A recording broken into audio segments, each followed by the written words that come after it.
we're doing things a little differently. We're doing season 6, and yeah, I'm going to tweet out the link real quick.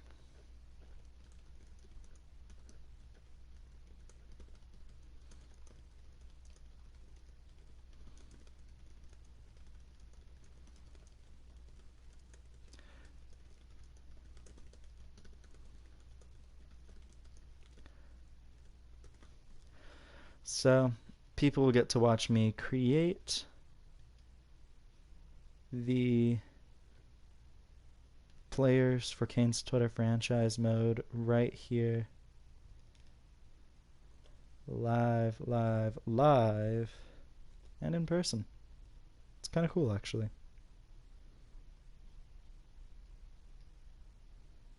So, I'll give some folks a chance to catch up and see what's going on, but I hope everybody is having a great day.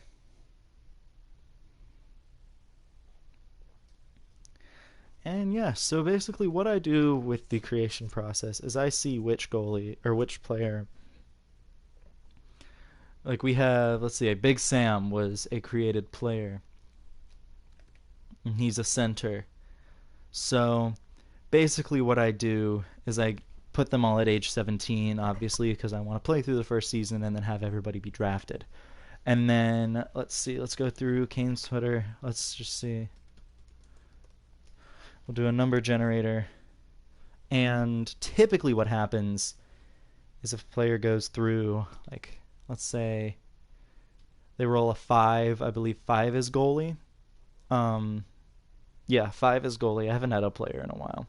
So 1 is center, 2 is left wing, 3 is right wing, 4 is defenseman, 5 is goalie. So that makes it easy for me. So Big Sam, obviously, we've rolled a 1 here. Then we had, quite a few goalies. Just so happened that everybody that there's a lot of people with the first name C, just because Canes and Cannons, Canes Stats, Connor. I don't know. A lot of people have similar names, but so this person rolled a 4, this person rolled a 3, so that's kind of how it is. And I do that with potential not overall. Everybody starts at 81, but I do that with potential and play style. No player can be a grinder or an enforcer because they don't sim well, and I want players to have, I don't know, the best careers possible.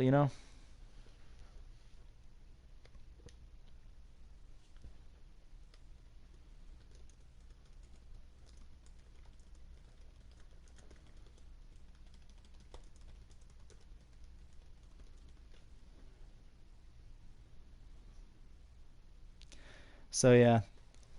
And for future reference, I never remove players just because it's so hard to remove players. It's so hard to remove players because yeah, like I just cannot do it. I don't know what it is, man. It's so hard to remove players from this though. But yeah, so we'll eventually go through the creation process. I do want people to get to play and be a new part of this. So the AHL season will allegedly start December 4th.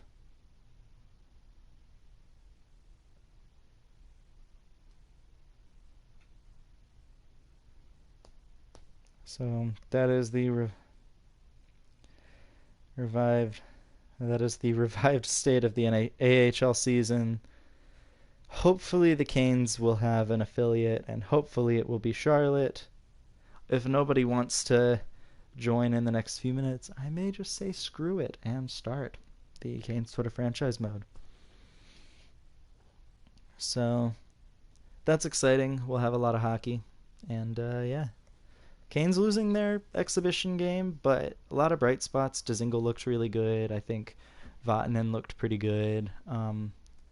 Shea looked a lot like Joni Pitkanen in good and bad ways. Offensively, his contributions were great, and he had some good moments, and then he had defensive lapses that led to goals, which was Joni Pitkanen in a nutshell. So it's not great. But you know what? I do my best. or they do their best. I think that the Canes were just trying to not get anybody injured. And hopefully John Carlson's okay. I didn't actually see what his deal was. The best burger in every state. I hope North Carolina's is not stupid. There's so many states with a name that starts with A. I'm bored. We're gonna hopefully get this done pretty soon, but you know what? We do need people to freaking reply to that tweet, man.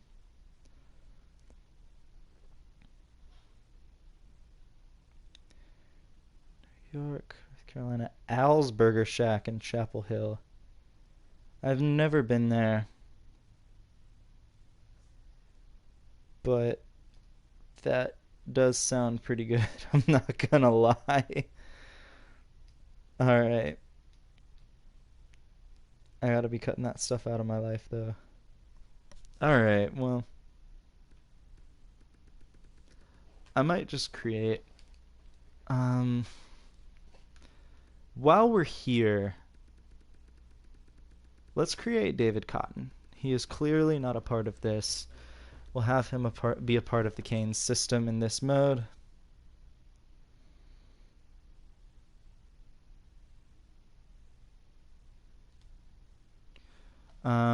He's a skater.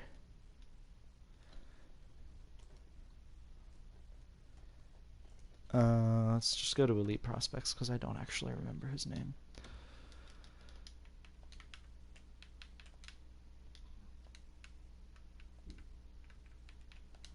David Cotton. Nickname. Play-by-play name. Is Cotton actually on here? I don't think it is.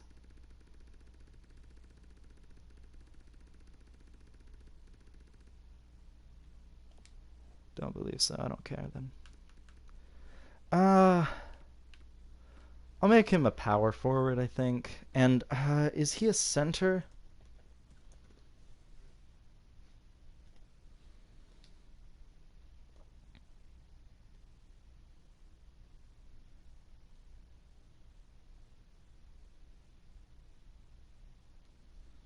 I think he's a center.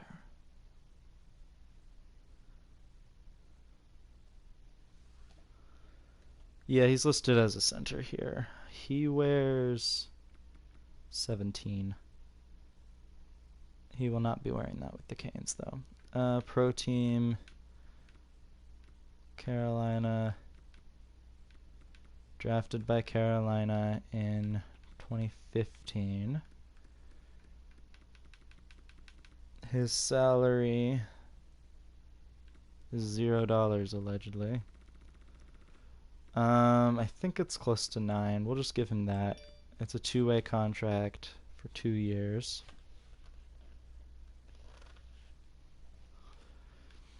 He is left. He is 6'2" and 201 pounds.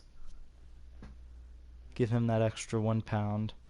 We'll say sometimes for fighting. He is a 97 birthday. And is July, this won't matter, 9th. Don't care where he's from. Parker, Texas is not going to be on here. Don't care about equipment, I just care about attributes. I'm going to say he's a medium top 9 forward.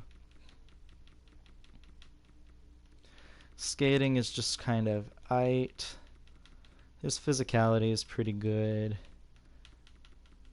And we'll just kind of increase all stats for a little bit just to kind of see where he's at.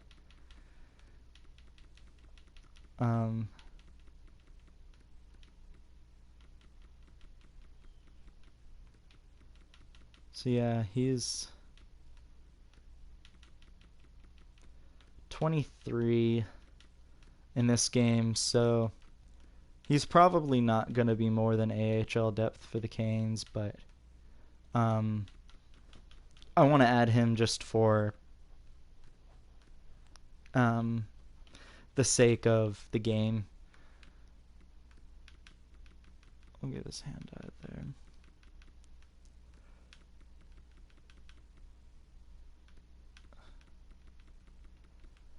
And then I may buff him a little bit more than this. I'm just trying to... Yeah, he's going to need a bit more of a buff. So... No, I'm just creating players live to give some folks the idea of what it's like. And I'm creating David Cotton right now because he's not in the game, and I was like, you know what? Let's create David Cotton. Let's make David Cotton a thing. So that's really all you've missed. What are we thinking? 73, 74 overall to start? I'm thinking 74. Maybe 73.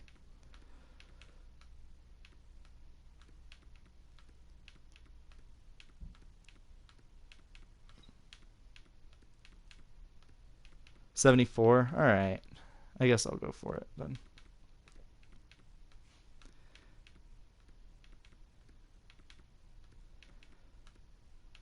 Some of these need to be up. Do you remember how you finished last time around? I never actually finished last time. I left it as is. You had just over 1,100 points when I stopped, if I recall correctly. But yeah, I stopped just because I got kind of tired of it, and I just wanted something new. Alright, so there's David Cotton. I'm not going to add Jason, because that's kind of a waste of my time. Alright, so we have... Still happy to be here.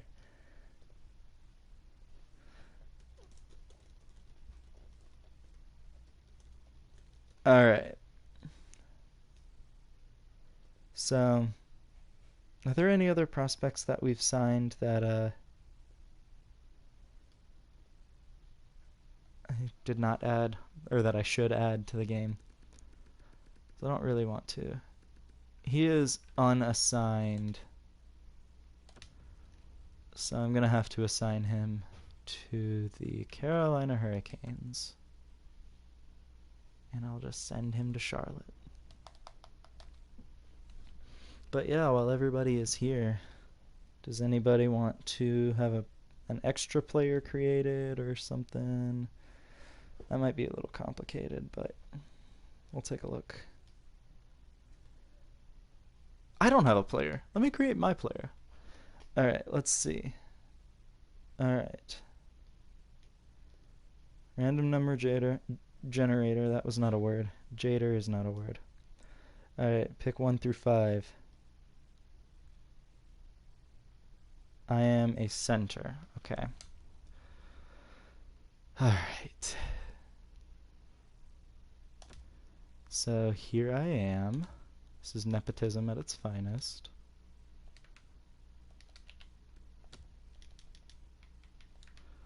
I've done 5 seasons of this, and I don't get a player until the 6th season. So still a center. Let's see, there's 1, 2, 3, 4. Okay, so 1 through 4. I am number 2. Hey, I'm a sniper. And then my preferred jersey number is 14, because I always wore that. I shoot right-handed IRL. I'm going to keep my player at that just to make myself feel better. 2002 birthdays are the ones I want, so that's that. Can you see yourself? Yeah, once I'm finished with this, absolutely. Sorry,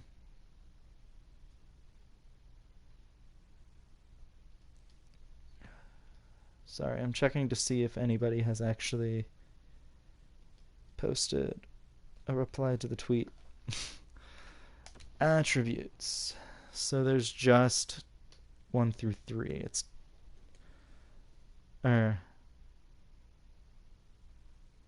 It's elite or top 6. Pretty much, I think. Yeah. Alright, so the number generator says that I am elite. And then 2, that's medium, right? Yeah, that's medium because there's 3. All right. It's hashtag rigged. So now I just try and get everybody's stats up to 84, I think.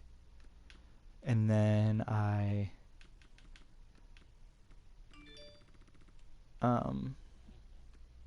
basically what I do is I get it up to 84, which for some reason that doesn't average out to actually 84. So if I go over, it's actually fine because I end up needing to go over anyways. And then everybody starts at 81. Nobody's exactly identical as a player, just because I don't bother changing it if I'm a little over, because I'm going to have to end up being over anyways. But yeah, so that's basically all that happens with the player creation. It's really easy.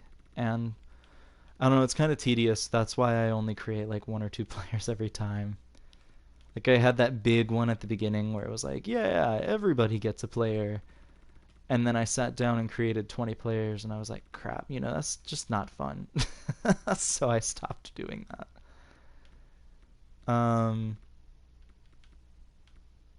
So yeah, 78 overall. See, I'm getting closer to where I need to be for everybody. Stick checking might actually push me. Alright, there's 81, and I'll just give my shot blocking a buff, because why not? I typically give a person an extra buff. So, that's my player. We're done. Everybody looks the same, because if I went through customization, it would take me 10 years, and I'm trying to get this content out to you all as quick as possible.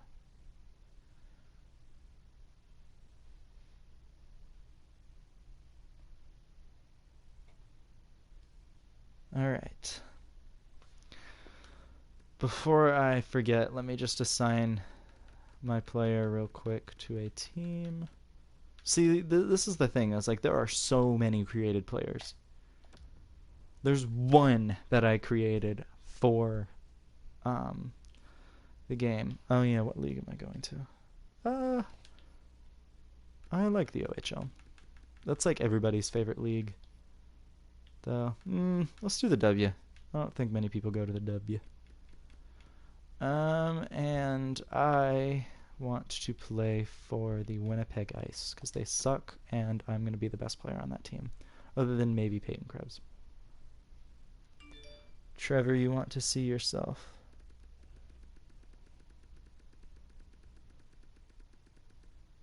Oh yeah, if anybody wants to change their player too, if anybody's watching that wants to change their player, now is the time. You are a left wing that is 6'1", 81 overall, a right shot, I believe, and your potential is medium elite. You didn't hit that potential last time, but that's really just because the Canes were really terrible at developing you, and it's not through no fault of your own. But yeah, so there's that. That's your player. You play for the Barrie Colts. I didn't make any changes to your player, so I can discard that. Pretty confidently, actually. Alright. So if nobody replies in the next 2 minutes, I'm giving it 2 minutes. If nobody else replies in the next 2 minutes, can you be a franchise player? Just here to see how the soup is made. It's really easy. It's a really, really easy thing. Oh yeah, I guess I should change the franchise players. We've had the same franchise players for I think 2 or 3 seasons in a row. So let me do this. Chris Miracle was a high starter potential goalie last time around, if I recall correctly.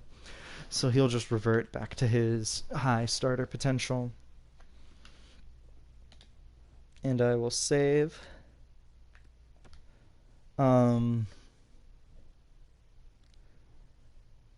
So Chris and Tommy, As a thank you for being here, you will be our franchise players. We'll have more that I will actually randomly generate. Oh, that's David Cotton, right. But I, honest to God, don't remember who the franchise players were. No. No. Okay. Stop playing, guys. I don't know who this is. I don't know who the franchise players were. Might have been Jacob. No. Might have been JT. No. Jeez. Did I only have a few? I mean, there are a lot of players. Karen Lang. No. Rock. No.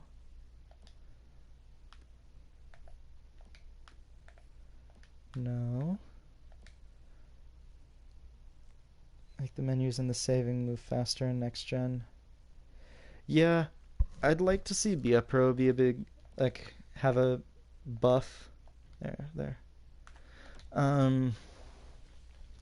Because, I don't know, Bia Pro just seems really stale to me. Meg was high elite, so she really wasn't actually that much worse. That one I did remember, because Meg always got drafted really high. Yeah, like, Bia Pro's the only thing that really bothers me. It's like well, not every sports game, but I played 2K's Bia Pro mode, and like, it's long and not that great, but like, I love the story aspect of it, and the NHL games don't have that.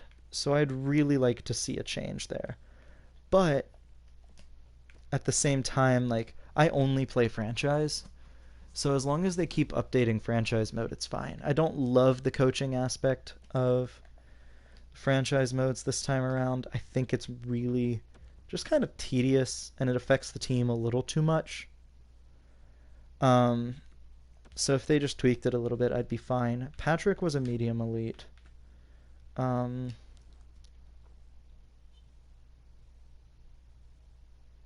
You see, I haven't owned a FIFA game since the Xbox 360. So I'm like the last person we can comment on that can comment on those games. But like, I don't know, NHL just, there's so much left to be desired there, and it's really unfortunate because like there's some good there's some really good things about the NHL games. But there's a lot of really bad things as well. Wade, I'm going to keep as a franchise because let's be honest, guys. He's a legend. Was this for FIFA or for Madden? Because I know it damn sure is not NHL.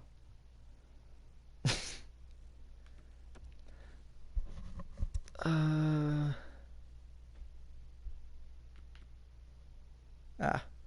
yeah, like it would be super cool to see the NHL franchise expand. I also think that with the if 2K starts making NHL games again, they'll kind of be forced to improve the games. That way, people will actually buy them. So I think that would be a good thing. Like, it's a good thing to have competition for the NHL games, but you know, what do I know? Yeah, because if 2K makes an NHL game, all of a sudden NHL is gonna be like, well, crap. Okay, come on, press down. There we go. NHL is gonna be like, well, crap. We actually have to improve the game now. And all of a sudden you have two good games. And I mean, you know, EA's mantra has always been pay to win, but like, you know. Alright, we need one medium elite goalie, and I have yet to pick. Dan is an option because he has not been a franchise yet. Same with Josh. The Joshes. Kurt. We'll make Kurt the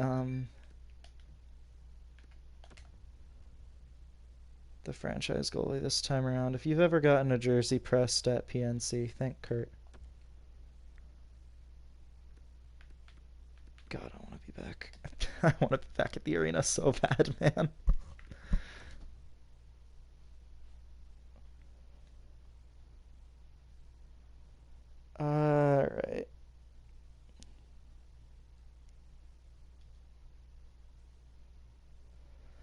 I should answer that text.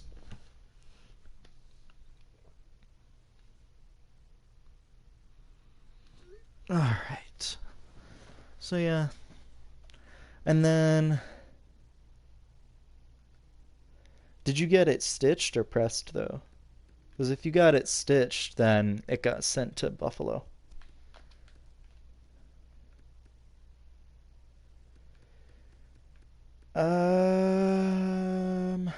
We have what? 4 franchise players? Hi, Kevin.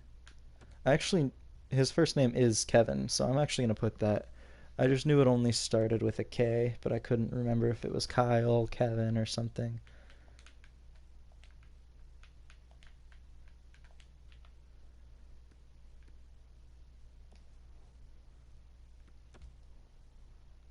Yeah, I mean, stitched jerseys are better, but like, Kurt does a good job pressing the jerseys. But yeah, that's basically how I create players. It's really easy. The random number generator does most of the work, and you could either be elite, top 6, top 4 if you're a defenseman at elite. So like, there's not much of a variance here because um I want everybody to have the best possible careers, and if I made people high top 9, they'd just be okay, and I don't really want to do that. So, all right, my GM's name is Matt. But, it varies between low, medium, and high. So people can be high elite, people can be medium elite, or low elite. And the low elite players sim okay. Sometimes they work out really well, sometimes they don't get above like an 82, 83. We're not realigning the divisions. So I turn off owner mode because I don't want every season to take a year. Salary cap is off because, I want everybody to get paid. I don't like the head coach editing lines, and I don't like morale. So these are literally the only 2 settings that I play on. Rules and settings. I don't know why it defaults to rookie. We'll change that. I had it on... Why do they have accessibility first? Can I change the soundtrack? Oh. I got excited for a second. I was like, oh my god, can I bring back like past soundtracks? Why is nobody talking about that? And I realized because I can't. So we'll switch it to pro. That's what it's always been on. Trade difficulty, I'm thinking about keeping to medium. Let me know if you guys want it to be lowered. I show the overall, the player role, or no, the player type and potential. Auto staff management. Yeah, I don't want them hiring a coach. That sucks. No advanced settings. And the gameplay sliders, if you're curious. I know, it'd be so cool. I'd be bumping some stuff. I mean, like when I'm not streaming and I'm just playing games, like I mean, I listen to Spotify on my PlayStation, but it's not the same. I have injuries down to 10 because I don't want really anybody to get hurt throughout this. So those are the settings. I want everybody to get paid so that salary cap cannot be an issue, because I mean, too many people go to free agency in this game. We'll start the career and we'll keep going.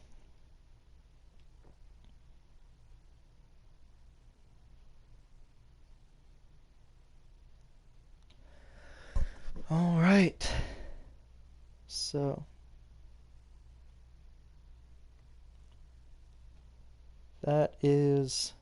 this will be the start of Kane's Twitter franchise mode.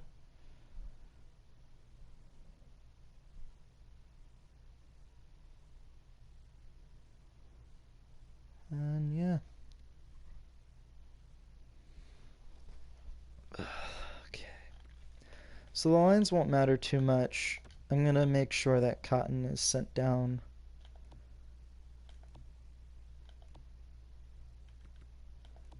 I was doing it by position. I'm dumb. Okay, I guess everybody is sent down. Before...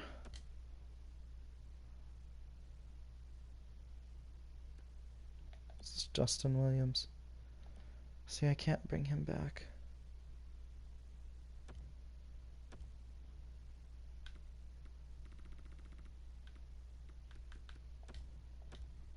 put him on the team.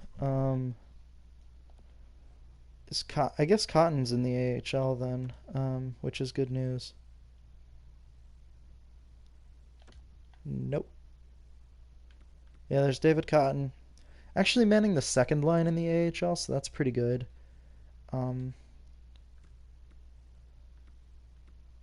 Cool. Awesome. I'll be fine here. All right.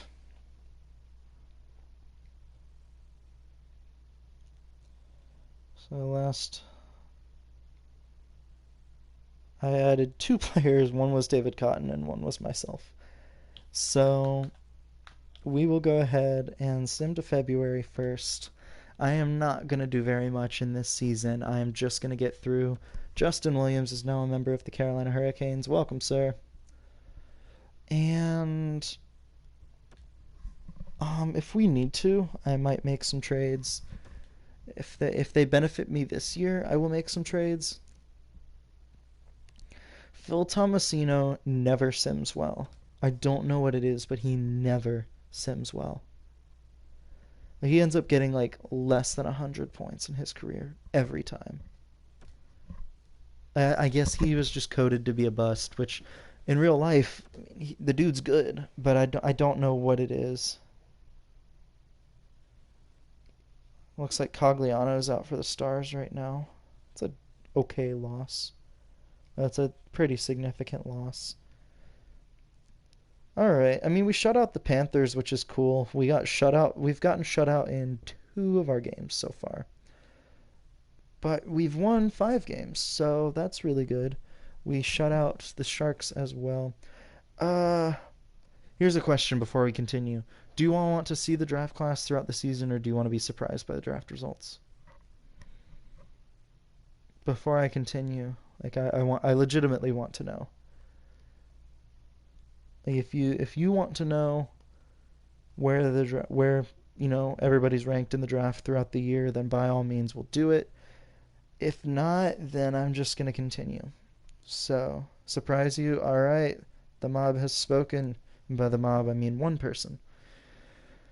So this is interesting. You want to know? Geez, it's halfway. All right, we're gonna flip a coin. If it comes up tails, we do not show, and if it comes up heads, we will show. Flip a coin. Tails. All right, you're not knowing. All right, I'm accepting that trade. TVR is not a really big part of this team, and I get 2 draft picks in this draft. Yeah, it's a third. Yeah, it's only a fourth, but like, I think that 3rd round pick. I think in the 3rd round there's still some creative players left. So Clark Bishop out with a mild concussion. That's a big deal for Charlotte, but not really for us. So that's good. Jake Gardner out is a pretty big deal. Linus Nason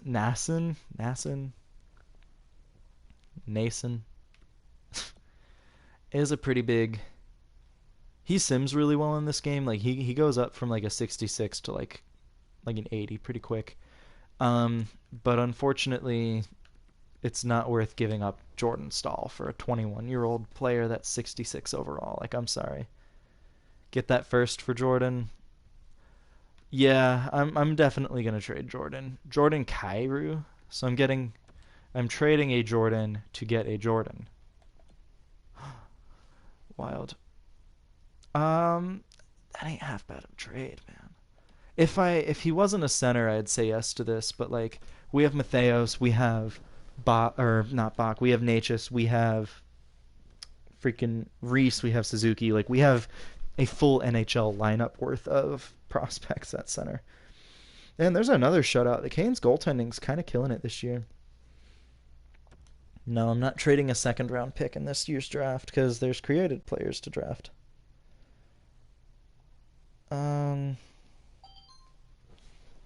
What's that?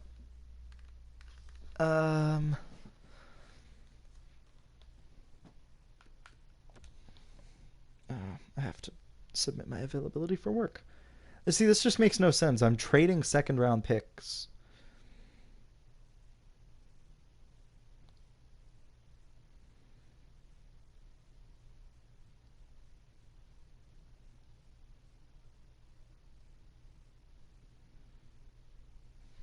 Um, See, that's not awful, but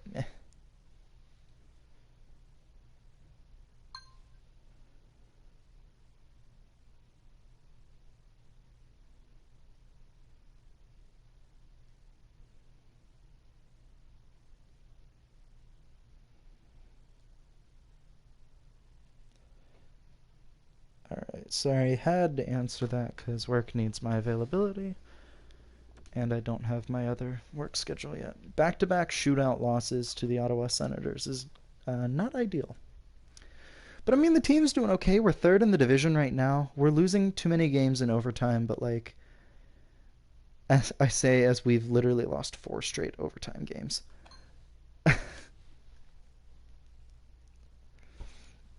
All right, well, there's a win after our 5th straight loss, even though all but one were outside of regulation. Again, a defenseman. How good is Josh Brook? I'm curious. I don't think he sims particularly well because I never see him that high. He's a nice overall. You see, if that was the AHL, I'd be down for that, but no. I don't see a point in trading Jordan Staal for that prospect yet. Alright, we've moved out of a playoff spot because of our lackluster play as of late. We did shut out the Rangers, though. It's kind of crazy that the Devils are a good team in this. Mrazek out is concerning. I do know that... Oh, no, he's back. Never mind. No longer a concern. I do know that one of my needs heading into the draft is a goalie. So I'm going to need to grab a goalie no matter what in this draft. Trocheck out with a concussion. That's unfortunate. Excuse me. And again, man, Brian Gibbons is like on every team's wants or trade block. They're like, yes, please give us Brian Gibbons.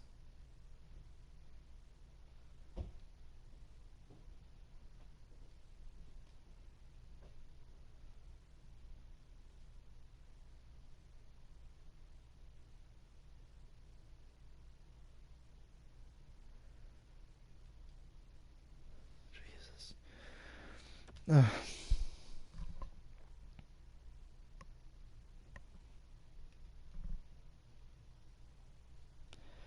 All right.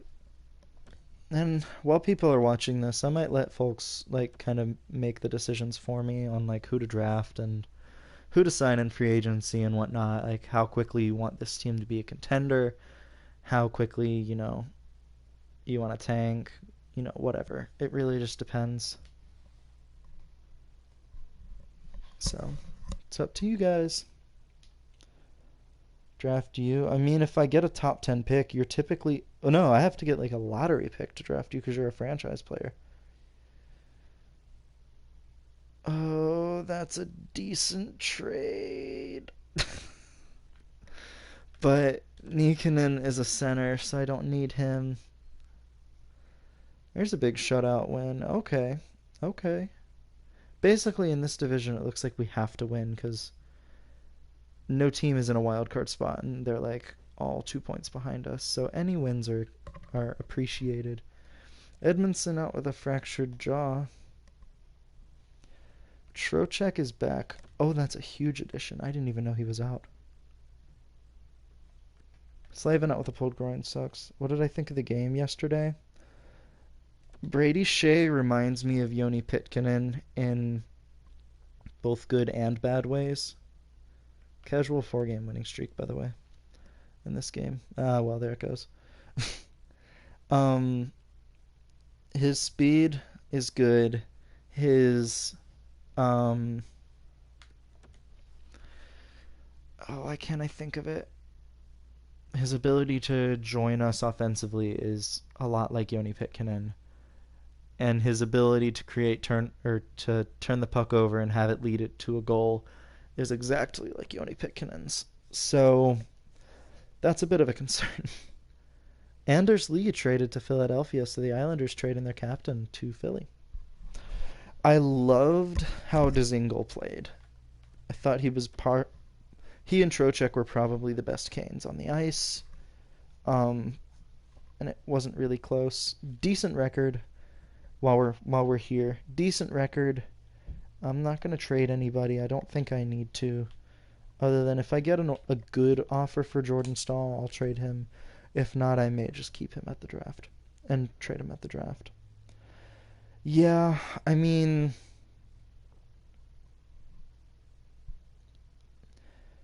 Reimer was really good. And I was talking with my dad today. If you want to give the Canes the best chance to win, you have to play your best players, which means that you're going to have to sit Joel Edmondson. And this isn't even biased. It's just like Edmondson had a terrible exhibition game. He had a terrible regular season. And Fleury was great when he actually played this season. His speed matches the Rangers a lot better. Oh, shoot. I always forget to trade Haula and Wallmark. Might be a little too late to do that. I think we're just going to have to go with it. Sorry, guys. It's going to be an inaccurate Canes roster.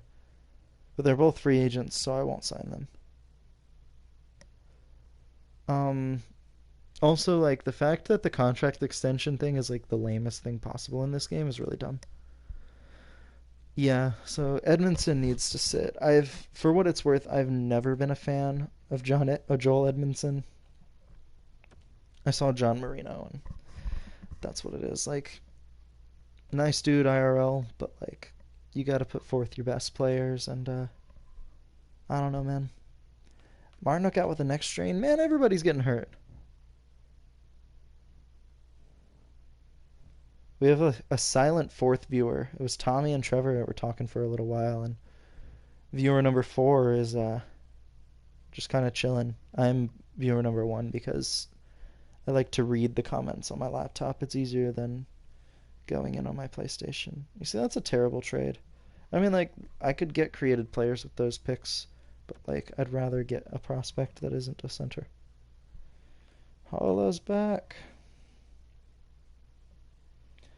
3rd round pick, or 4th round pick in next year's draft. Brian Gibbons and a 7th for a 3rd round pick in next year's draft. So I'd move up a round. Sure. We'd call up Justin Williams. Sure. That's an upgrade, for sure. Again, he's a center, so I can't do that. See what picks I can get for Haula and Wallmark right now. But, like, yeah, I guess we're not close to the playoffs. I guess we're not a playoff team.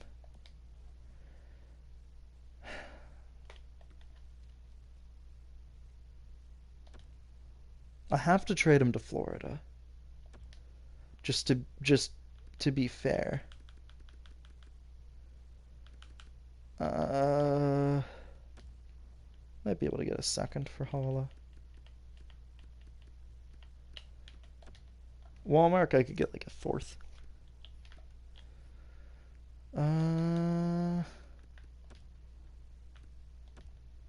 Ooh, I could get like a 2nd and a 3rd, maybe.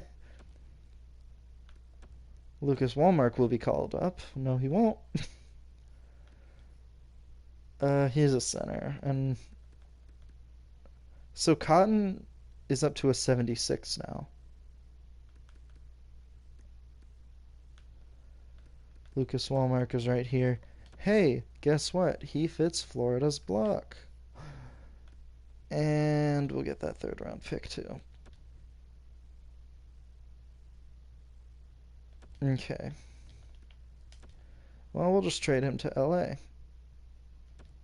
for a 3rd round pick. Isn't sufficient at all. Let's just get a 4th and a 5th for Wallmark then.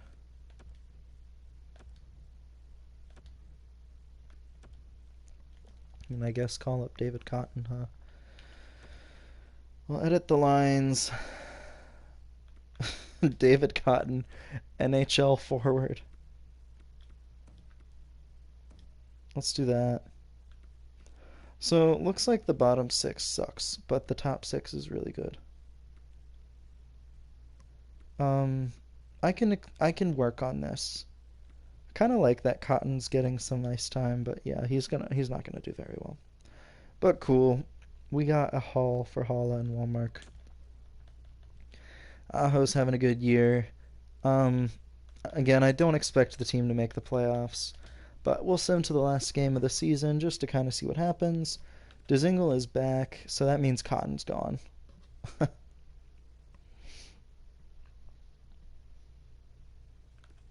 David Schlemko, don't need him. Don't even really want him.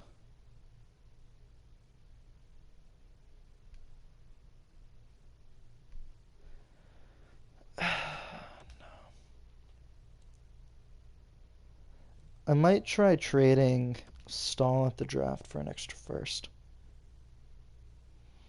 I'm getting a lot of prospects right now, and I'd rather have first round picks. So, like 2 second round picks, yeah, I can get a first round pick for that. Healington traded to New York. Calgary gets Kreider and Jesper Fast. That's a crazy trade. It's kind of crazy. After we traded Holland and Walmart, we've won our games. Like, we've won games. We're on a 5-game winning streak here and second in the division. It's funny, like, I think the NHL games punish you for trying to tank. I really do. Like, if you trade away a couple players, like, your team starts doing better, and I don't know what it is. They're just like, yeah, here, all right, you want to lose? Nah, your team's making the playoffs, and you're getting the 16th overall pick. You don't even have a chance at the lottery. Yeah, your team got worse, but whatever, who cares? I don't know, maybe that's my conspiracy theory. But the Penguins have made the playoffs. We have had 3 shootout losses to the Senators this season, so the Sens sweep the season series, but the Canes still get 3 points out of it. Which is kind of crazy to think about. I know, it's kind of crazy. So, in order to make the playoffs, we have to win this game, and the Caps have to lose. It's a very tall order. And this all could have been avoided. 52 games, that's not even the most I've seen. I've had a season in this where we've won 60 games. It's kind of crazy. Vatanen scoring on Rask. Cotton, maybe first NHL goal. Canes win. Jake Gardiner and Jacob Slavin scoring. So if the Caps lose, we might make the playoffs. We did not. The Washington Capitals won. No playoffs for the Canes, unfortunately. I think, again, if we... First place Coyotes, that's funny. If we... Let's see. If we obviously converted 1 or 2 of those games to overtime wins, we might have been able to make it. Let's see, how many points did we have? We had 88. Wildcard teams had 91. So we would have needed to convert at least 3 of those games to wins, which is a tall task. But I think that's only a couple upgrades of a difference, and we could make the playoffs. We weren't in a playoff spot. We were the last couple of weeks we were on the outside looking in. So let's take a look here. We had a positive goals for, which is nice actually. Over 3 goals a game, allowed just under 3. So goaltending and defense obviously need a little bit of work. Power play goals, we were 3rd in the division in power play goals actually, which is nice. Total power play percentage, we were 4th in the division in power play percentage. Shorthanded goals against, we allowed 4. I don't really care. Our penalty kill, though, was the weakest in the division. So that's going to need to change. Our penalty kill percentage kind of killed us this year. Um, but yeah, overall it's not bad. I think if our last 10 games were a little better. Yeah. So the PK needs a little bit of work, huh? We'll take a look at the stats real quick. Aho leading the team with 75 points. Svech and Teravainen having great years. That's a Norris caliber season from Dougie right there. Trocheck, Stahl, and Dzingel all having 40-point seasons, and it kind of does drop off a little bit. But here's our rookies. Nate just leading the way, and Cotton with 8 goals and 1 assist in 24 NHL games, which is not actually that bad. He is still a 76 overall player, but his role is now a fourth line forward. So that's cool to see. Before, he was having a great year in Charlotte. He's definitely more of a goal scorer. His shooting percentage is just a tad unsustainable at a 21%. But yeah, so clearly the Canes defense needed some work, and that's just going to come with some depth on the bottom six, because right now we didn't really have a good bottom six, and that kind of allowed our power play to be pretty bad. Yeah, Cotton's like the most selfish player we have. You have to fight him to make him want to pass the puck. That's crazy.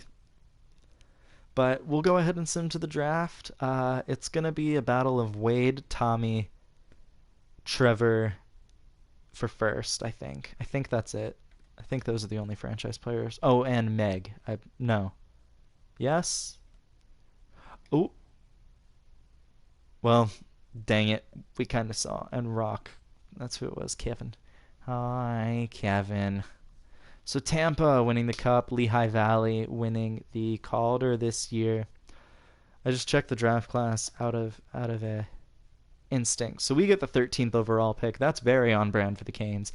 Tampa gets first overall via Vancouver. That's a huge addition.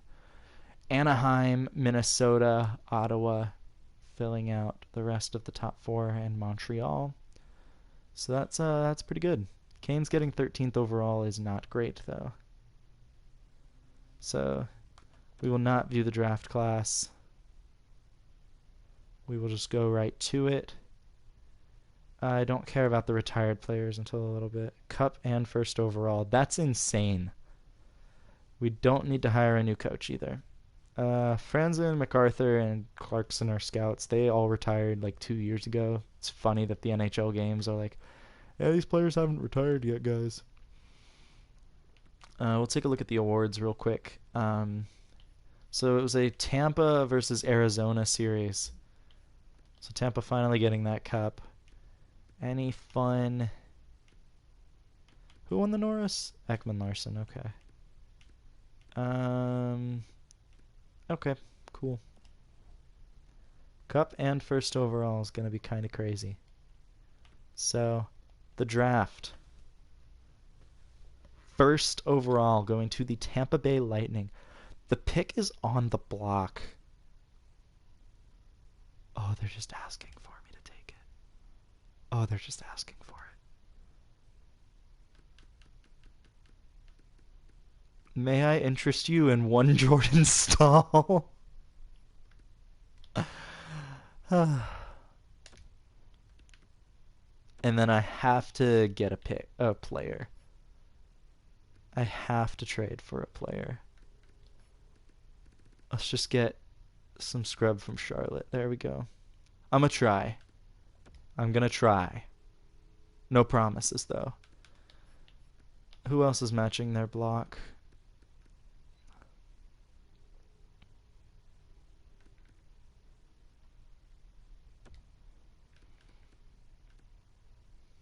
Oh, I can't trade Fleury. Do it. You won't, Tampa. Alright, let's add a third round pick so there's something on their block there as well. And then goalies matching the block. They have none. Okay. Shit. I don't want to trade Bach or Bean. I could give him Fleury, then I have to take more. I don't think I can do this. I don't think I can make this trade. Again, let's just take some scrub.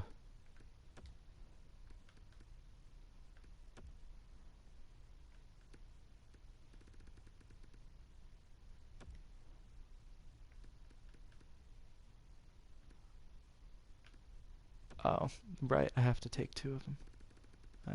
I made a mistake. Let's see. Let's see if they say yes to this.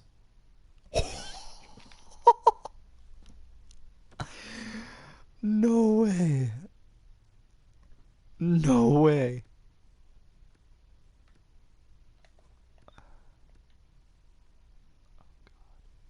He's a playmaker. So is Aho. Trevor, what type of player are you? Do you remember?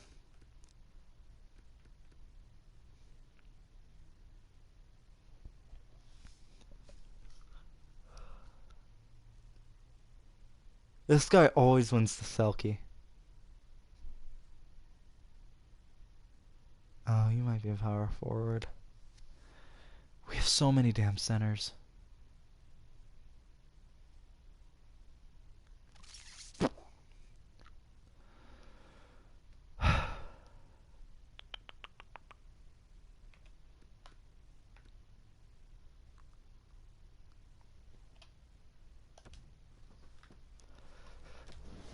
That's true. We have so many centers. I don't need another one. So a high franchise playmaker. Okay. So you are also a playmaker. So Trevor, welcome once again to the Carolina Hurricanes. This is your second time being drafted by us, third time with the team as a whole over 6 seasons of this.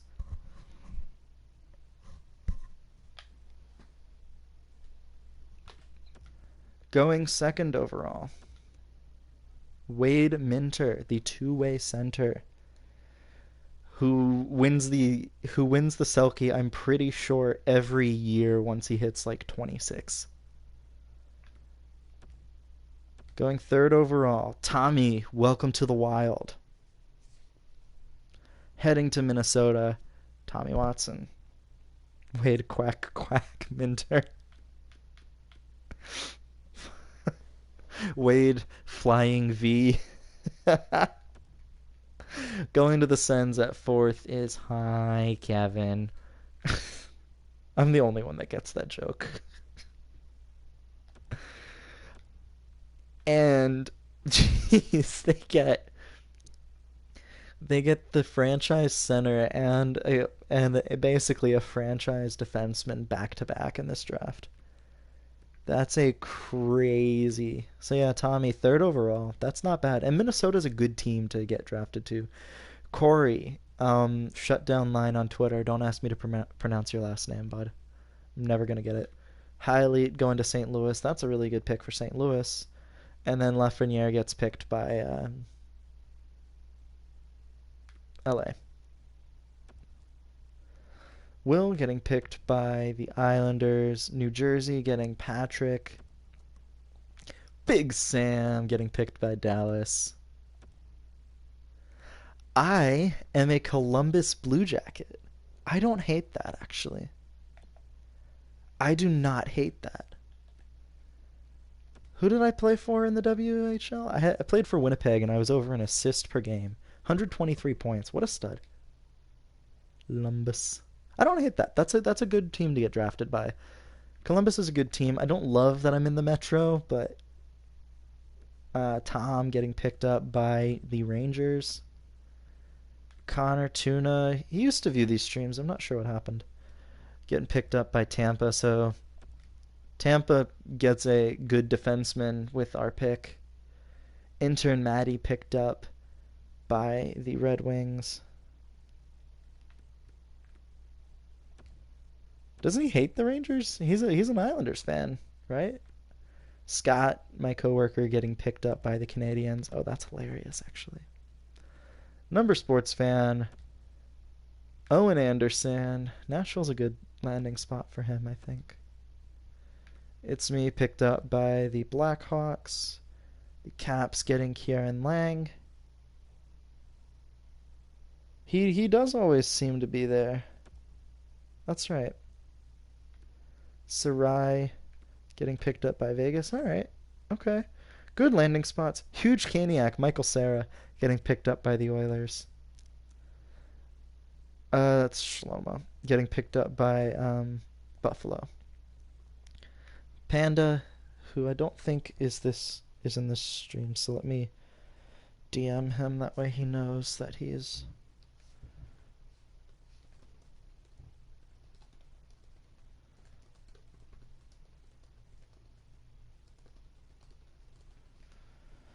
That way he knows where he was drafted. Ottawa with another pick picks up another good defenseman. Kurt, the franchise goalie, goes to San Jose. That's a great spot for him to land up. Vasily Ponomarev, okay, getting picked up by Calgary. That's an odd move. Lucas Raymond going to the Pittsburgh Penguins, and now we have some options. Alexander Holtz getting drafted by us would be huge. I did just pick up a left winger, so I don't really need that. My winger depth is really good because I have Svetch. But Holtz is more than likely medium elite, and I think the best I could do is medium top 6. I know he's not quite as NHL ready, but that's medium elite right winger and left winger in this draft is just a no-brainer for me. Going for somebody to help with the PK, I'll probably find that in free agency. I don't really want to look for that in the draft just because, with one of my second round picks, I'll probably draft one of the lower defensemen. But Jason and Jonathan getting picked up by Colorado and New Jersey, respectively.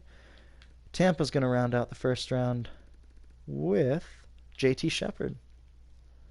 So I have pick number 12 and 13 in the second round, along with 23. I think that's it, yeah. So I think I'm good, actually. Optimistic Caniac to San Jose. San Jose's picked a couple. Jacob. Total picks, I have quite a few. I don't know the exact number.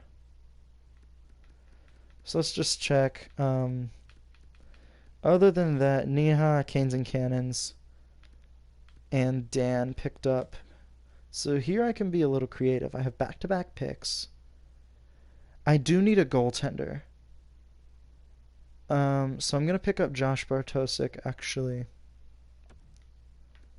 Here, I think that's the best pick. Medium elite goaltender, that's a really good pick. I don't need Kane's stats, so it doesn't really make sense for me to draft him. I don't remember Connor Zary being all that good. Are there any defensemen available? Michael Goodrow's available around 53. I may just have to find a better defenseman. Oh no, Matt's available towards the end of the second round. I might just go for him then. We'll go with Connor Zary. High top 9 forward. That's not great, but it's not awful. So K to the Arl was picked. Ryan Ellis, Carter Metz, Kane's stats were picked. Yeah, Morales was a slightly better player, but I have my franchise left winger. I'm good. Alright. Michael Goodrow is still available, and he's a good player. Chris Miracle's also available. Dang. I only need the one player, though. Yeah, so we'll grab Michael Goodrow, the defensive defenseman, so that'll help the PK, actually. Getting that defensive defenseman in there. That'll help the PK. 75th overall now. Trey Cash is available. He's a center. Couple decent players, actually. We really don't have this scouted. Traded Jordan Stahl. He helps the bottom 6. Low elite. Yeah, that's not bad. I think I have another third round pick. I do. So I could pick up potentially another really good player. Noel Gunler. If I recall correctly, he's actually pretty weak outside of this draft, but that's a really good pick still. He's a right winger, but getting... Ooh, and another pick. Yay!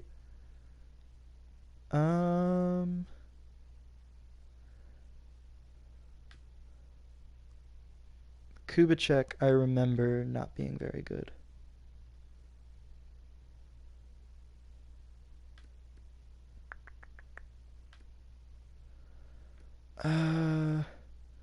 It's between Komatov and Tynan. Do I go the left winger again, or do I go the goalie? There's no point in picking Johnston. So left winger or goalie here? I'll let the people decide.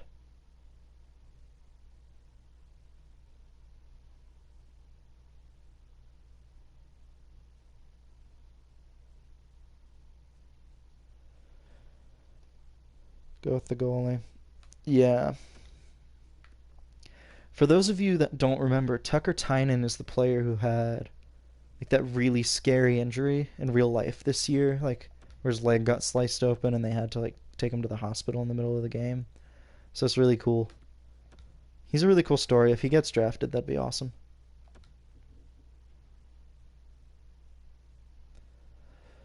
Now we get to the part of the draft where I'm just kind of like, eh.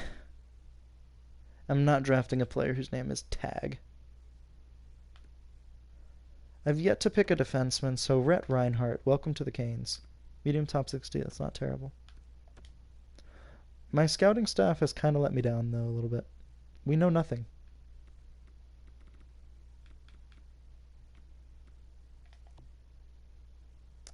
Alright.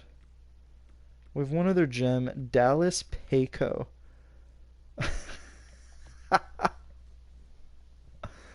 I have to draft him now. So there's McShorsey the Jerk, and then there's Matthew, two other goalies.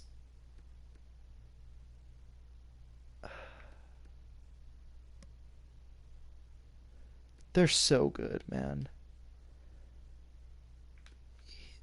I'm going to pick Matthew because I picked McShorsey the Jerk last time. There are some, like, top tier names in this, and in these games. So I could pick Seth Jarvis or Maverick Bourque,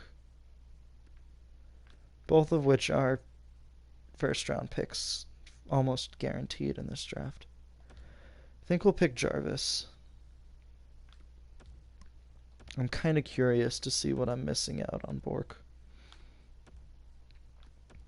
Okay, they're basically the same player.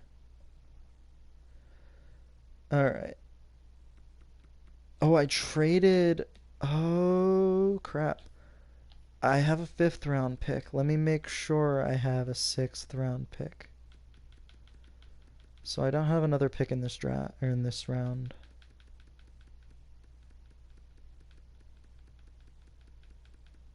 Ooh, do I think I traded my 7th round pick too. I did. I have one at the end of the 7th round.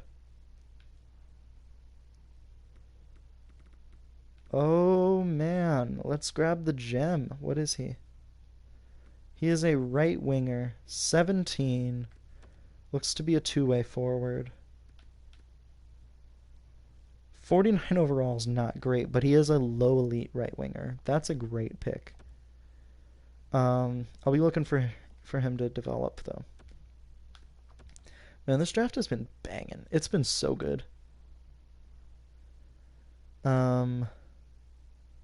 Last but not least, I think I'm just gonna go with best player available here in Janice Jerome Moser. Oh no, he sucks and he's 20. Never mind. Paco Tuesday. Yo. Oh, that's great. I love that. We'll go with Matt Reza here. Just because he has the same name as me. Aw, Matt, why do you have to suck? Why does he have to be bad? But what a draft. What a draft. The Carolina Hurricanes have some decisions to make. Let's go unsigned. Let's pick up all these players. Let's sign Trey Cash, entry-level contract. Michael Goodrow, entry-level contract. Trevor, obviously first overall, entry-level contract. Alexander Holtz. Entry-level contract. Goaltenders, I am going to sign Josh Bartosik now. And Mike Shorzy the jerk. And then probably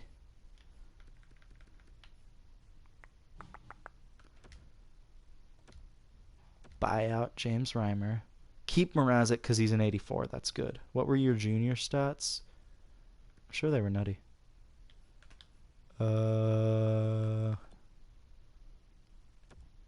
Actually, they weren't that bad. 98. I had more points than you, bud.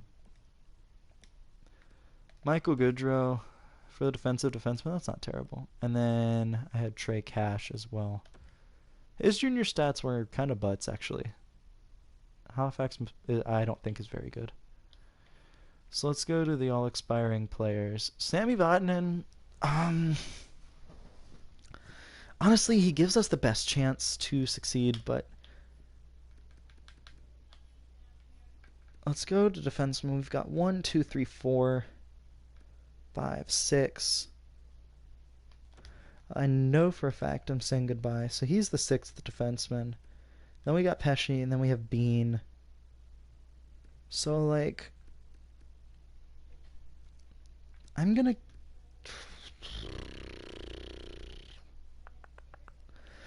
The logjam gets pretty real with all the created players I draft, and that's the problem. Like, there's no reason Pesce should be the odd man out here. Like, in real life, he's a top defenseman, but, like, he can't grow here. I am going to sign Vatanen to a not 6-year contract, a 1-year contract. Because by then, Jake Bean will be an NHL player. Let's just go to centers and see what's up. I'll qualify Colton. And I'll qualify Bishop just as AHL depth. I'm not going to re-sign Lorentz, even though he's better than that IRL. Can't sign Henman because the Canes didn't. I'll qualify Fogle, even though I'll never use him. Justin Williams. How good of a season did you have for us, albeit a brief season? 20 points in 25 games. That's not bad. He's still a top 6 forward.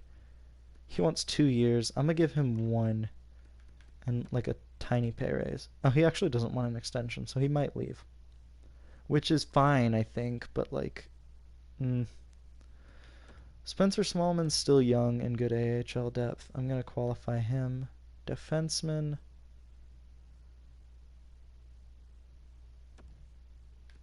I'll qualify these two, and then let the rest just go. Forsberg, I'm going to let go. Makiniemi, I'm going to keep. Easy free agency. Sami Vatanen, welcome to the Canes. Justin Williams does not want to sign. Trevor, Michael, Trey, Josh, Matthew, Holtz. That's everybody. We will send to free agency. That's when I'm really going to start making the moves that I need to make. Basically, everybody that I qualified has accepted. Cool. So let's propose the trade. We are now a contender just based on the draft, like signing the players from the drafts. Oh shit, my scouts, you're right. Scouting. We're really good in the USA. Everybody else... Why do we have a rest of world scout?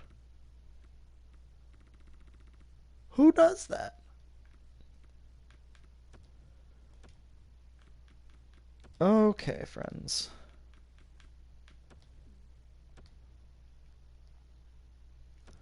I don't want to go like too crazy for scouting right away, but I need a Russian scout that will actually scout Russia. There's a couple Bs. I like that. We'll go with... I know this guy's... Some of his stats are a little worse, but he has really good discovery, so he'll be able to find gems. Margarita plus, like, what a name. These AI-generated names, man. So I have 6 spots. I filled one of them, so I have 5 more. I need I need a third USA scout, just period. So I have 4 more to get basically a Europe. I have 4 more. I'm going to get the best scouts available from each of the leagues. So I can get QMJHL here. Okay. I can get WHL here. And just an extra OHL scout. And my third European scout. And those are the changes I'm going to make to my scouting staff. We're covering more regions. We're getting slightly better scouts. My OHL scout's a C-, which is not awful, but my WHL and QMJHL scouts are the worst you can have. Is that even worth keeping around? It's not. It's not. Like they have like negative stats. Like that's just really bad. Okay, well let's hire a new WHL and QMJHL scout then. Like literally anything is an upgrade over those 2 scouts. So I'm surprised that this team was even allowed to function without them or with them. All right. Yeah, right. Coaching, we have a good head coach who fits the team like reasonably well. Our AHL coaching staff is not great. We're scouting by overall. Let's just do roles here. Our NHL goalie coach is really terrible. So I'm actually gonna fire Nolan Lutz and hire a new goalie coach.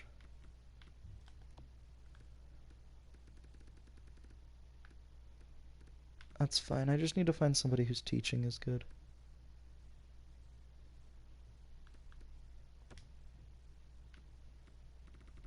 I'm going to pay you a good amount of money to be my goalie coach. I think that'll help my team because our goalie, like, we have young goalies. All right. So, well, it always makes your scouting staff suck at the beginning. So, like, I just forget always to get 3 scouts at the beginning because it starts you with 17 as opposed to 20, which is really stupid. Okay, at center, we are probably overstocked. Well, no, trading Jordan Stahl helped. 1, 2, 3, 4. We're fine. Trey Cash might start on the 4th line, but that's fine. Left wing. 1, 2, 3, 4. I may go out and grab a left winger. Yeah, that's totally the plan. Or I may put Trevor on the 3rd line and put one of these, like, Fogle on the 4th. 1, 2, 3, 4. We're obviously good. I'm gonna trade Brett Pesce. Sure, we'll trade him to Anaheim. I'm not gonna get fair value for Pesce. But there's 2nd round picks on the block. We may need to give up a pick. Too far off. Let's add a 4th. Well, okay, we don't have a 4th. Let's add a 5th. Trade rejected. Okay, well, instead of that, then let's get a 3rd round pick. And, like, a 6th. Cool. So let's go out and add a right winger. And that's really all the changes I'm going to make to the team this offseason. Let's just add, like, a good middle 6 right winger.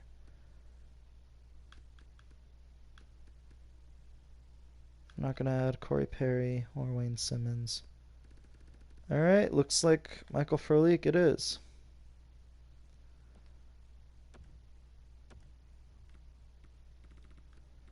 I'm going to give you 1 year because we have development to do.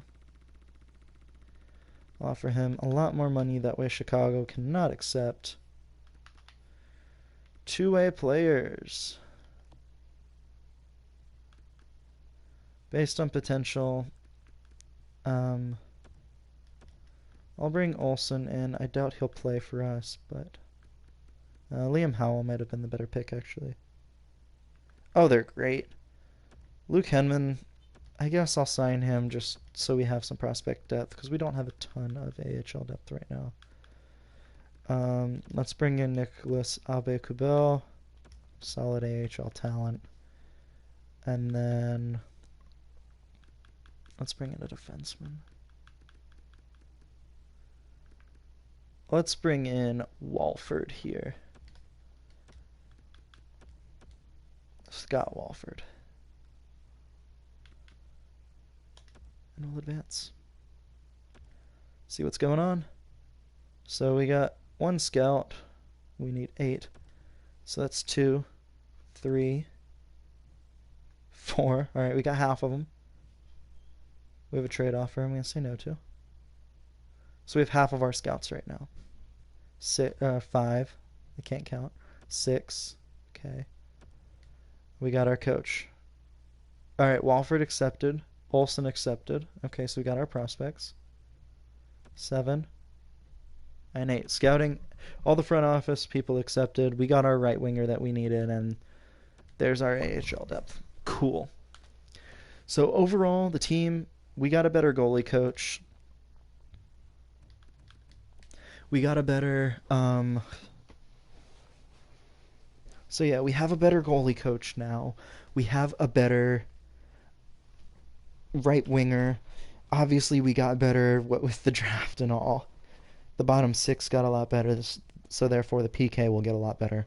Our scouting department got better. So it was a good off-season. Probably the most productive one we'll have. Just from a making the team better standpoint. From here on out, like, we'll probably just need like 1 or 2 pieces. And we'll make changes to scouting. But it's really not going to be too much, which is fine. So the lines here are where everybody's lining up. All right.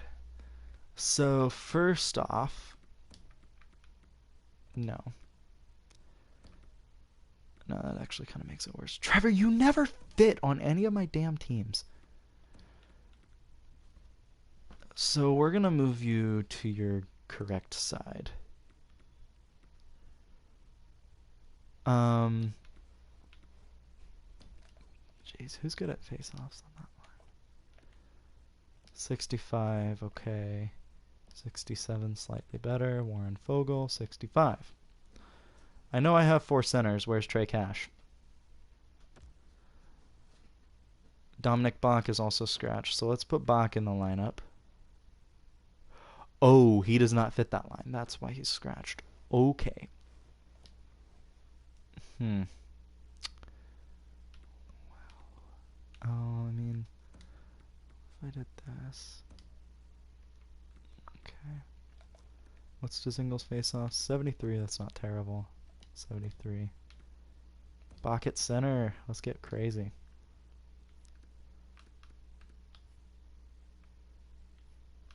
Centers. Is Trey Cash playing? Where the hell is he? Oh, he's literally right here. Got it.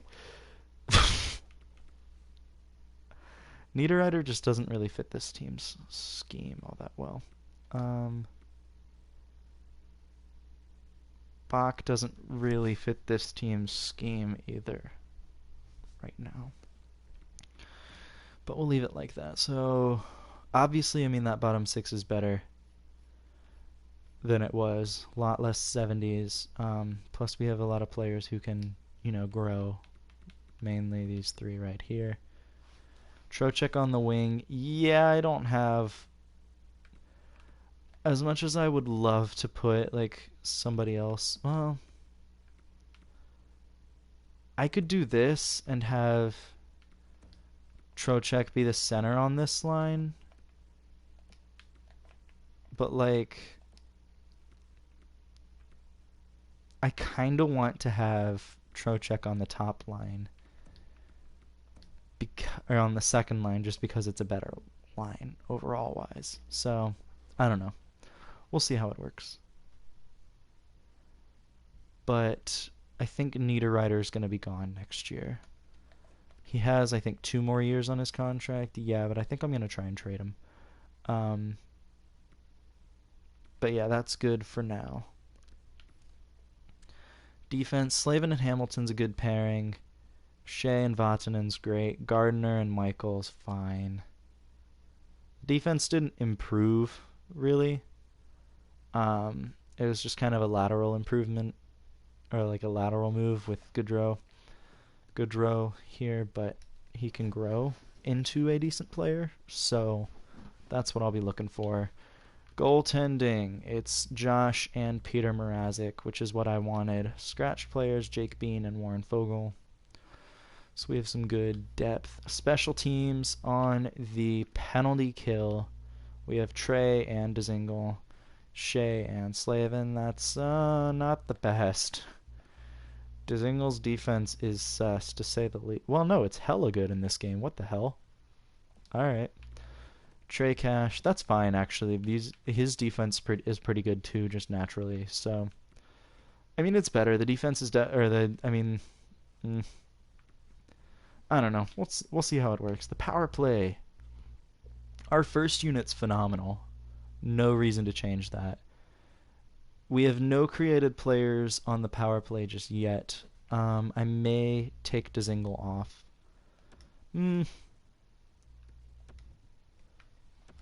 Trevor, let's put you on the power play. And Charlotte, just for you-know-whats and giggles. David Cotton's a 79 overall. That ain't too bad. Martinook, Holtz is down here, probably where he should be. And then, yeah, this is a really good... Is this Ross Colton? Ross Colton. Yeah. Alright. There we go. Geeky doesn't sim well in this game. Man, this is a hell of a good defense for Charlotte. Look at that. +3s all around for this. So this coach, like, remind me, it's like the perfect coach. Nedeljkovic, scratched, we have none. So yeah, just a really good team overall in Charlotte and in the NHL. So we are done. I'm gonna get going here with the first season for everybody. I may stop to eat dinner, but I will pick this back up as soon as I finish eating. Interesting. It's a weird trade. Do do do do do do do do do do.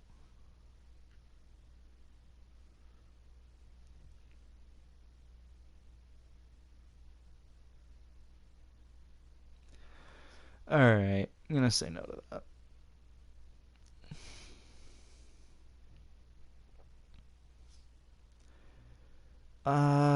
You see, I keep Makiniemi around because he's a good goalie, like a depth goalie, I guess. But, that's up to everybody else. What they want me to do. Yeah.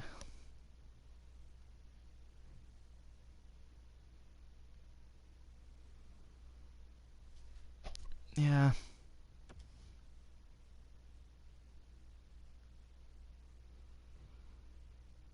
Alright. So here we go. About to start the regular season. I'm going to assign the scouts real quick because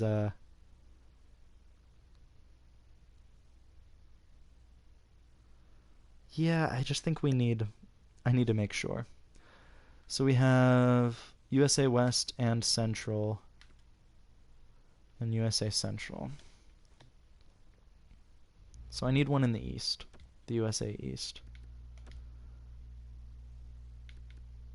They don't have a ton of prospects every year, but like it's important to scout them because yeah, let's take a look. Scout specific players. The prospects they do have this year, they may only have 2 picks in this draft, which is actually not that good. I thought there would be more.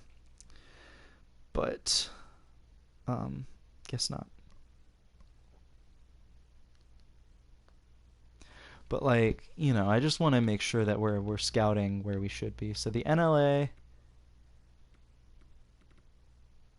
my Scandinavian scouts aren't great.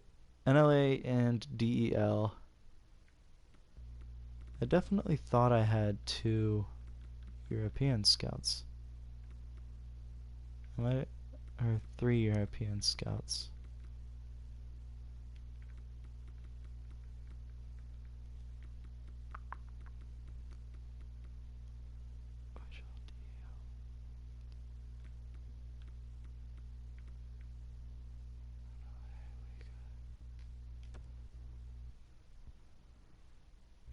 Oh. Huh. I guess I only have 2 European scouts still. That's fine. Yeah, that's fine. That'll be fine. Okay. Alright, cool. Start of the regular season. Oh, shoot. Alright, cool. We stopped before the game against LA. Here we go. The debut of a number of Canes. Trey Cash for one. Mrazek's probably getting the start, so not Matthew. Josh Bartosek probably won't be playing, but Trey Cash, Trevor Michaels, and Michael Goodrow. First period, Sebastian Aho gets the Canes started on the power play. Second period, no score. Third period, Canes win. Trey Cash scoring his first NHL goal. Ryan Dzingel getting the game winner, but Trey Cash getting his first NHL goal in that game. Let's take a look. Did anybody else record their first NHL points for the Canes? So Sebastian Aho with a clean 3-point effort. McGinn with 2. Teravainen with 2. Trevor making an impact with 1 assist. And, Trey Cash. I'm assuming Trey got more. Oh, he might have gotten power play ice time. That's probably it. So, let's see. Or penalty kill, I mean. So, yeah, Aho, Svechnikov, and Teravainen. Let's see. Yeah, Trey was assisted by Trevor. So there it is. First NHL points for 2 players in this game. Or for 2 Canes players, at least. We're going to simulate to the game against the New York Islanders to see when Trevor gets his first NHL goal. Because, we're all curious. We all want to see it happen. Trevor, first NHL goal, less than a minute into this game. And then Svech with a goal, and Canes lose. Trocheck and Svech getting goals. Will Looper with 2 goals in this game. But, all right. Michael Goodrow is a defensive defenseman, so I'm not really going to wait around for that. Shea out with back spasms. Hurts the Canes, but luckily Jake Bean's pretty good. Yeah, it took only 2 games. I mean, that's what happens when you're a franchise player. But, so we'll go sim to game, or to February 1st, right before the trade deadline.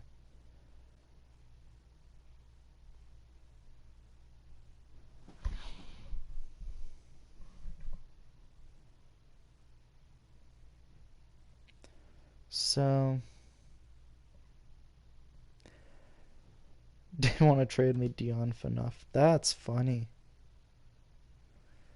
3-2-0, winning against the Canadiens and Bruins is huge. Braxton Atkinson fired by the New Jersey Devils. This time we will take a look at the draft, and Aatu Räty is projected to be the first overall pick. So far, my scouts do like Braden Allison here. We don't have a potential in comparison on this player yet. Same with Aatu Räty. Aatu Räty is definitely a high elite. I don't know. This Allison player is a created player, so we don't know. Or just a AI generated player. Brady Shea is back, so the Canes get a big piece on defense back.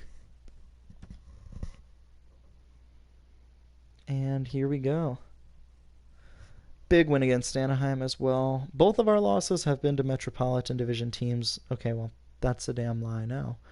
But both of our Eastern Conference losses were to Metro Division teams, so that's unfortunate. But, I mean, from what it looks like, it seems like the Canes are allowing less goals in some capacity.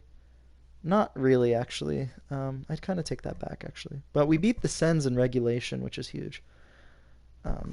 They beat us in the shootout 3 times last season, so I think we may have an average start to the regular season and then start picking up towards the end of the season once we get some development from Trevor, Trey, and Michael, and even from Josh. If Josh can get an overall point, that's a big difference. But yeah, I don't see the Canes making the playoffs this year. It's possible, but I doubt it.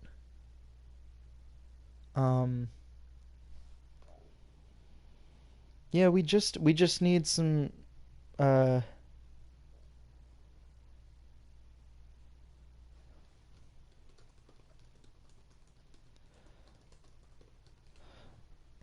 We just need some development. Trocheck being out does hurt the team, though. And Panda sent me a DM asking which pick he was drafted. So I'm going to take a look real quick. The Panthers suck in this game.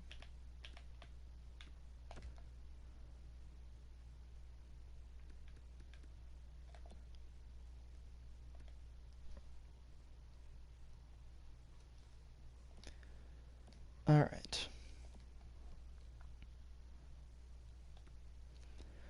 So, who's leading the team? Tara Vinan's having a great season.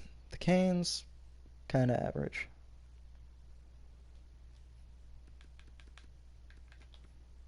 February 1st, we have a game against Buffalo that day. I don't know.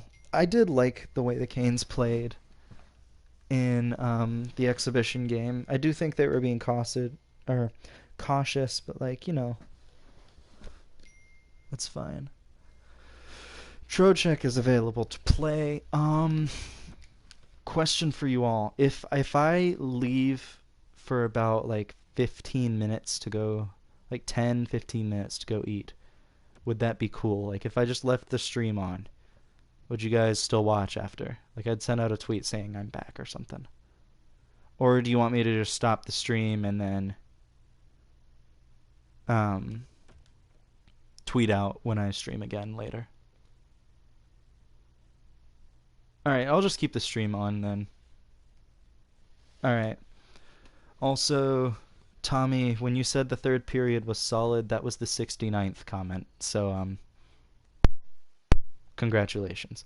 Alright, I'll be right back. I'm gonna mute my mic so you guys don't hear just any like annoying noises, and then I'll send out a tweet when I'm back. But yeah, alright, cool. See everybody in a bit.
All right, I'm back.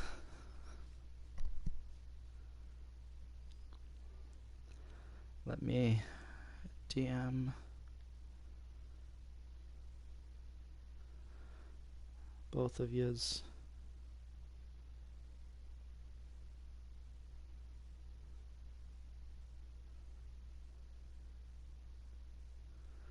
I don't know which.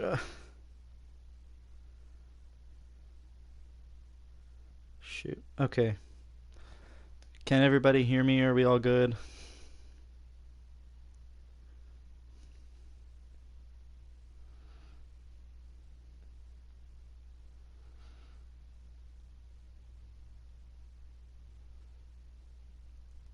All right, cool. All right. I just sent out a tweet to make sure that, everybody still watched or here, but here we go. Central Scouting rankings. So we know that Allison is a medium elite and Ratty is a high elite, so that's the draft, basically. Our scouts have found one bust, projected to go pretty high in the draft, actually. So let's scout him real quick. Zach Dean. And, Arizona wants Jordan Martinook again. But no. All right. Canes are winning more games now. We're on an 8-game winning streak, I believe. Because we were 9-9-1. The winning streak has come to an end. But that's really good to see. The Canes pushed their way into a playoff spot with that winning streak. I still think, oh, that's good. We shut out we only scored 1 goal in 2 games, but we did win that game, so that's a big deal.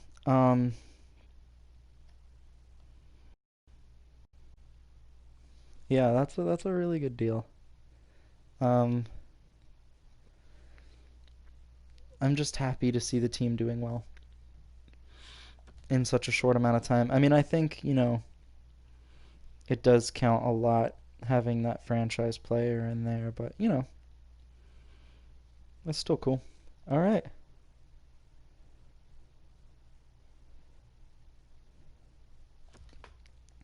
Man, Jack Drury heading to Sweden is kind of shocking, but pretty cool.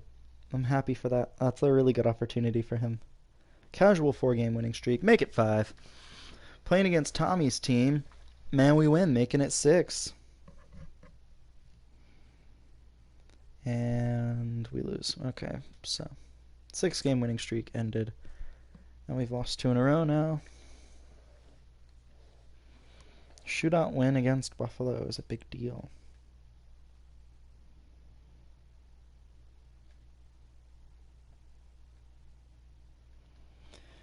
All right. So we're winning games, we're losing games. Playing a little bit of 500 hockey the past 2 weeks. Let's see if we can change that. Big win there against the Rangers, shutting them out. They're consistently one of the better teams in the division after a little while.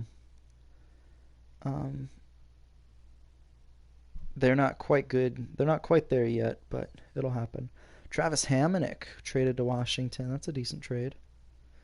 And new Central Scouting rankings. Again, my scouting staff will have scouted the draft a little better, but they're not going to be great. I'll just notice like a little more coverage. Still 2 gems, or 2 busts, both of which are in the second round, or the first round, which is kind of crazy. That's not great. There's a win and a loss. Yeah, just 500 hockey. We're still second in the division, which is good. Heading into the All-Star break, Tyler Myers traded, and that's not a huge surprise, actually. And after the break, the Canes playing against Edmonton. And do we win? Tampa firing their head coach. What happened? And I believe we did win. No, we literally just started. So you've missed nothing. Tara Vinen having a good season. Yeah, you haven't missed anything. Hamonic was traded somewhere. I don't even remember where. I think it was Washington. And then Tyler Myers was just traded, I believe. But that's really it. So at 30, with a 30, 17, and 12 record, I think I feel confident enough simming to the last game of the season. We are very comfortably in a playoff spot.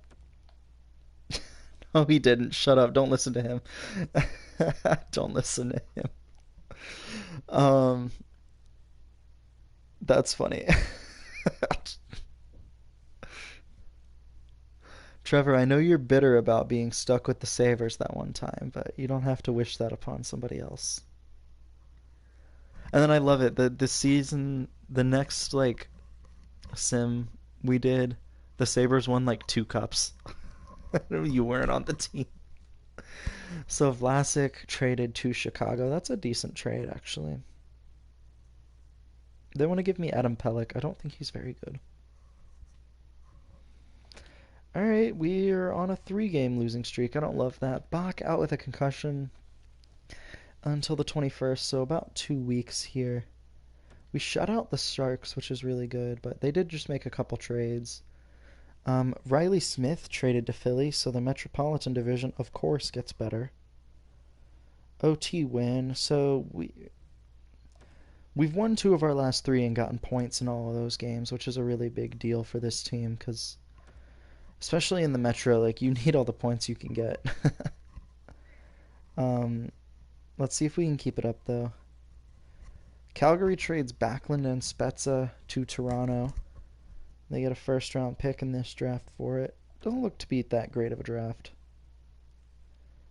And can we beat the Sharks? Again, we can in overtime. Jankowski traded to Tampa. That's a pretty minor trade, actually. Stastny traded to Boston from Vegas. So Vegas is selling officially. Bach is back. Canes sweep the season series against the Sharks, winning both games, which is nice. Big win against Boston, even after they traded for people. And see, this is why I don't love making trades. It's like the team does fine even when we don't make a trade, you know? It's like there's a win against Detroit.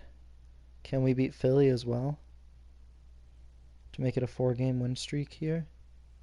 Darcy Kemper traded to Edmonton. Chason headed to Arizona. And we can. We're on a 4-game winning streak here. We just beat Philly, who made a pretty big trade. Brent Burns traded to Boston. That's a horrible trade for Boston. I don't even care what they gave up. Burns is only going to be good for like another season or two, and then he's going to suck. That contract's bad.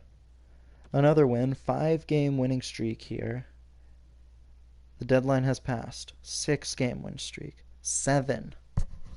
Up to 40 wins now. We lose to Pittsburgh, the best team in the division. Whatever. There's a shutout win over the Islanders. Vatanen's out with an injured stomach. Yikes. Still getting shut out a little bit, which is a little frustrating, but fine. Vatanen's back, so that's a big addition to the lineup. Another loss to Pittsburgh, but again, I'm fine with losing to the best team in the division as long as we win more of our other games. So we'll take a look at the draft class. Still pretty much the same. I like that we actually scouted the top, 7 players this time around. So my scouts really told me that these guys were busts and then said, yeah, we're not going to take any further questions at this time because they haven't scouted them since. Another 3-0 shutout win over the Islanders. And we shut out the Leafs on the next night. And then there's another win. So 4-game win streak does get snapped in Pittsburgh again, unfortunately. But we lose to the Blue Jackets and then beat the Blue Jackets. We lose to Toronto. It's a good decent month, I'd say. 3 games in a row. Look at this. I've never seen this. I've never seen 3 games in a row at the NHL level. At least in NHL 20. But yay, 50 wins. The Canes are a playoff team this year. Pittsburgh will probably win the President's Trophy. Oshie scores on Josh. Teravainen gets a goal for the Canes. And Svechnikov scores the first line getting goals in this game. But unfortunately, the Canes lose their last game of the season. We'll finish comfortably in second in the division. Pittsburgh wins the conference. Teravainen with 75 points, not terrible. 50 assists is a pretty big deal. And we'll take a look at rookie scoring. Or we'll take a look at scoring in general. Oh, I know. That's a huge improvement. Teravainen, Aho, and Svechnikov. And I mean, part of it is Svechnikov was an 86 last year. He's an 88 now. So, like, obviously, 2 overall points is pretty huge. Hamilton stayed in the same. There's a really big drop after the first line, though. So, this is the first line, and then here's everybody else. Trey Cash having a hell of a season on the third line with 42 points as a rookie. That ain't too bad. Still an 81 overall. He actually outperformed our franchise player, Trevor, who only had 22 points. But he grew an overall point. What? That's confusing. I don't get that. That's weird. Huh. Other rookie on this team, Michael Goodrow and Jake Bean. It kind of split the season, it looks like. Jake Bean actually kind of outgrew him, so he played and had a hell of a season, actually. I think that was it for rookie scoring. Bach had 28 points, which is pretty good. He missed 4 games due to injury. So yeah, it definitely looks like we're going to need to upgrade the team's depth scoring a little bit. But I'm kind of hoping that we don't have to because, like, let's see, for instance, Bach's still an 80. Let's say he gets up to, like, an 82. Like, there's going to be more points due to that. So who else are we checking out? I guess I could check every rookie skater. Wade with 47 points. Arizona's lame and doesn't have anybody. Baston doesn't have anybody either. Buffalo has Shlomo and K to the RL barely played. Calgary doesn't have anybody, I believe. They have Josh, and Josh played a little bit, looks like. 1 shutout, 10 wins, 9 losses. So pretty average rookie season. That's obviously Carolina. Chicago, it's me played a full season. They don't have any goalies. Colorado had Jason Mariani, who played a full season. No goaltenders. This is Columbus now. Yay! 50 points. Look at me. Look at this guy here.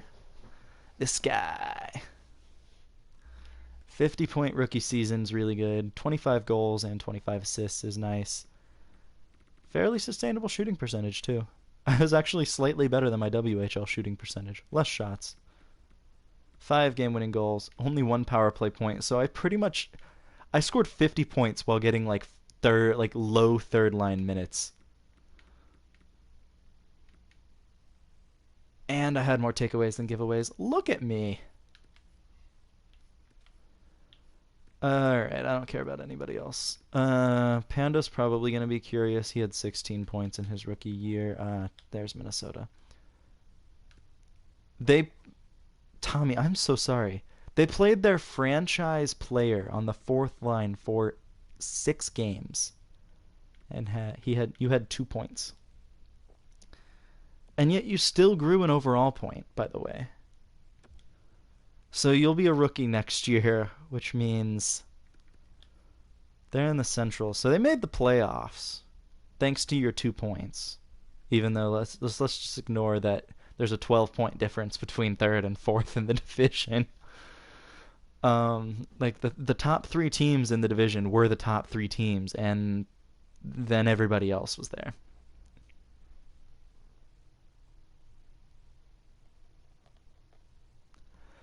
So I'm not going to give you the detail. I'll give you the details of the Canes season to see if there were any actual improvements. Your player, Tommy, will wait until next season to kind of make sure that he actually plays. Because there's no point in giving you an update on 6 games. Like, you had 4th line minutes, like 8 minutes a night. Your coach sucks, but you grew an overall point. So the Canes obviously winning. Had less goals for this season, I believe. But defensively we were better, which is fine. Like, I'm okay with that. Actually, defensively, I'm pretty sure we were about the same. Oh, you literally have nothing. Okay. Getting the Nature's treatment. Oops. Um, but yeah, so goals for we had less of it, but like we still made the playoffs. It just seems like we had a lot of one goal wins, which is fine. Just means we got to score a little bit more. Power play goals were still like reasonably high in the division. We were fourth in the division this year, which isn't great. It's middle of the road. Power play percentage, middle of the division again. Here I can actually sort it by this. We were fourth in the division, so our power play was just fourth overall. We did allow a lot of shorthanded goals, which isn't great. 44 power play goals is third in the division, which is not good either. So the penalty kill actually improved 3%, but is still seventh in the division. So that's not great. So the PK, like the changes we made to the PK improved the team, but it didn't really matter. Very balanced record though. We were actually better on the road than we were at home, which is interesting. But yeah, so the Canes, the PK needs some work.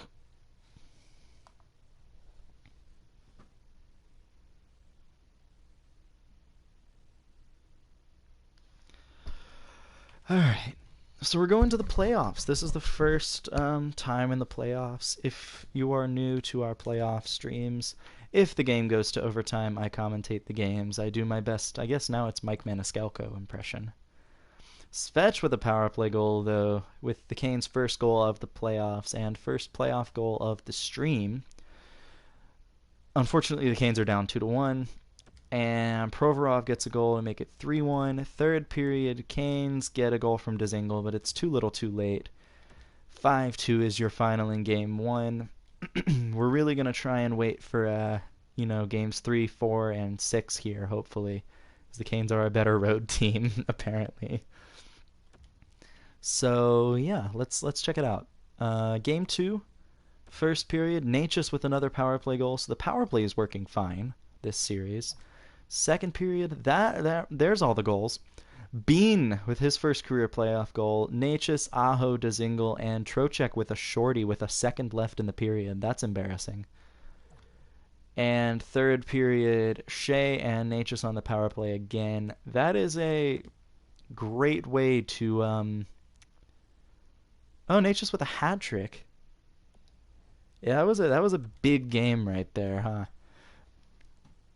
8-3 win. And yeah, you're right. The floodgates are wide open now. Um, that does always worry me a little bit. Charlotte, not a playoff team this year. A little surprising actually, but it's fine. So obviously after that game, Necas is going to lead the team in points because he had 3 in that game. But we'll take a look. Here's game 3. First period, Vatanen and Svechnikov scoring. I'm still waiting on Trey and Trevor to get the goals here, but good to see the Canes getting some goals in the first. Second period, Necas, Svechnikov, and Teravainen power play goal. Literally right from the slot. His and Svechnikov's goal right from the slot. Third period, oh my god! Bean, Trevor with his first career playoff goal. Slavin, Niederreiter, Gardner, and Dzingel. Good God. Somebody check on the Flyers. Are they okay? Jake Bean having the best playoff performance I've ever seen from a rookie. Oh, it's because Trevor's on the fourth line.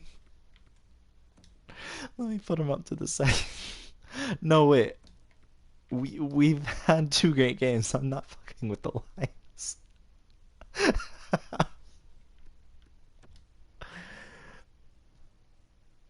That's it didn't period 1 and period two's goals were not equal.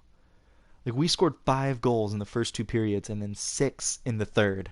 Does Philly I'm looking to see if Philly has any injuries or if we're just like they have no injuries. So we literally have just crushed them these past 2 games. Gotcha.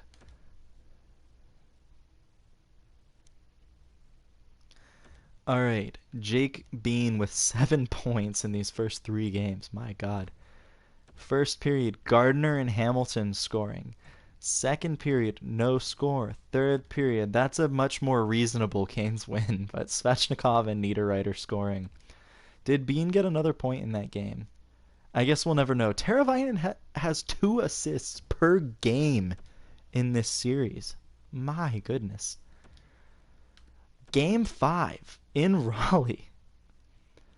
First period, Gardner with another goal. Second period, here comes Philly. Van Riemsdyk and Zaitsev scoring. No score in the third. The Canes lose, and we're heading to Game 6. It's kind of crazy, but I mean, I'm not going to complain about Teravainen having, over an assist per game here. Bean and Slavin with power play goals. So 2 power play goals from the Canes here is a pretty big deal. Second period, Trey with his second of the series, I believe. No, I believe that's his first playoff goal career. That's his first career playoff goal, I'm pretty sure. Third period, Aho gets a goal. The Canes advance to the second round, so that's a big deal. That's a really big deal for the Canes. Yeah, the power play was killing it. Let's take a look. Well, no, here. We'll sim to the second round, and then we'll take a look at the playoff stats, for teams as a whole, to see where we stacked up. So it's going to be Canes versus the Bruins in the second round. So this is a pretty heavyweight matchup here. Teravainen leading the team with 10 points in 6 games. Player stats, Aho. Bean had 1 more point in the last 3 games of that series, so he definitely cooled off a bit. Hamilton, Necas, Dzingel, and Slavin all at a point per game. Trevor's having a good series, 4 points. Trey with 3 points is 3 points. So, I mean, the team's getting scoring. Did any player not record a point in that series? No. So we got scoring from... We had every player on that team have a point. 30.8. Talk about Jake Bean with a 33% shooting percentage. Literally a third of his shots have gone in. That's crazy. But yeah, so the Canes are doing well. Minnesota made the playoffs, Tommy, so I'll check and see how your player did. They also went to 6 games. Oh, your player probably didn't play because Minnesota sucks. Yeah, that's right. So the playoff tree is looking like this right now. So Minnesota did not advance, and that's what they get for not playing you. So it's Florida versus Buffalo, which is awful.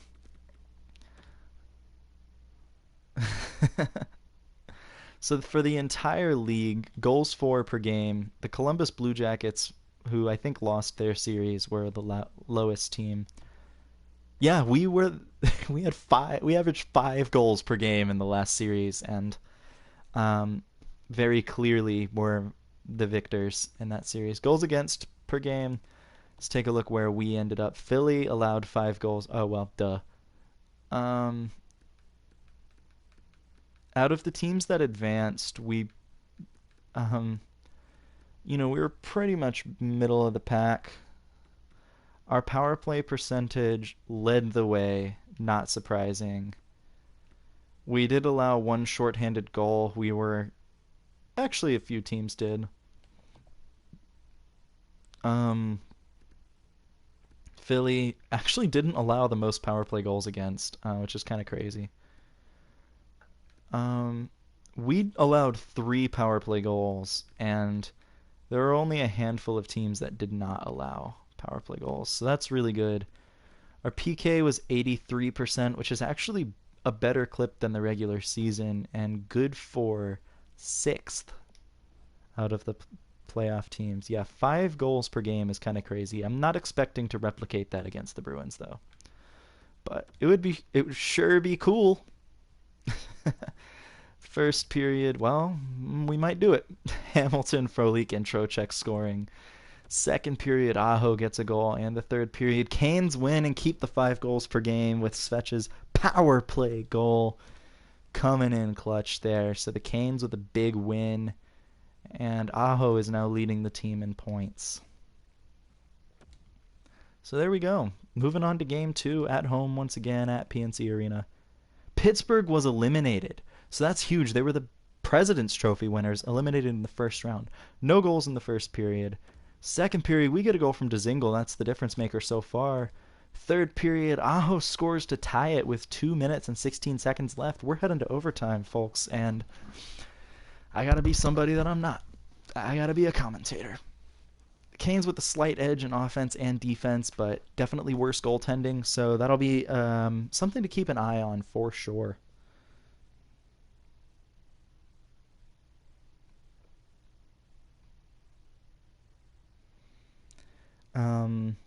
Yeah, this is at PNC Arena, I believe.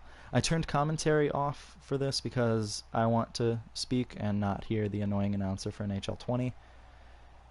Slavin with the puck to Teravainen. Oh man, what a hit. Teravainen just got decked. Pastrnak with the puck now. He's going to take it behind. Shot blocked in front. What a block. Svech gets it to Hamilton. Back to Svech. And here we go. Teravainen enters the zone. Gets it to Svechnikov. Shot saved by Tuukka Rask. And he's going to hold on there. 18:09 left in overtime. I think we're doing about 4 to 5 minute periods here. And yeah. Top 10 in goals in the playoffs. Svechnikov is 4th with 5 goals. Let's see if he can get goal number 6 here in overtime. First line still out for both teams. Aho wins the faceoff back. Slavin with the puck. Gets bumped off as he's trying to put a backhander on net. And that was off of Pastrnak there. And so the Canes unfortunately relinquish possession. Bergeron can't get the puck to the net. Great defensive play there. And Hamilton's going to carry the puck up. Pass center. Svechnikov enters the zone. Aho shot. Save of Tuukka Rask. Charlie McAvoy breaks it out to Krejci. Marchand to Paul Stastny. Oh, yeah, he was on their team. Torrey Krug, future Hurricane. Oh, what a save by Peter Mrazek there. Jake DeBrusk poke-checked away. That was going to be a glorious chance. And the Canes defense, Vakanainen with the puck. Krejci to McAvoy and Paul Stastny with the puck. Slavin was running up on him, and he decided to not hit him. Vatanen is going to get it out to Niederreiter. That was a little close. All right. Ooh, Nino with a bad pass, and Jake DeBrusk is going to take it. Slavin bumps him off the puck. Maybe that's a body check. I'm not sure. But Vatanen gets the puck to Dzingel, and the Canes have a breakout 3-on-3. Necas to Trocheck. Get the puck in closer, please. Trocheck. Shot! Saved by Rask. I believe that was Vatanen with the shot there. In points, we've got 2 of the top 4 playoff scorers. That's what I like to see. I love to see it. Trey Cash out on the ice now. Loses the faceoff. Danton Heinen with the puck now. Charlie Coyle bumped off the puck. Shot goes wide. Vatanen to Trocheck. The Canes' third line out on the ice. It's a good third line. Trocheck. Trey Cash shot. Another save. Tuukka Rask. Trocheck blocked in front. Vatanen with the puck. Gets it to Shea. Shot blocked. Coyle has the puck after he blocked his shot. Ooh, that's not a penalty. Oh, wow. Okay. Pastrnak to Coyle. First line out for the Bruins. Shot maybe hit a man on the way through. Either way, save Mrazek. Svechnikov, first line's back out for either team. Teravainen with it after Svechnikov gets crushed. Teravainen doesn't have a friend. Ouch. Ow. That was a suicide pass right there if I've ever seen one. Bergeron being watched closely. Carlo Mrazek with the save, and the Canes are going to hold on. Face off with 7:09 remaining. It's been pretty consistent. Pretty consistent pace here so far. Yeah, that was a disgusting hit. He's fine though. He's still on the ice, so it's because I turned injuries down. If they were up to the normal spot, man, he would have been hurt. Carlo with it to Pastrnak. Svechnikov on a breakaway after the turnover. He's gonna... Oh, my God.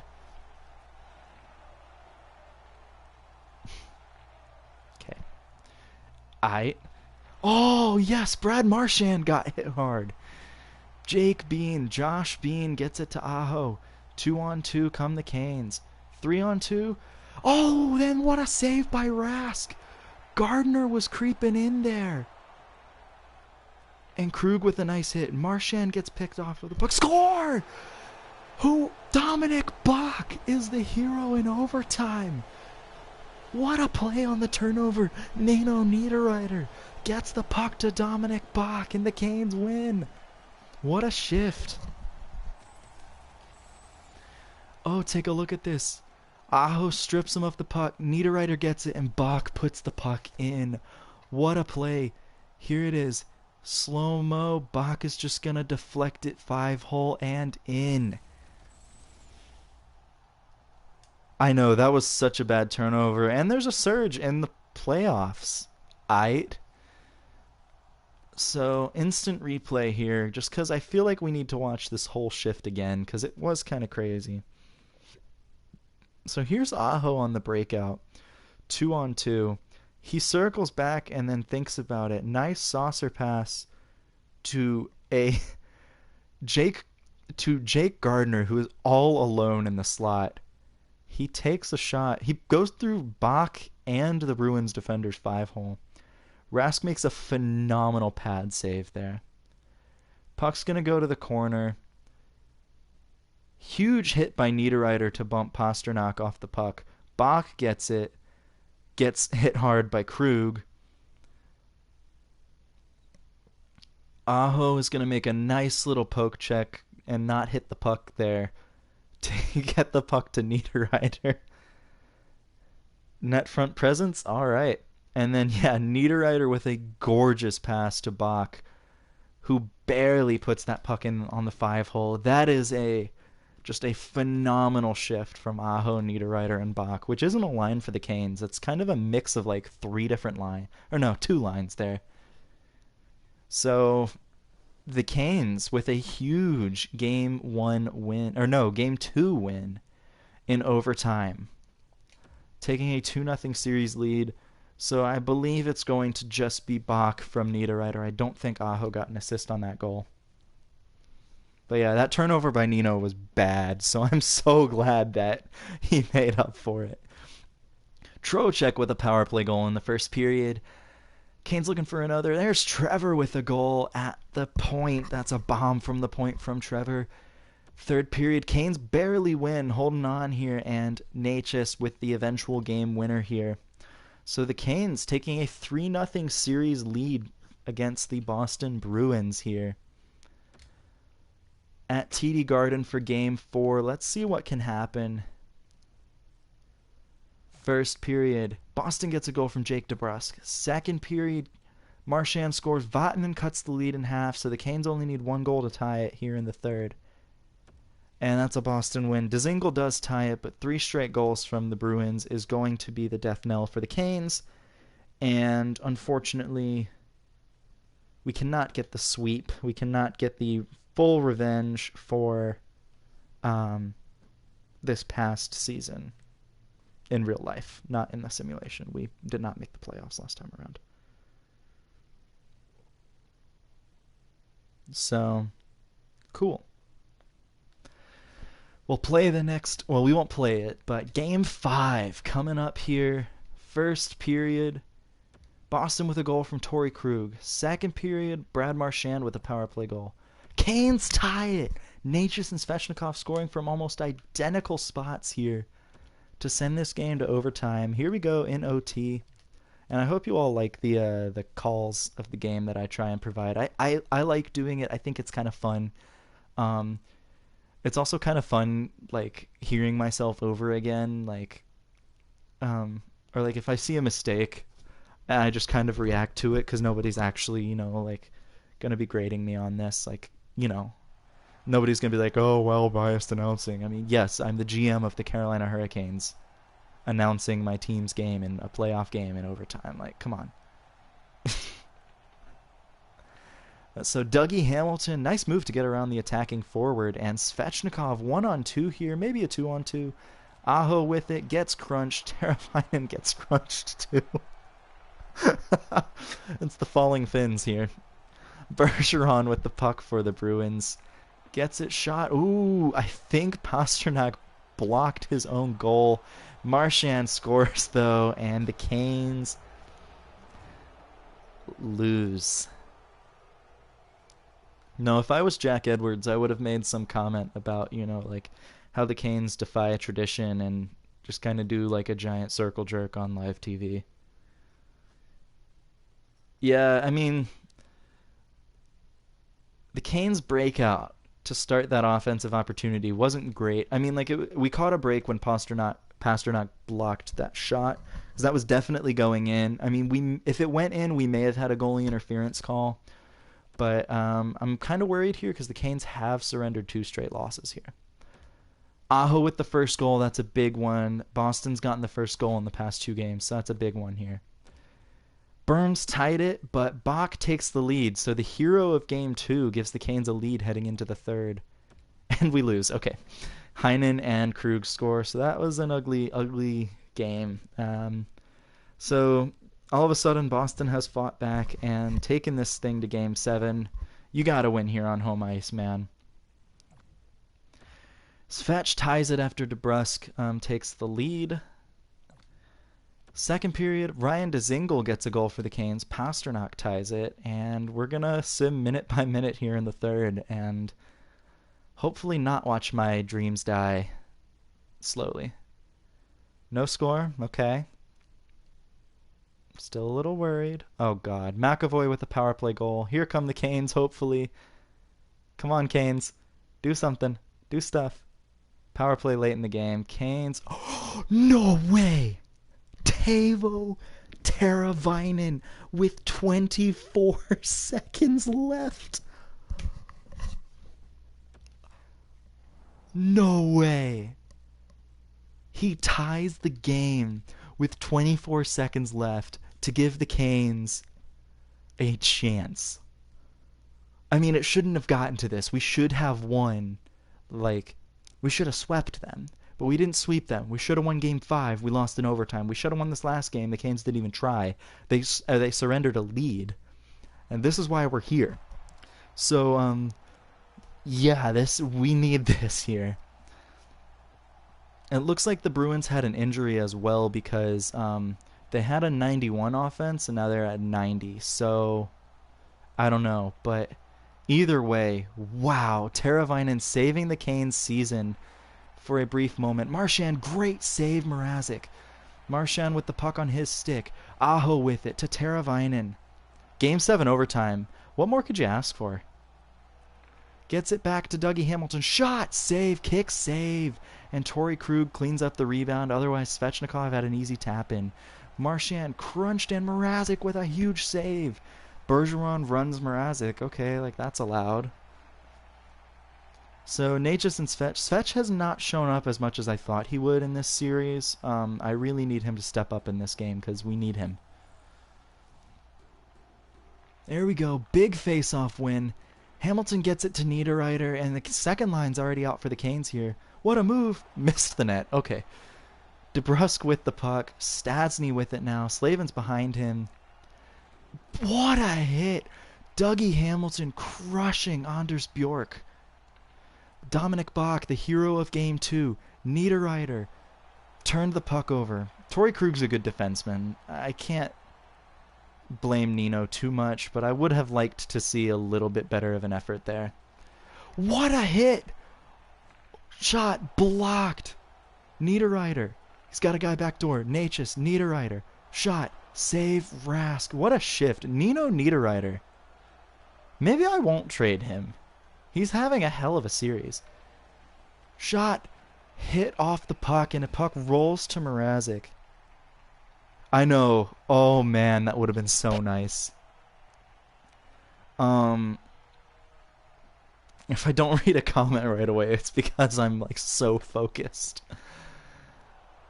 Vatanen, that was a horrendous turnover. Oh, man, I would have been so mad. But it's all right. Mrazek made the save. Trocheck to Trey Cash. He elected to pass there, which is interesting. Brady Shea. Shot score! The Canes! What a play! Let's go! Canes win in overtime. I legitimately jumped out of my bed there. Trey, was that you? Wait, was that your player? I am dead serious. Was that your player? Let's take a look here. So this is you, right? Yeah, so you're 28. You give it to Dzingel, and then you get the puck and give it to Shea. No. You will get the secondary assist. It's Shea, or it's Dzingel from Shea and Trey. So Trey's player gets the assist there. But look at Brady Shea, the playmaker here, catching Dzingel right there, and what a goal. The Canes moving on to the third round. And I'm so happy too, because if we lost, we would have gotten reverse swept. We won the first 3 games and then lost the next 4. That would just not have been good. So your Carolina Hurricanes are heading to the Eastern Conference Finals. Large part thanks to Teuvo Teravainen's second goal of the playoffs, which was with 24 seconds left in the game to tie the game up and send it to overtime. Canes and Panthers here. Yeah, like the Canes, I don't know what it is, but their defense has been great. First period. Oh, both teams are red. This is kind of bad. Niederreiter and Slavin scoring for the Canes. Second period, Trey Cash with a goal, factoring in on another big goal for the Canes, and we lose. Nino Niederreiter scores with 13 seconds left to make it look better than it really was, but in reality, the Canes just flat out lost that game. That's not great. How crappy are you? You actually did all right in the first round. I'm not sure how you've done since, but you had a decent first. You had like 4 points in the first round. You had a goal and 3 assists, I think. Who needs defense? Right? That's what I'm saying. Trocheck and Aho scoring. So Trocheck scoring against his former team. That's kind of cool. Second period, Niederreiter with another big goal. I have to keep him around, man. He's having such a good playoffs. Bach and Svechnikov with goals as well. So the Canes take game 2, tying the series up here in a big way, too. I mean, that's, not the way you wanted game 1 to end. We'll view the draft class. It's not going to really matter, but yeah. We'll take a look. Still just the 2 busts, and we really don't know. I think these are both high top 9 forwards, and that's just not great. Yeah, Nino must have heard me say, like, yeah, I think I might trade him. And he's just kind of gone off in the playoffs. But Aho with a big goal here in the first period. Second period, again, Nino with a goal and Gardner, the defense, getting active in this game. Third period, Trocheck scoring again and Svechnikov. This is what I like to see, is like balanced scoring throughout the lineup. And Slavin is out with a hamstring injury. I think he'll be back in a couple of days, so that's not a huge injury. The Canes have a 2-1 series lead. First period, Teravainen with a power play goal. I believe that might be our first power play goal of the series, but I'm not sure. That player, who definitely exists, scored a goal for the Florida Panthers to tie it. Tie game. Panda scores for the Panthers. Natchez with a power play goal, and Bach scoring with 2 minutes and 9 seconds left to send the game once again to overtime. Offensively, we've actually improved. Defensively, we took a little bit of a hit just because Slavin is out. But we're even with them defensively, better than them offensively, and we allegedly have worse goalies, but I don't know about that. We've got Peter the Man Mrazek here. I know, man, like, he's having a really good playoffs. Like, Niederreiter and Bach have kind of been killing it. Like, that third line has been great. Trevor, you are playing on the fourth line, which does suck, but like I can't switch up Niederreiter and Bach right now because they're killing it. And Trey's doing all right too, I think. Aho, Svech, shot, save Bobrovsky, but that was already a good chance. I don't think he got all of that shot, but that's a good chance from Svechnikov right away. You like to see that. Aho against Barkov on the faceoff. The 2 Finns, and Barkov wins it to Yandel. Hoffman with the puck. Mike, my girlfriend, harassed Erik Karlsson. Hoffman. Ekblad to Hoffman. Oh, what a hit. 25. Who is that? Who's 25? Oh, another big hit. Yandel with the shot. Mrazek with a good save. And Svech is going to carry it out of the zone. 1-on-2. No, 2-on-2 here. Svechnikov passes it back to Michael Goodrow, who is on the ice now. Aho shot. Save. Svechnikov, another great save by Bobrovsky. Keith Yandel. Henrik Borgstrom to Frank Vetrano. And here we go. So it's Hamilton and Michael Goodrow. That's an interesting pairing.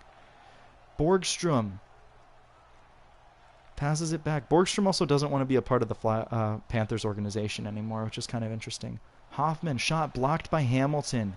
Necas is going to get it to Hamilton, and Teravainen with the puck. Kane's kind of partially trying to change lines here. Necas, Teravainen, shot, save Bobrovsky. He had a wide open glove side, but he elected to go with the, not that. The Canes, despite having a few big hits in overtime, are not really a physical team, I guess. Svech is 9th in hitting, just on the replay. Niederreiter with a good turnover, but unfortunately there were 4 players around him. He couldn't quite hold on to the puck, which is fine. Shot by Panda, I believe that shot just goes high. Bach with the puck on his stick. Big goal, Dominic Bach here. Panda to Mike Matheson, and Vetrano with the puck on his stick. Frank Vetrano. Matheson, shot. Easy save from Mrazek. He saw that puck all the way, and he's going to hold up. 11:58 left in OT. I think we're going to keep the third line out here. Watch this hit here from Mike Matheson on Dominic Bach. Yeah, that's a pretty big hit there. Yeah, Trey Cash. Disrespecting Alex Semin and Elias Lindholm with that number. Dzingel with the puck on his stick. To Trocheck, to Brady Shea. Trocheck with it. Ooh. Oh, Shea with a horrendous turnover to Lewis. And Connolly with the puck now. Connolly. Good play by Vatanen. And Shea kind of turned it over, but it's fine. That was the messiest breakout I've ever seen. Dzingel with it now. To Trey Cash. Trey on the right or the left circle. Ooh, no, bad pass. Into traffic too. All right, third line not doing great here. Niederreiter, I guess, is not. Oh, what a hit again. Canes with some massive hits in this game. Yeah, Connolly getting rocked by Trey Cash here. Look at this. Just a step up and boom. Just laying the boom, and that's definitely a concussion because his head hit the ice. But what do I know? Ooh, fourth line out against the first line here for the Panthers. But Trevor wins the face-off. All right. On the tie-up, Trevor winning the face-off here. Offensive possession. Michael Goodrow shooting. Oh, he had a wide open net. But it was just blocked because he can't shoot. Barkov, great shoulder save by Mrazek. Canes with the puck. And turnover. Shot. What a save, Peter Mrazek. Trevor with the puck on his stick. Turns it over. Chase Prisky scores. You knew it was going to happen. I knew as soon as I saw that name, that he was going to score. So that was game 3. So the Canes facing a 2-1 deficit in the series, I believe. It's still a very doable game. Very doable, indeed. Or no, it's 2-2. Like, you knew it was going to happen. As soon as you see Prisky flash on the screen, you're like, well, he's going to score a big goal against the Canes. So series is tied. We at least have a game 6 in this series. First period, Canes with a power play goal for Andrei Svechnikov. Oh, shit, you're right, I do. Bach with a big goal here. Canes with a shutout of the Florida Panthers. Bean with the power play goal and Sebastian Aho scoring. So that's a big game for the Canes. Emphatic right there. Where is it again? Captains and jerseys. That's right. T. Michaels. There you go. Back.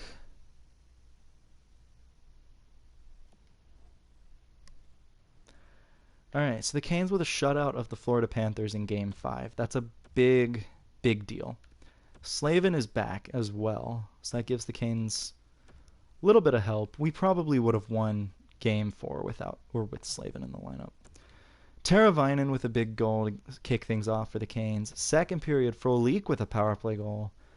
Third period, Dominic freaking Bach. That's the second game-winning goal I think he's had these playoffs. But a big goal for the Canes to send the Hurricanes, with a minute 40 left, by the way, sends the Carolina Hurricanes to the Stanley Cup final after missing the playoffs last year.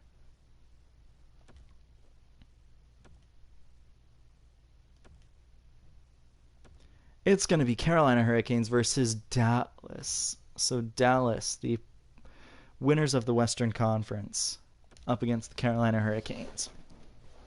This is a fun series, man. So player stats. Aho with 21 points, Teravainen with 20. So 2 point per game players. The first line's killing it. But we're also getting scoring up and down the lineup. Bach, 12 points. And he doesn't lead in game-winning goals, actually. He is tied with Necas for second on the team. Svechnikov has won us 3 games, so he's almost won us a full series in these playoffs, which is really cool and important. Niederreiter has won us a game. He's having a great series. I know like 12 points isn't that much, but he's consistently scoring big goals for the Canes.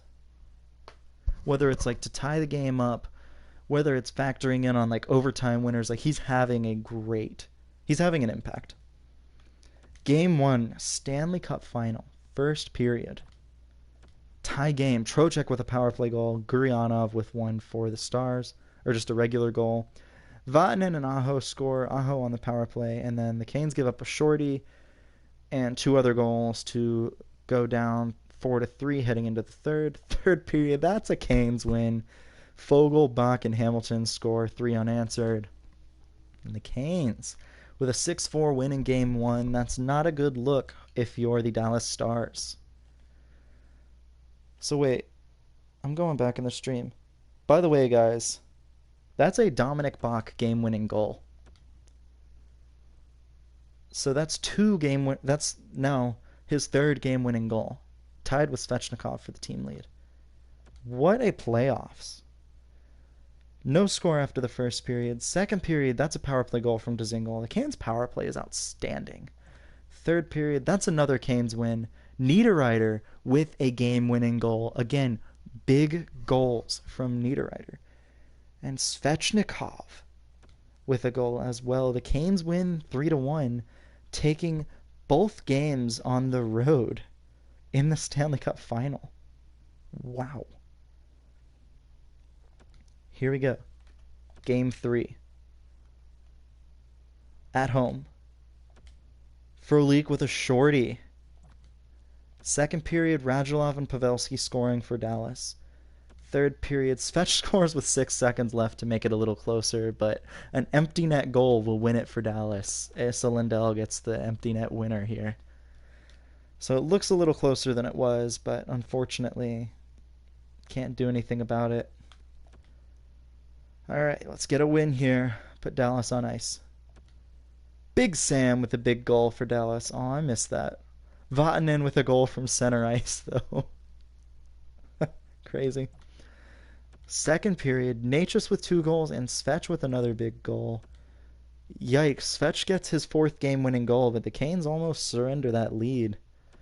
But the Canes, a 3-1 series lead over the Dallas Stars, by the way. The team that won the Western Conference, they had 3 more wins than us in the regular season. Game 5. First period. No way. Aho scoring a power play goal. Svech with a goal. Necas with a goal. It's 3-0 Canes after 1. Okay, it's 3-2 Canes thanks to 2 power play goals in the second for Dallas.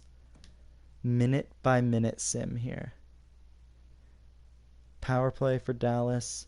Long ass power play. Big Sam ties it up on the power play. That power play lasted like 5 to 10 minutes. It was so ridiculous. Dallas takes a lead thanks to Dickinson. 5 minutes left. Gardner ties it. Jake freaking Gardner. 20 seconds left. OT, game 5 in Dallas. Canes with an edge offensively and defensively, too. So Jake Gardner tying it late in the game. The Canes, I don't know what it is. They've tied games late consistently. OT, game 5. Win and the Stanley Cup is yours on the road. Lose and you have a chance to win it in game 6.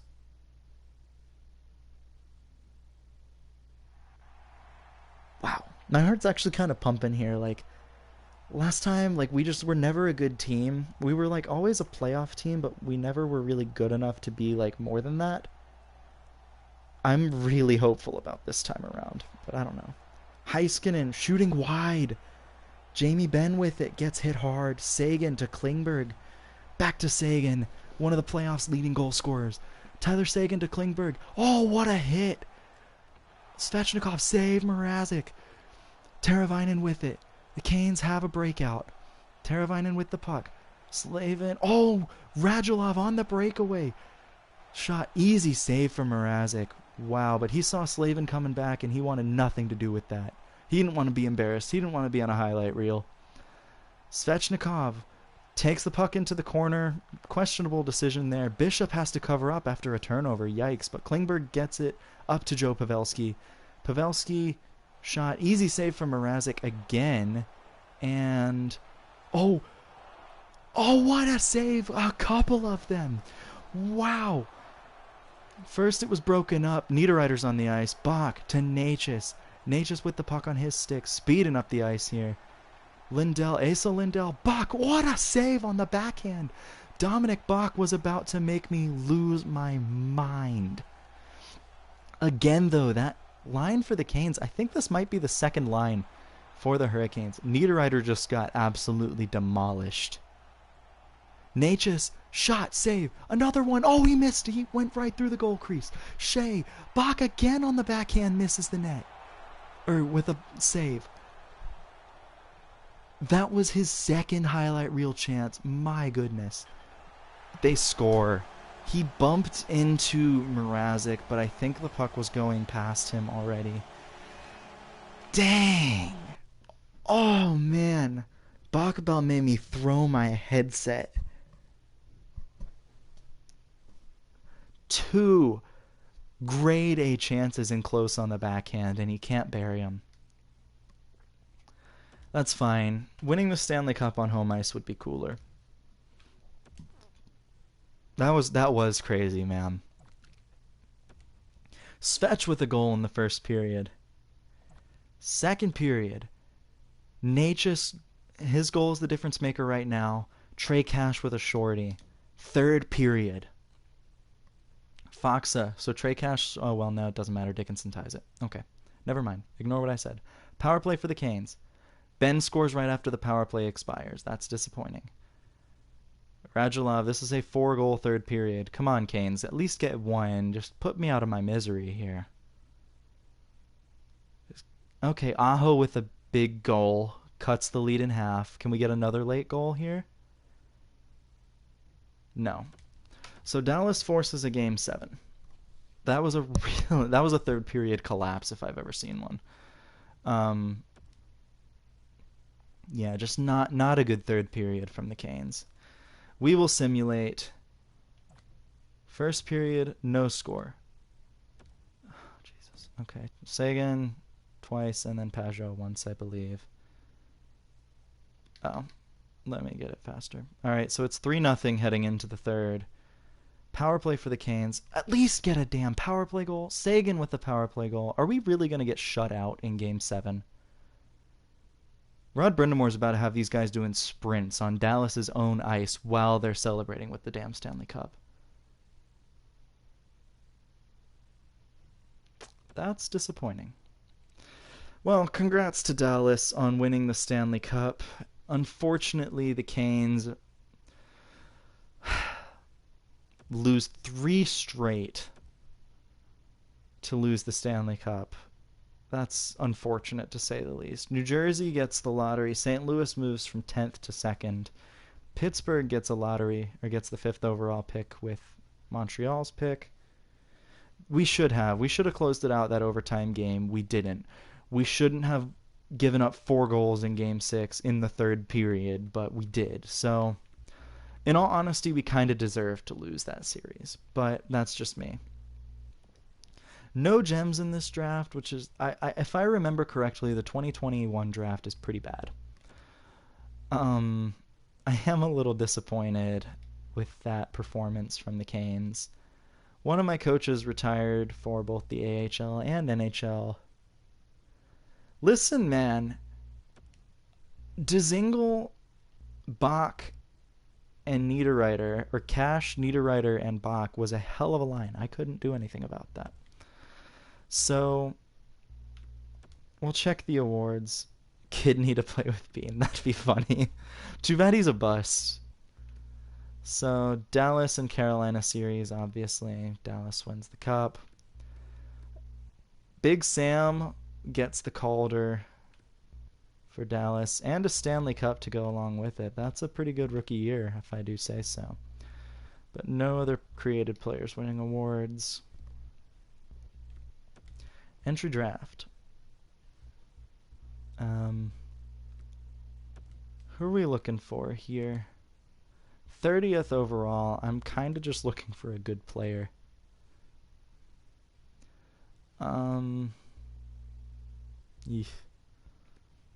Chase Stillman, I think, is a decent pick, actually. Yeah, medium top 6 forward. He's 70 overall. That's a really good pick for me. A real rookie season. Chase Stillman is Corey Stillman's kid, by the way. I don't know if anybody knows that. 61st overall. Medium elite defenseman. Lubomir Panik. I kind of want to see who that guy is, but like, I gotta pick the. Oh, Brant Clark. He's medium top 40, I think. Oh no, he is medium elite, but his overall is butts. That's why he falls this far in the draft. But that's still a really good pick. Lubomir Panik. Let's see where he ended up. Yeah, medium top 60. So I'm glad I didn't go with him and went with Brant Clark instead. So this was the 3rd round pick we got for Pesce. Let's see if we can make it count. I could pick a defenseman here to honor Pesce's memory. My scouts really like Ryan Winterton, so I think this is my pick. Low top 9. That's really bad, guys. Scouts. 91st overall in exchange for 99th and 5th overall, or in a 5th round pick in next year's draft. I'm going to say no to that. That's why they wanted to do that. It's because there's a goalie that's possibly a franchise goalie. Medium elite. They definitely wanted the medium elite goalie here, and we took it from them. And then we can get a chance to pick another good player. That is a great Canadian hockey name. So it doesn't look like we know a whole lot about this draft, unfortunately. And I know that there aren't any other gems because my scouting staff still isn't great. So I've already picked a goalie. Let's just pick the defenseman that my scouts seem to be a little higher on. Medium top 60 is not terrible. We don't have a 4th round pick in this draft. I think we traded it somewhere. I've picked a lot of defensemen. I've already picked a goalie.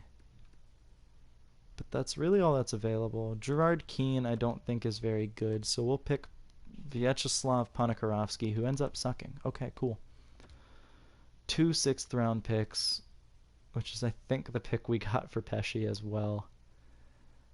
I just kind of need forwards here. Let's pick Griffin Wilson. He's 20, never mind. Theo Hill I don't think is very good. Marek Burka's also not great. Nolan Ritchie. Jeez, are there any good players? Alright, whatever.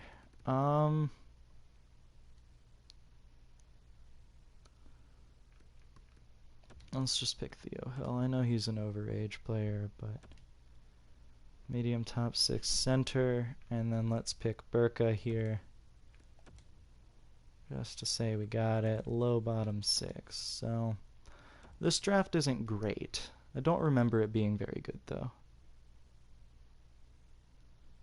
We'll pick the defenseman here. Medium 7th D. So we had a couple good picks. That goalie was a really good pick. Brant Clark's an excellent pick. William Torstensson. Love that name. He's not good, but that's a great hockey. That's just a great Swedish name. And then, yeah, I think we did well. So, decent draft overall. Not great. Our first 4, maybe 5 picks were pretty good, and then the rest were just kind of eh. So, I need goalie coaches. Okay. So,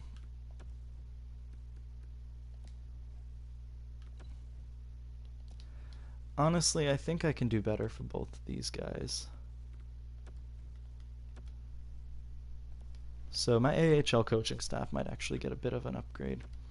And then my 2 best scouts, so my USA West scout and my USA Central scout, have expiring contracts.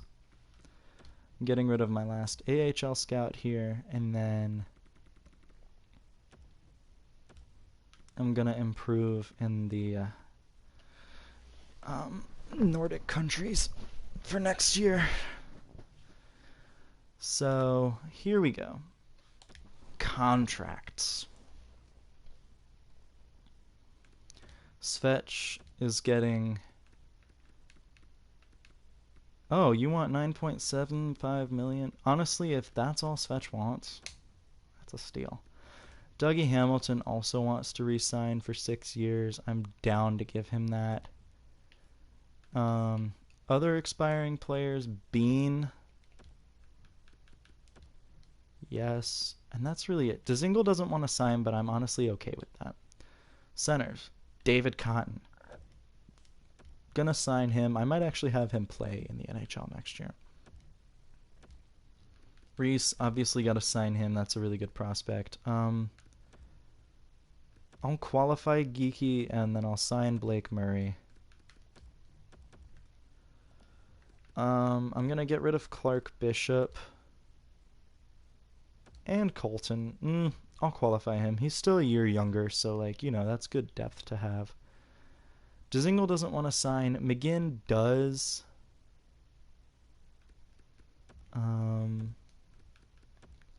Fogle never played.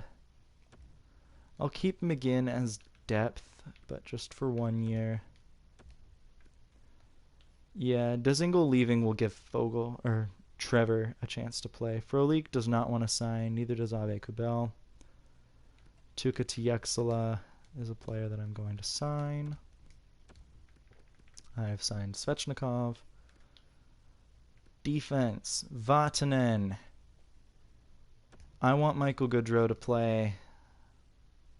I think that's the best way to do it. Honka here. Alright, and then I'm going to keep Prince Pretty for another year, but I'm not going to keep Forsling. I'll qualify my AHL goalie tandem. And this is controversial, but I think I'm going to downgrade in goal next year and go with Josh and Matthew and just kind of get, hopefully, some progression from these guys. I love Peter Mrazek, I really do, but there's just no reason to sign him. I have 2 great goalies in my system. Alright, so my AHL head coach has accepted. Did anybody not accept? No. So we can just sim to free agency. There's my scout. There's my other scout. And we're good. There's everybody accepting their qualifying offers. Cool. Alright, easy peasy. Alright, so before I forget, let's do the scouting and coaching staff decisions. So I have 3 spots to fill, and I said that one of them for sure would be, or 2 of them would be Scandinavia. So let's get the best Scandinavian scout out there in Kimlin back. And let's get the next best Scandinavian scout in Tara Lumala. And then I have one other spot to fill. There's a really good USA scout available, so I'm going to fire my worst USA scout. But first I'm going to go to Europe. B- for Europe is great. Efficiency is awesome. Discovery is meh, but that efficiency is great. So we're going to get a lot of scouting reports from Natalie Zherdev. So that's my spots to fill. Now I'm also going to just offer the best. Oh, there's too many damn scouts. Okay. So let's add the best USA scout here. And then before I forget, so I have 2 good USA scouts. And this is the one I think I signed, Gord Miller. And I'm just going to fire. So scouting department, that's a massive upgrade in every category there.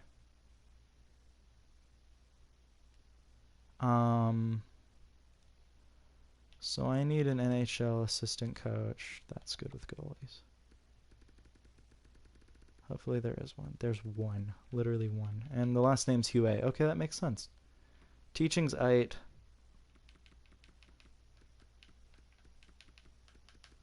Specialties goalies, so I mean that kind of works out. I need an associate coach now for the AHL. This we just look for overall. There really aren't any great ones here. So actually, you know what I'm going to do? I'm going to go with teaching. One that isn't terrible. This is fine. Just offer like a little bit of extra money. I need an assistant coach now. One that's preferably not awful. Okay, we'll have this one be my goalie coach, and I just have to offer a little bit more money. Now for the assistant coach, we'll just go with overall and get one that isn't terrible. And we'll have this guy be my assistant coach. So, there we go. Alright. So we've made, hopefully, some better coaching decisions. We'll take a look at the team, see if there's anything I need to add in free agency. I don't believe there will be anything. I think we might just let the team grow organically. 1, 2, 3, 4, which is fine. 1, 2, 3, also fine. 1, 2, 3, 4. Holtz is better now. Awesome. Awesome stuff.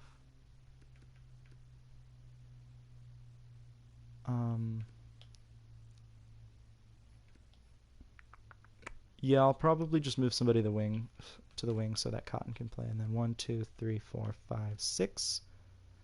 Gardner regressed a little bit, and that hurts.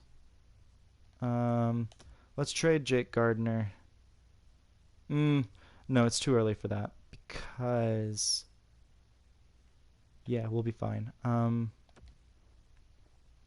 I may consider adding another like Michael Frolik type winger. Zach Aston Reese. 80 overall. That's not awful. Just for a year. And since I'm giving him, I'll give him a little bit of a pay raise. I think that's an improvement. I mean, we need that, and I mean, Cotton can play, but we'll see. Worst comes to worst, if nobody grows, then Aston Reese is just insurance. 2A here, I'm looking for prospects. Hataka, if his overall is a little higher, sure. I do need some AHL depth. Matthew Heim. No, I'm good at center. Balsers, that's a little too good. Brimpolsch. This is what I'm talking about. Just like somebody who can fill in on like the third line in the AHL so as to not take away from somebody else's development. Or like this guy, just because I'm not giving you a one-way deal, buddy. And Abe Kubel, I would love to have you back. You were a good player for us. So let's see if that happens. Everybody satisfied with the offseason, just letting the players develop and kind of take over, not needing to make any changes. Before I continue, I would like approval. I do want everybody's opinions.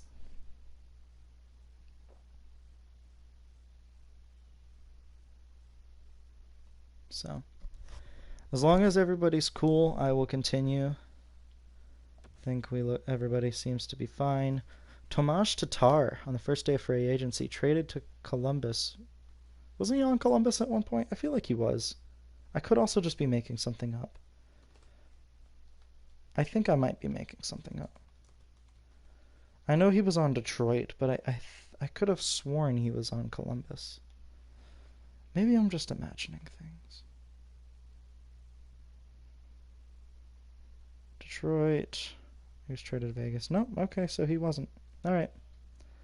I'm just going crazy.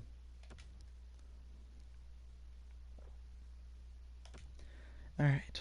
So we got 1 out of 4 scouts, 2 out of 4 scouts.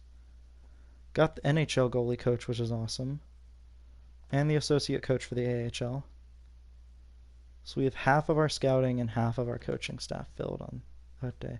There's scout number 3. Okay, so we're still waiting on scout number 4. Got our AHL goalie coach as well, and our assistant coach. So coaching is done. We're still waiting on 1 scout. There's our scout. All right. Ave Kubel, Aston Reese. Okay, so we got our NHL piece and then just our depth. So we're good. We can move on and sim to next season. We're getting a trade offer for Nino. Saying no to it because I like Nino. I'm not trading Nino. I said it. So Minnesota is tanking, it looks like. They just traded Spurgeon and Brossois to Pittsburgh. Who's man putting Nino Niederreiter on our damn trade block? Hyman traded from Vancouver to Nashville. It's a big move. Stop it. Stop it. I said I'd trade Gardner, and now everybody's like, oh, they're trading Gardner. No, I'm not.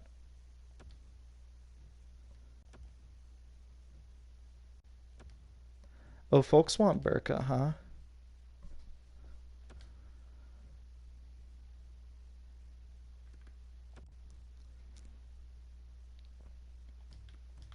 How about this?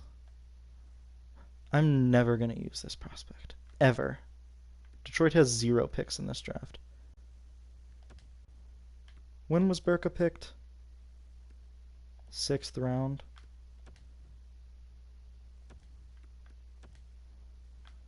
What if we just got a 6th round pick?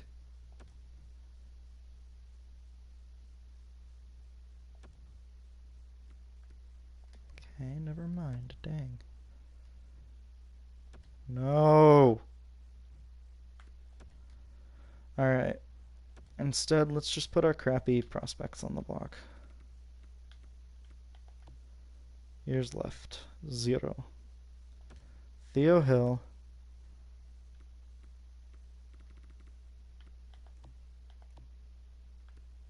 Marek Burka.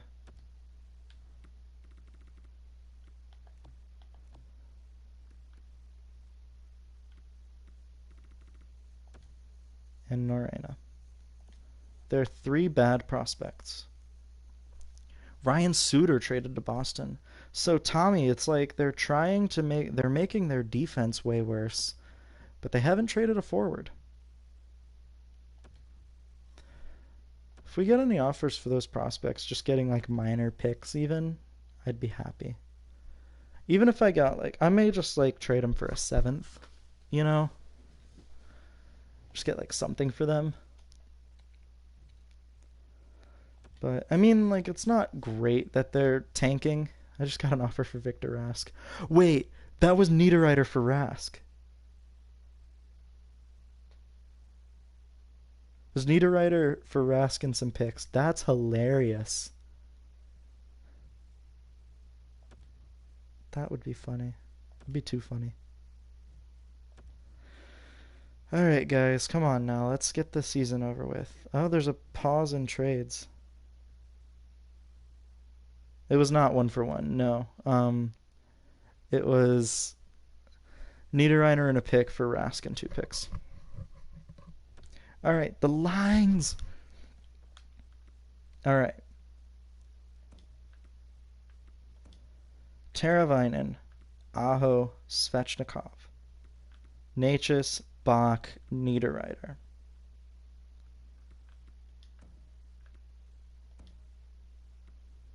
Trevor, Cash, Holtz. The 2020 draft right here. First overall, 75th overall, 28th overall. I'm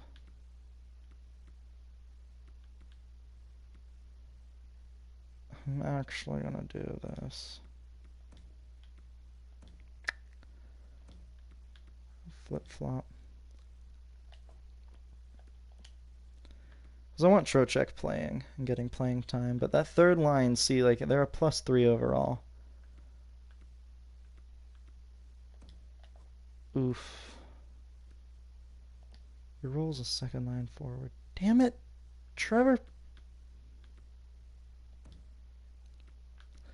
Alright, let's do that and see what happens.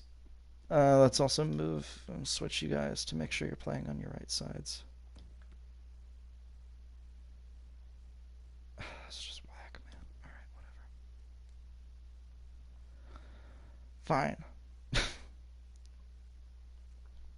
This is a better team. We didn't get much. We got Svechnikov up 2 overall. Bach is up 2 overall, I believe. Holtz is an upgrade over on the 4th line. The 4th line's pretty much the same.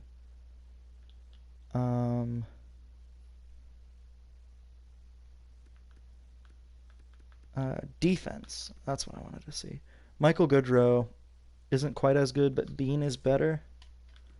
That's good. Just out of curiosity, does that change anything? It doesn't, actually. Okay. Before I look at special teams, who's scratched? McGinn and Prince Pretty. That's fine for now. Trevor, you're on the power play now. I'm cool with it. I'm cool with that. I'm with that. Trey's face-offs are a little better than Trocheck's, so I'm actually going to put Trey there just so we win a little bit more face-offs. That's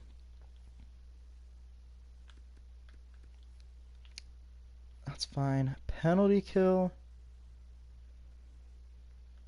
Eesh. Well, you got the defensive defenseman. What's Cotton's defense at? Really good, actually. Pretty good. I can be down with that, I think. So Trey is now on both the power play and the penalty kill. Cool. Oh, I didn't check Charlotte's lines. Well, let's check the goaltending. I do also want to see if we had any improvement.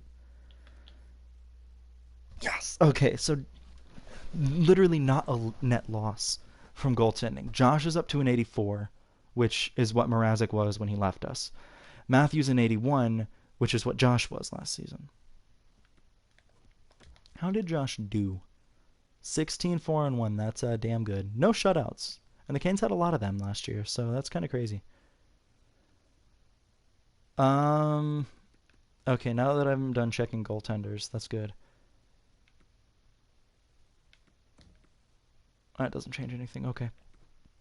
Cool.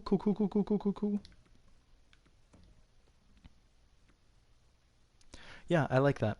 I like that prospects are getting playing time. I like that Henman, Puistola, and Matthews are getting playing time.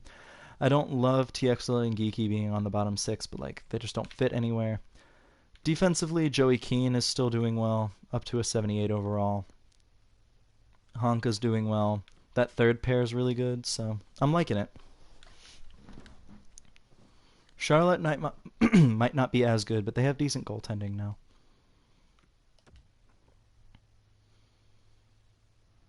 I like something stuck in my throat. Gonna go ahead and sim to February 1st, and I'm gonna get water while we're simming through the preseason. I will be right back.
Oh, that's an interesting trade.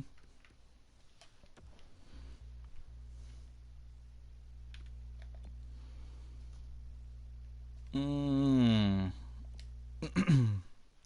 It doesn't make any sense for me to do that. Like it would be cool, but it really doesn't make sense for me to do that. Also, wasn't I right about the 2021 draft? Like it's kind of bad. Like after the second round, it's just not good anymore.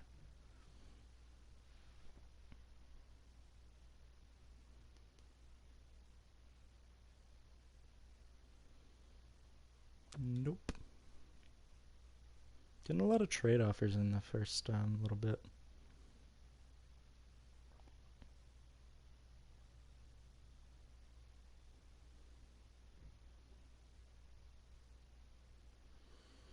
All right, waivers will be in effect, and then scouting. I'm gonna need to make sure that my scouting is actually good, like that we're scouting the correct areas. So the central, west and east. Kind of want this guy scouting the best area, but like, I don't know. He's just not very good in this area. So let's take him to North America. Let's take him to the USA. He's an A plus in the West.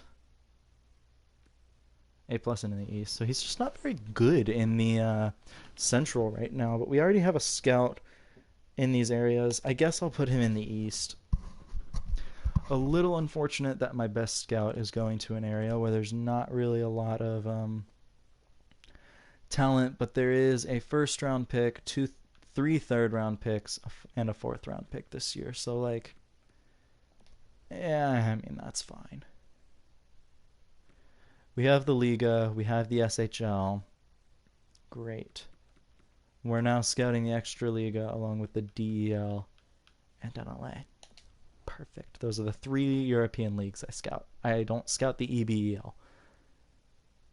I think that's it. Yeah, I don't scout the EBEL. No player comes from the EBEL. None. There are zero good EBEL players, and you can't change my mind. Lost our home opener, but we did win the next one against the Sharks, and then we lost to Tampa again. That's to be expected. Tampa's pretty good.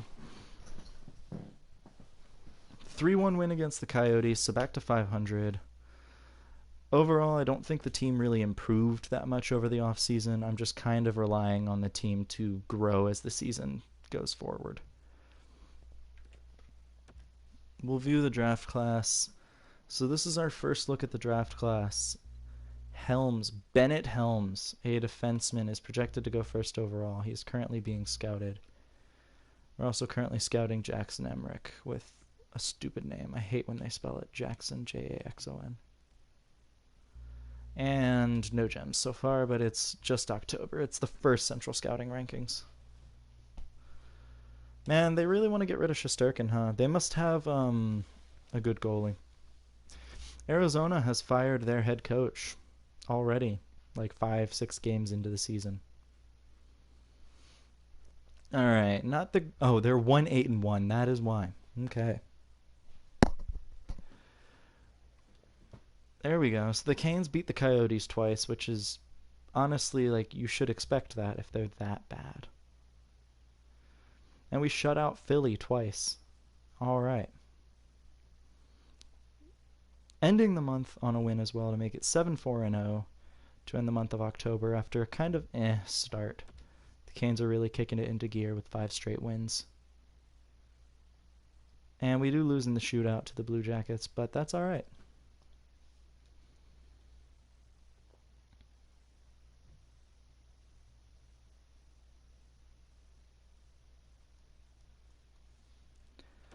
All right.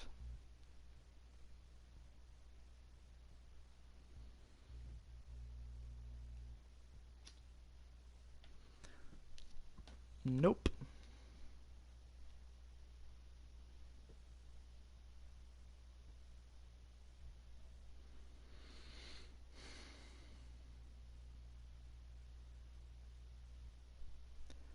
All right. Not the best month so far from the Canes. We did have a 4-game losing streak, but a big shutout of the Leafs, and then there we go, 3-game win streak. Kind of keeps us in it.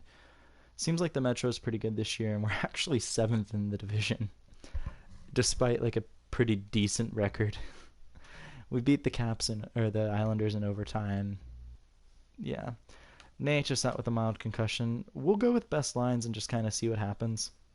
Um, he's already back. 6-0 loss after a big win. So yeah. I mean, again, I'm just kind of counting on players like Trevor and Trey and Michael and, Josh and all of them to just get a little better. Like, if Josh can get, like, a couple overall points better, that'd be huge for us. But, again, I really don't know.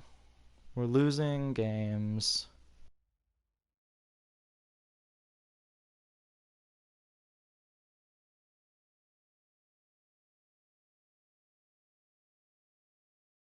There it goes. Alright, sorry everybody, my controller died. Or not died, but it just kind of was weird. So sorry for that. My controller's just acting funky now. Alright. So they've actually moved this guy from 4th to 2nd. Bennett Helms is still projected to go first. I don't think he's medium elite. We have 2 busts in the draft. One is from the Liga, so that scout's already paying off because this is a guy we maybe could have drafted. And the USA East, so both of our new scouts actually identifying busts early on, so that's good. Big win against Toronto. We lose in overtime to Philly, the best team in the division. So we're slowly getting points, slowly creeping into the playoff race in the Metro. But yeah, these losses need to stop, man. But there's some close games, which is good. Like, it just shows that, like, if a player goes up an overall point, that might be the difference. Plus, like, this team is known to have some slow starts. We've creeped into a playoff spot. We're now 3rd in the division. Barely, but we're 3rd in the division. 18, 13, and 3. Huge shutout of the Devils. We occupy a wild card spot. A few days off, unfortunately, means that the league's going to get a little closer to us, possibly, or that some other teams are. But big 7-2 win over Montreal. Jeez. Let's beat Chicago. Big win against Chicago. So that's a 5-game win streak here. That's what we needed. Overtime loss is not great, but at least it's to the Blues. We beat Pittsburgh for the first time in what feels like an eternity. I think we beat Colorado, maybe? Yes, we do. 2-1. All right, so we're getting there. Getting that revenge game against Dallas, a shootout win. So the Canes, we're racking up the wins here. Shutout win. So anytime we get a shutout or a good goaltending performance, it's a created player now, which is awesome. Vancouver, we did lose to Calgary. Philadelphia gets Jeff Petrie from Montreal. We don't play either team for the next little bit, so that's good. Big win against not Calgary, Vancouver, and then we lose in a really bad way to Anaheim on the road. Finishing up this West Coast road trip, we are 1-2-1, 1-3-1. That's a pretty bad road trip, actually. Luckily, we go back after the All-Star break and have a 3-game homestand, because we need that. That was not good. So Helms, we rank him 6th. Bennett Helms, we rank 6th. Which is absurd. We rank this guy 1st, and he's ranked 4th right now. There's another bust in this draft, and it is Jaden Upshaw from the DEL. So this draft's looking like kind of like a minefield a little bit. So the Canes, 3rd in the division right now, losing to the Rangers. Josh is out just until the 2nd, which is okay, actually. Getting him back will be huge for the Canes. It gives a chance for Matthew to come in and play a little bit. Josh is back. Carl Dahlstrom and a couple other players to Washington. That's not really that big of a trade. All right. Still, we're 3rd in the division. I don't feel comfortable yet with simming to the end, so let's see how this month goes, the month of February. And I'm going to answer a call. I'll be right back.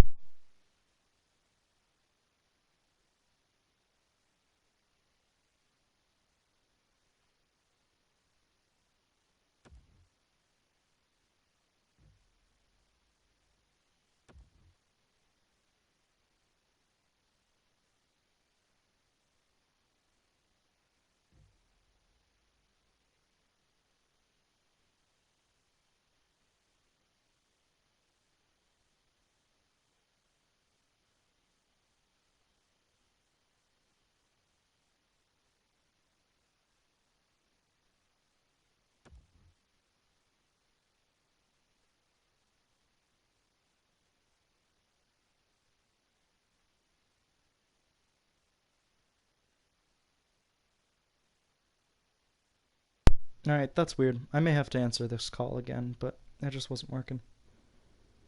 All right, the team's doing all right. We were on a bit of a losing streak, unfortunately. The Islanders get worse, though, by trading Nick Leddy and Leo Komarov and Nason here.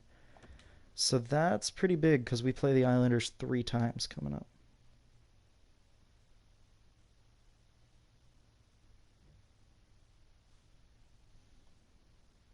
Doesn't really make sense. All right, big shutout, and then we beat the Penguins as well. Anaheim gets like a little worse, but not really. That's a 4 game win streak and some pretty big wins in there. Make it 5 with that win over the Rangers. St. Louis gets a little better. Yeah, I mean, that's good. I mean, we've beaten 3 Metropolitan teams over this win streak.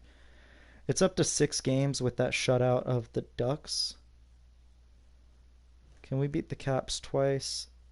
Kurnkovic, who was just drafted. Jonathan Taves to Florida, along with Saad and Seabrook.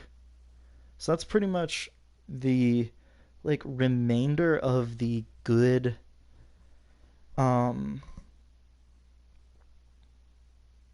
that's like the remainder of Chicago's Cup teams. Other than Kane. For a player who was just drafted this past year and Nasson was traded or was offered to us 2 years ago. So he's 23 now and was 66 overall. So in 2 years, he's grown 8 overall points, which is good. But like, he's 23. Like, there's not a great chance of him making the NHL. Big win. Foote traded to Anaheim. Well, I guess Nolan Foote was traded. I don't know if that's actually in the game, though. That trade. But we beat the Caps, pushing our win streak to 7 games. Schultz traded from Pittsburgh along with Hornqvist and Carrick. So that's a big trade to Dallas. Wasn't Connor Carrick on Dallas at one point? I'm just saying things now.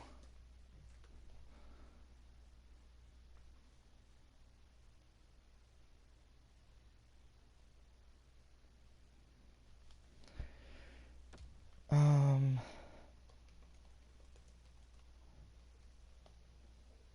all right, now I'm going to try answering this. Chris Letang traded to Edmonton.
All right. Well, I wanted to fix the scoring on this team, and I kind of did by not doing anything. It's great. So Svetch obviously leading the way with 90 points at age 22. It's crazy because he could have hit close to that as a 20-year-old in real life. Like he was well on pace for a 70-point season. And then Svetch, obviously this season's great. Um,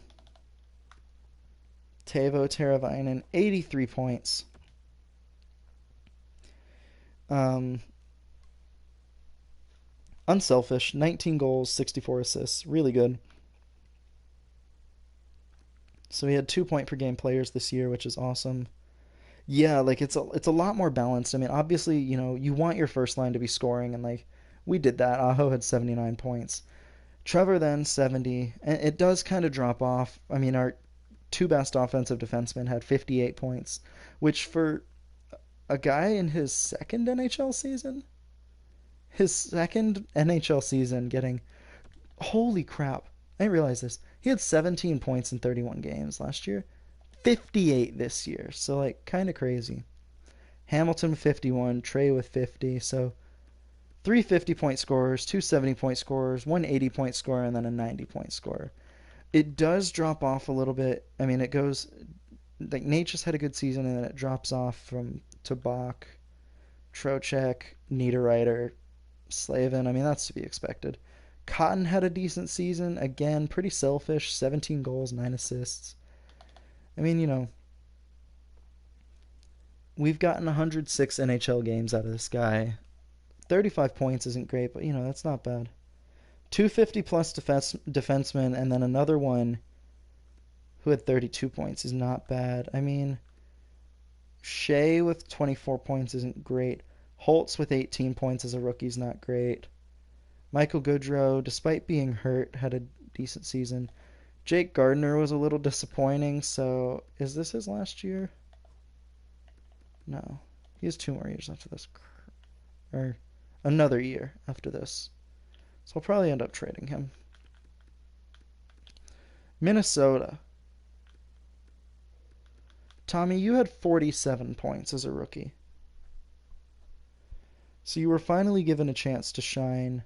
You're up to an 85 overall at 20 years old. Not bad.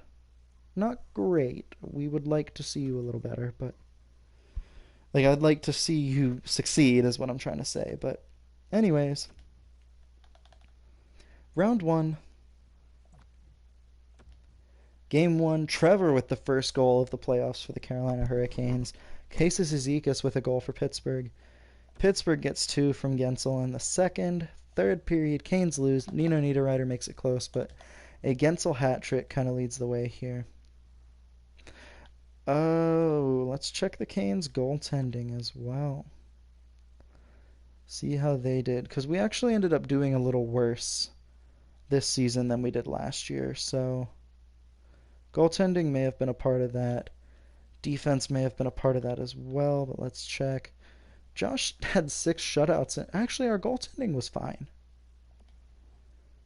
As a team, what were our issues? Was it just, I mean, the Metro could have just gotten better, and that's a very big possibility. We were second in the division, but we had a slightly less good season, I think.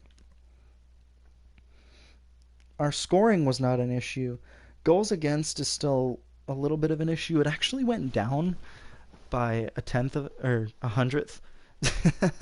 So progress. So we allowed like one less goal this year, and we scored a lot more. So definitely scoring wasn't as big of an issue. Power play. Our power play percentage was third in the division this year.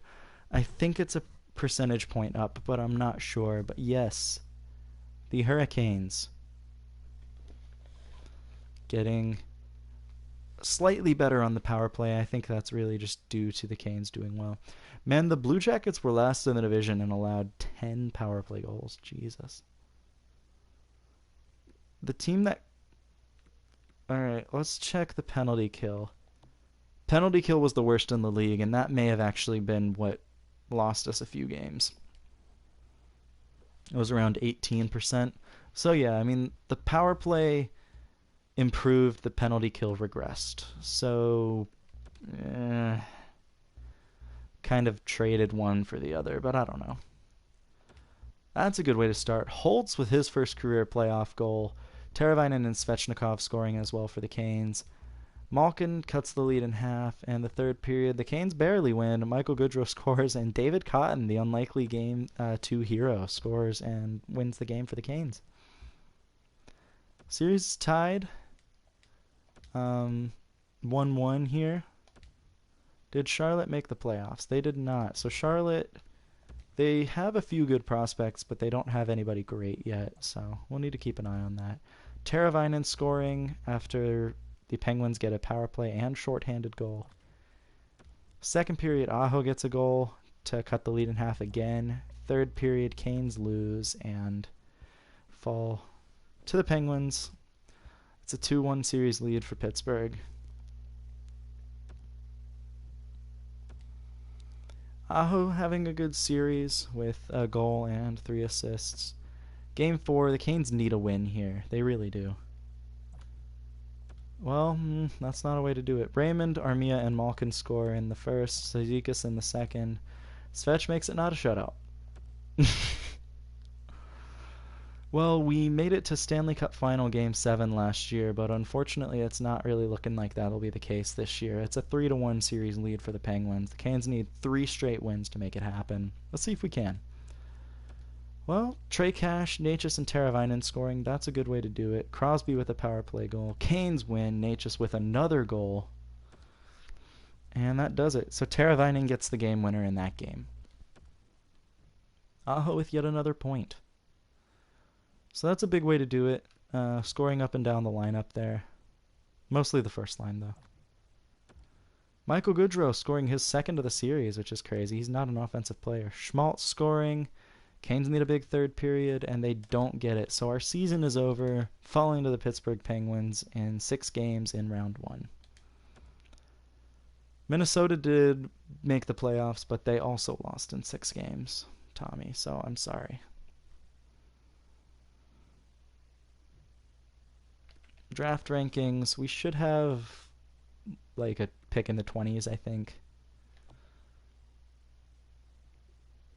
Tristan Berube or something like that. It wasn't Murray. Murray might have been hurt, which makes it even worse. Buffalo wins the Stanley Cup. That's hilarious. It's like the game doesn't know that Buffalo is butts in real life. Arizona winning the lottery. Good for them. After firing their coach and having such a bad season, it's kind of rewarding.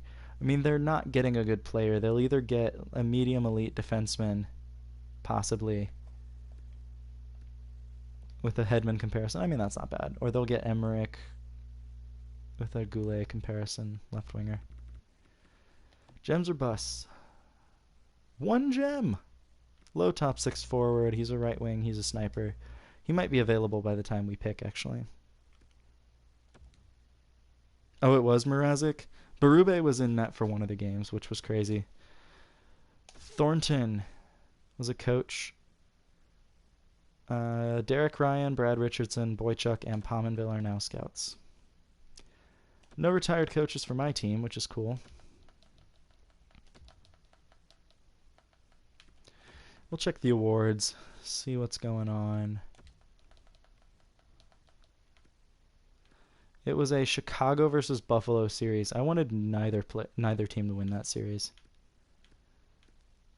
So you did not win the Calder, Tommy. I'm sorry. And no created players won any awards this year.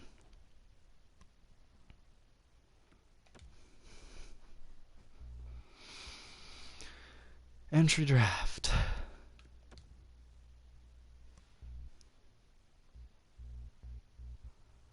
Yeah, I mean, it's still a little... Oh, shoot, I forgot to see how my player was doing. See, I totally forgot.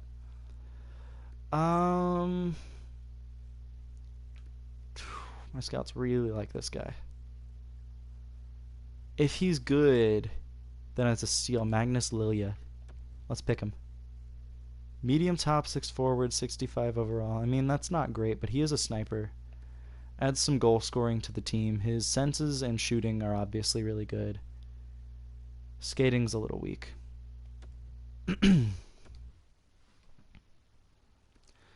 55th overall. I don't think the gem is still available. Oh no, he is. I mean, there's a couple decent players available. I think we have to pick the gem here, Dmitry Vishnevsky. Shooting's pretty good. It's another right winger that's a sniper, but it's still a good pick. I mean, he's not really a gem. No, that's a bad trade. Just means that there's possibly a good player around here that they want to take from us. And I'm going to take the left winger here in Caden Montoya. Oof.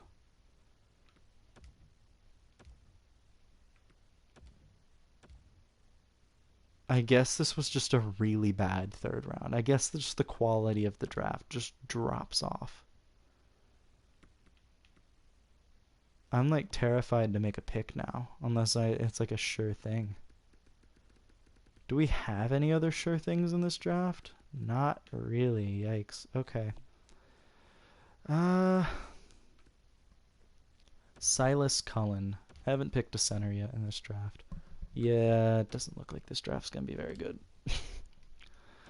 I might just draft based on potential. Wow, we don't like this guy.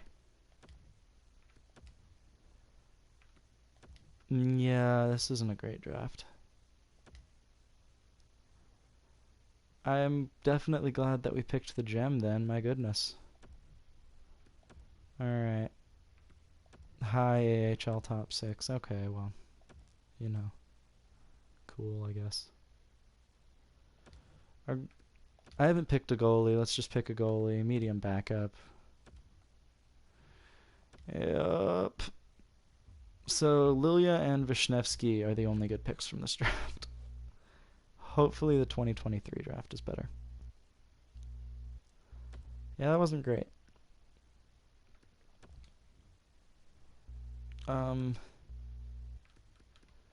Definitely want to re-sign my head coach.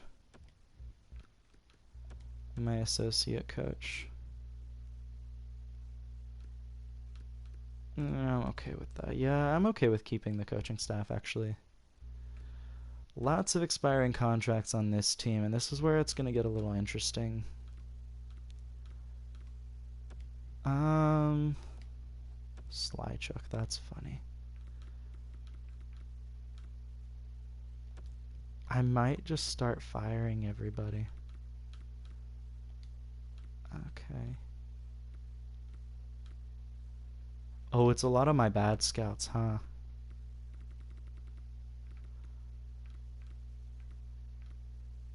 It is. It's like I'm firing my entire NHL scouting department. Also firing the AHL scout because scouting the AHL is pointless. Change my mind. Okay, and then I don't want this OHL scout. And the NL, I can do better in Europe. I can, even if it's just a C, that's better. So I have to hire 7 new scouts, and then I'll have a completely new scouting team. Contracts. I should have a few players that are pretty good. Nacius wants a contract. He is okay for us. That's a good deal. All expiring. Other centers. Trocheck doesn't want a contract, and he wasn't doing all that well for us, to be honest. So I'm actually going to say no to that. And I'm going to keep David Cotton for another year. See what happens. Going to say goodbye to Colton. Qualify Geeky. Get Connor Zary on the roster. Brock McGinn. I mean, how did he do? He didn't even play, really. He's played in 12 games over the past 2 years. I mean, If he wants a contract, then I'll keep him around. No point in keeping that other player around. Nino, how did he do? 34 points is not great. Gonna be honest. For a third line player, though, that's okay. Keep you around for one more year, Nino. Let's get Gunler. Let's get Jarvis. And just because I like his name, let's get Paco. I don't want to re-sign Aston Reese. I think I have better players. Bean had a 58-point season. There's no way in hell I'm not signing him. Rhett Reinhardt, I'm going to offer a contract to. I guess I'll qualify Selgren just because I don't have anybody else. And then I'm keeping Prince Pretty until he's a UFA and then yeeting him. Tucker Tynan. Good goalie prospect. And then I think I'm just going to go with the veteran in Ned. In net. So I've had 2 bad drafts. Through no fault of my own, the drafts were just kind of bad. Alright, the head coach has accepted, even though he doesn't like the role. The associate coach has accepted, and the assistant coach is good. Alright.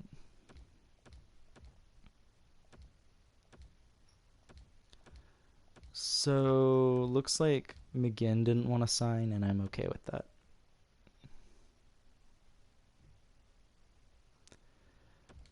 Fine. Here's everybody that's happy to sign with me. Alright, I'm at 34 contracts. Before we get into the players, let's do the scouting department. So I need 4 whole NHL scouts.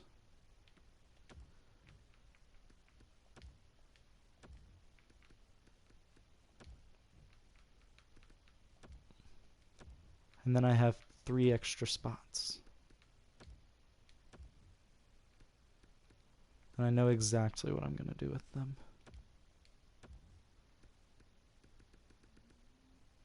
So 1 goes to the OHL because I need 2 good OHL scouts. The other goes to Russia because I like scouting Russia twice. Or like I like having double scouts in Russia. This guy should be a B. His rest of, or not rest of world, his like region accuracy must be pretty bad. No, I mean it's an A minus for Russia. That's not great, but it's not bad either. I don't know why he isn't a B. True. And then Europe. This is the second year in a row we're getting a B minus scout in Europe. I never find B minus scouts in Europe. I guess I don't look for them that often, but like, there's my 3rd European scout. Coaching staff, we're fine. Coaching staff loves it. Everybody loves it. We're good. So, we're good on scouting. The scouting department's going to get really good. And I need 1, 2, 3, 4, 5, 6, 7. I have 7 NHL ready centers. Okay. Jeez.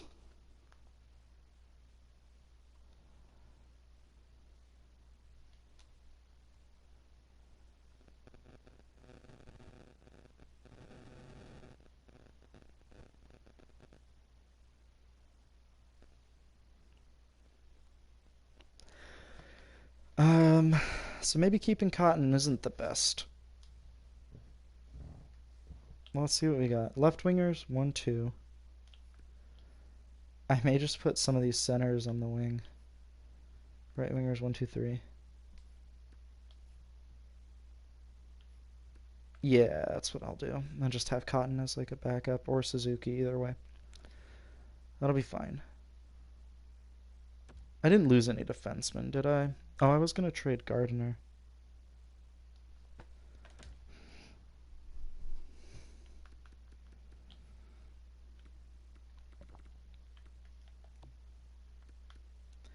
1, 2, 3, 4, 5, 6. Gonna trade Gardner.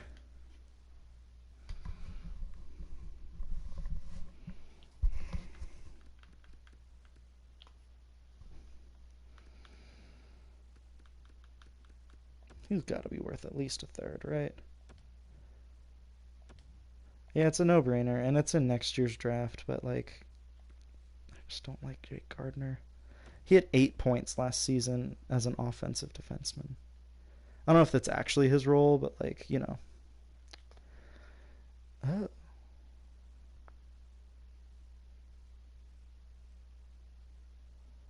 All right, yes or no, should I have a top pairing of John Klingberg? Oh, they're both righties. That would have been too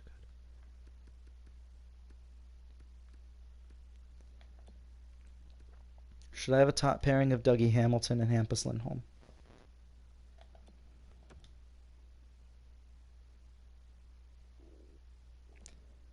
So, do I go with Lindholm, the lefty, or do I just say screw it and go with Klingberg, even though he's a righty?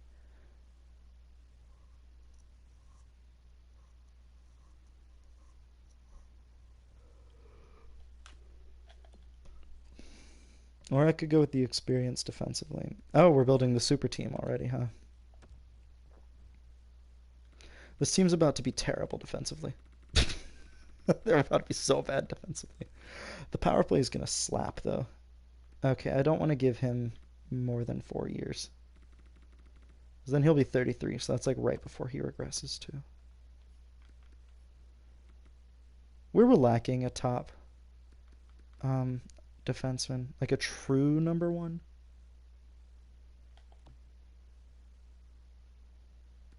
Prospects. That's true.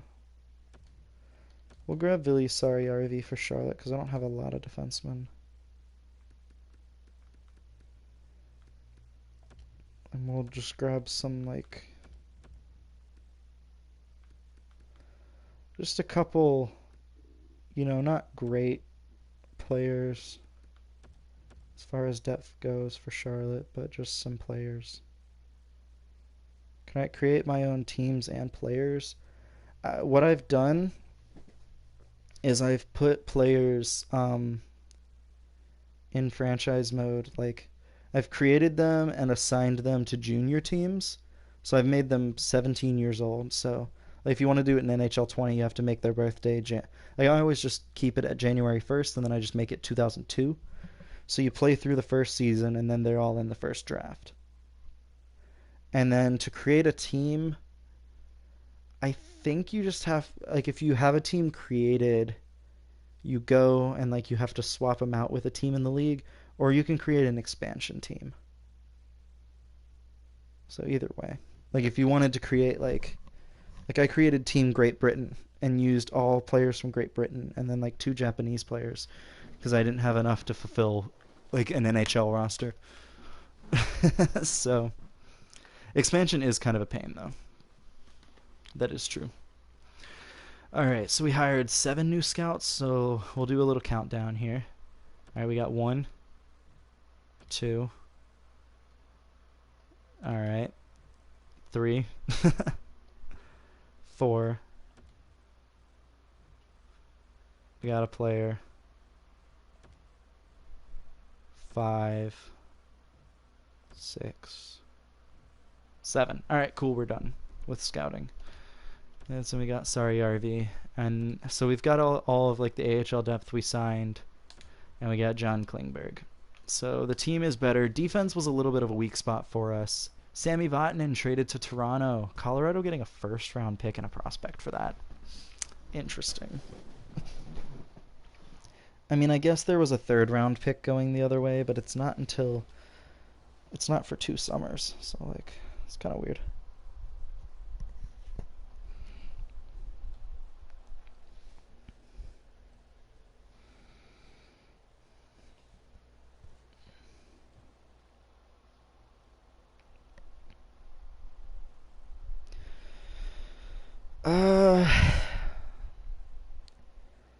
I would rate the franchise mode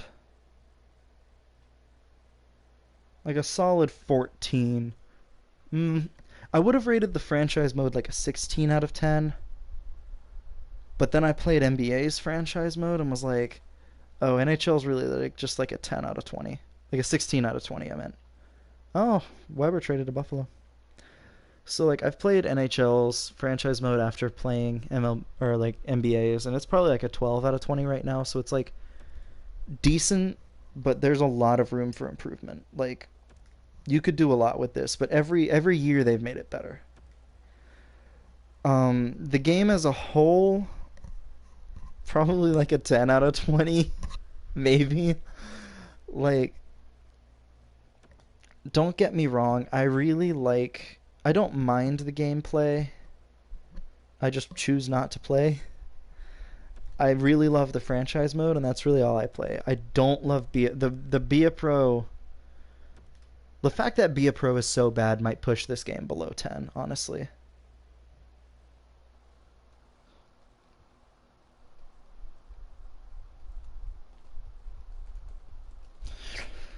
Um, I love the franchise mode, but everything else about this game is just kind of average. Like, it's not fun to play if you're not playing the franchise mode. And some people don't love franchise mode.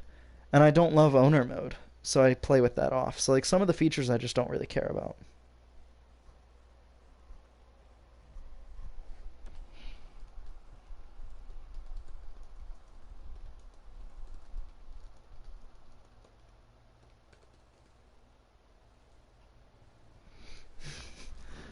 All right. Trevor, here's what we're not going to have.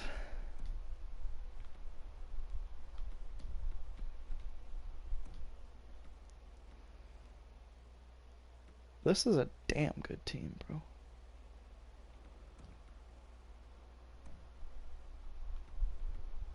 All right.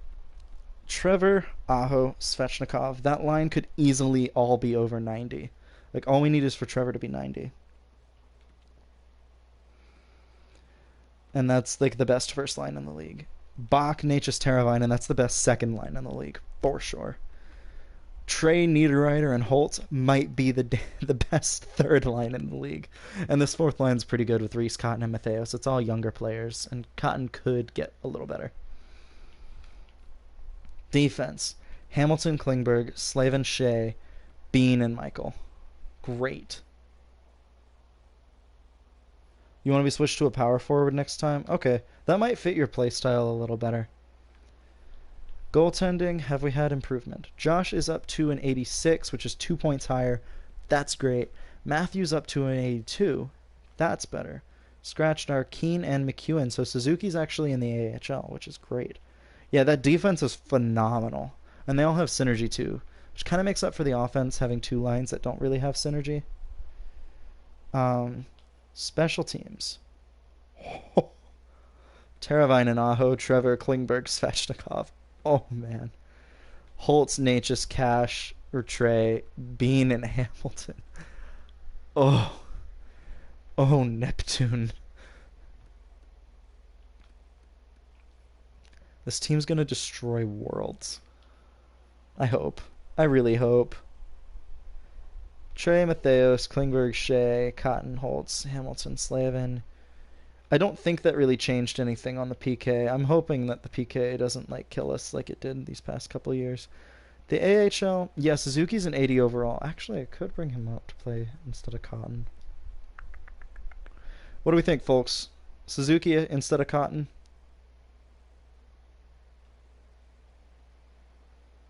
Just bring Suzuki up in general, and that gives Zary and Geeky more ice time.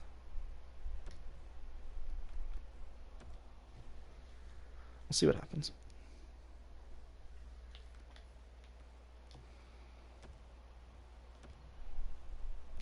Doesn't cost me anything.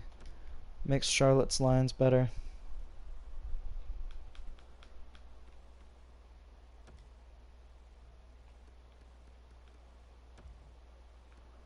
I have a lot of playmaking centers.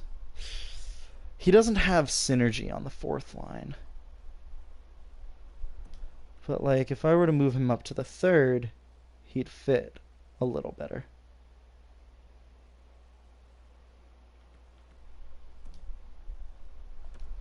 Okay, I'm going to leave Cotton on the fourth line. Because that gives our fourth line some synergy. And yeah, the coach doesn't really roll four lines, but like, I don't know, it makes sense to me. Suzuki is better, but I'd rather have the synergy on those lines, considering the forward lines just don't really have synergy right now. I'm going to switch and put Zary there. Yeah. 2017 was not good. 2018 was slightly better. 2019 was slightly better than that. And 2020, or NHL 20, is slightly better than that. Like, the game has made steady improvements, but from 18 to 19, the biggest changes were, hey, we're changing the way scouting works in franchise mode. And that was a huge change, and I'd been asking for it for years, and they finally did it. From 19 to 20, they were like, hey, we've, changed a few things about the gameplay, and here, now you can change coaches in franchise mode, and that's really all I notice. There's really not much else that's different. So, like, it's a good game if you just want to play franchise, but it's not that great of a game if you play anything else. Like, if you're looking to create your own player and like play as him, forget about it. Like, go play NBA. Big hits.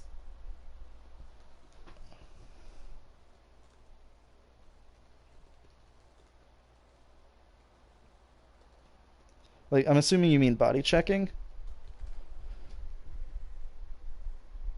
Because, I mean, the hitting system in this game is still a little whack. It works, but, like, it's fun.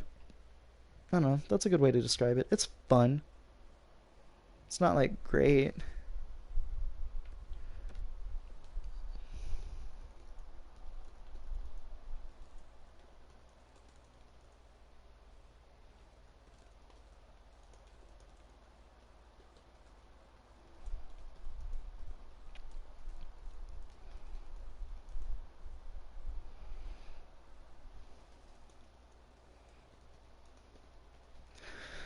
The biggest issue I have with the checking in this game is that players just kind of like hit each other. Like a player gets hit and they're like, "Oh crap," and they fall down, which is fine. And then a player skates into them and then loses the puck. It's just really stupid. Like the AI in this game hasn't improved. So I still have 2 scouts in the central. Let's move this guy to the west.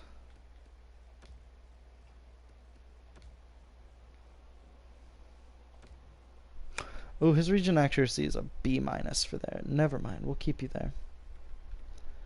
Alright, homeboy. Oh. Wait. USA Central, USA West. Oh, I was reading the wrong thing. I'm just dumb. Got it. DEL, Extraliga, DEL. Let's get this guy to the NLA.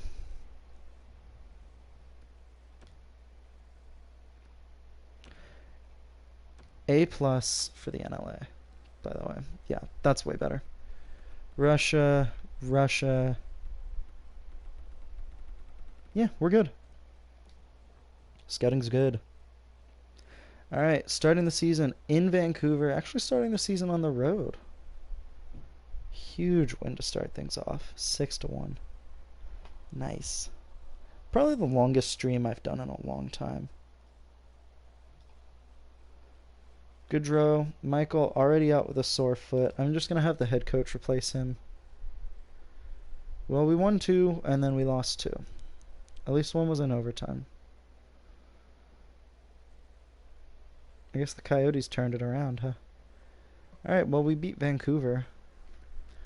We've yet to have a franchise player outside of created player in this draft. Maybe Damian Barron will be the first. Doesn't look like it.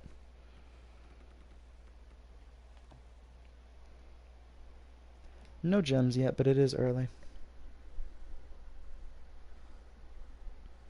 Losing to Tampa. Again, just not a great start. I was really hoping that, putting Trevor on the first line would really help this team, but yeah, we're 500 to start things off.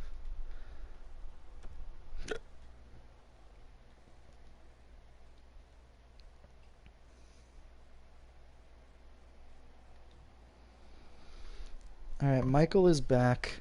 Ow. I dropped my laptop. Gonna have to fix this real quick.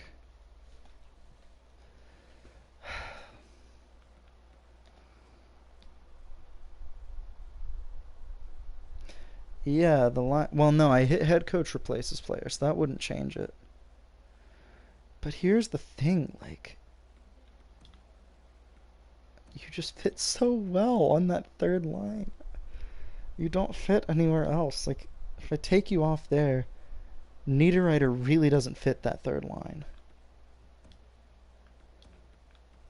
So unless I did something like this, I don't hate that. Yeah, let's try. Then at least we have synergy on the third line, which we didn't have before. Reese still doesn't really fit. Does he fit on the second line? Not really. He fits really well on the damn first line, though. He's just not good enough yet. Defensively, nothing changed, so I don't know, man. We'll just see. I'm gonna have to roll with it.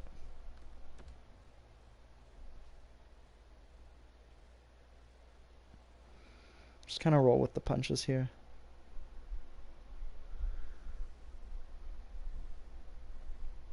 I may have to just hire a new coach that actually fits for you. Because that's been my problem, is every time I've drafted you, or like both the times I've drafted you, I could never find a coach that you liked. And since you're a franchise player, you're kind of the most important player on this team, like you, Svech, and Aho. But it's really hard to find a guy that fits all three of you. Or at least all three of you enough to give you guys like a synergy.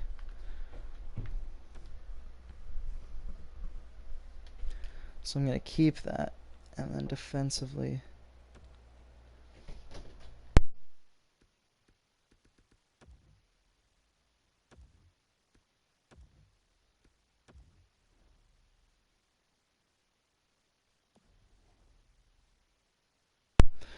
Alright, 5-game winning streak here, including 2 against Vegas. All against Western Conference teams, though. And then we lose as soon as we go back east. Okay.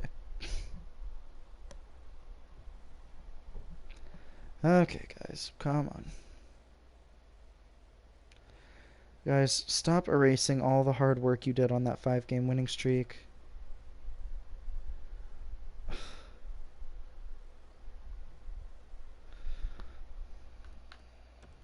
Honka's out for Charlotte.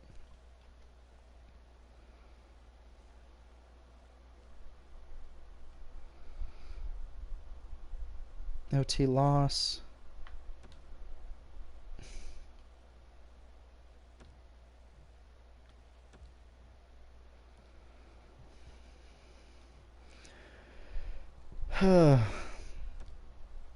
Well, the addition of John Klingberg didn't help as much as I thought it would.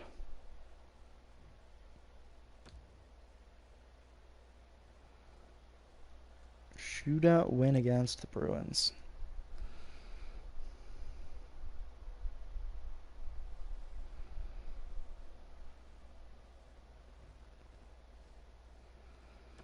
Alright. Yeehaw. Come on, guys. Let's keep it up. December draft rankings. We still don't know anything about the top 4. Scouting improvements are weird. Like, sometimes your scouts will scout like everybody. Oh, wow. We know this guy's a defensive defenseman, and they're like, gem right off the bat, guys. Know nothing else about him but that he's a gem. Based off of 3 games played. You love to see it. We'll get a potential comparison going.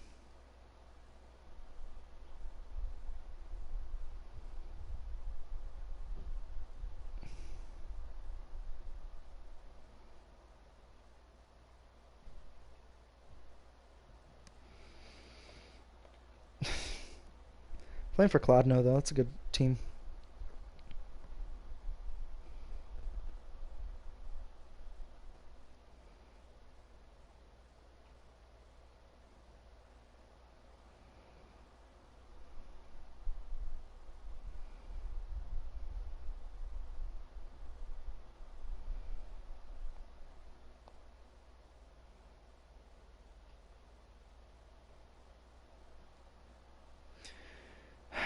Trevor, you broke your nose. You're actually out for a bit, so we'll just go best lines then for now.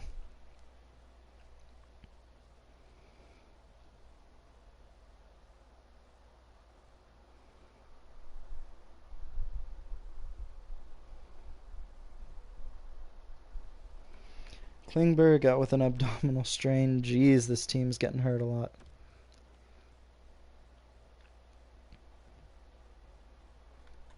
Oh my god, Dougie. Klingberg will be back reasonably soon.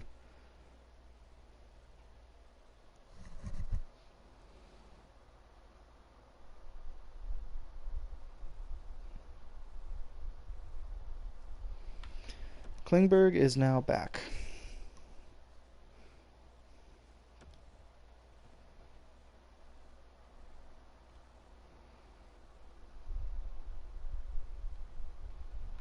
Dougie is now back. Alright. Well, we're still not great, but with Klingberg and Dougie back, and now Trevor, I think we'll be fine.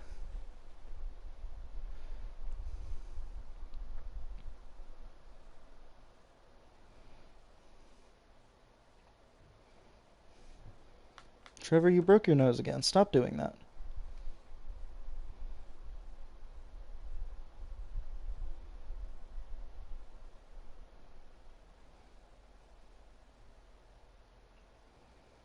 There's a big win. Alright.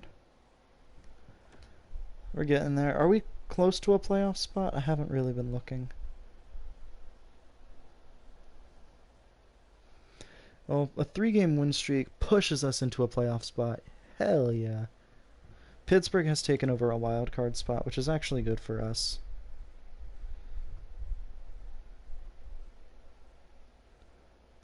Four-game win streak was snapped, but the Canes are still doing well. We're winning games on a more consistent basis now that I hit best lines, so Trevor, I may just have to give you a better coach. Like a coach that actually fits you.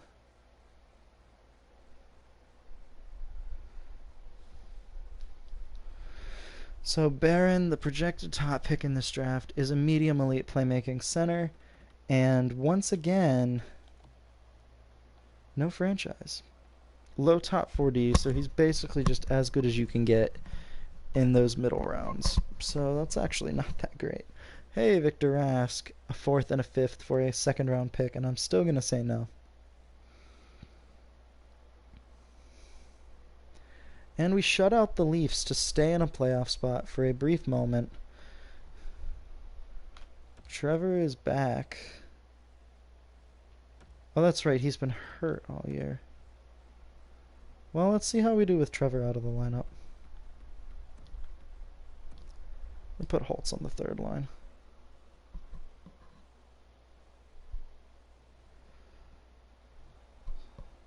Vincent Trocheck traded from Columbus to St. Louis.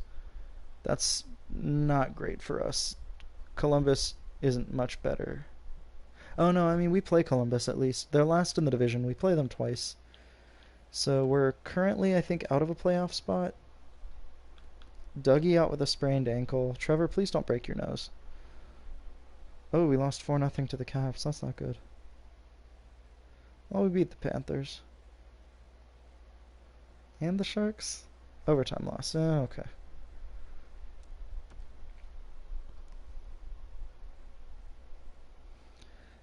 Lost to Calgary. You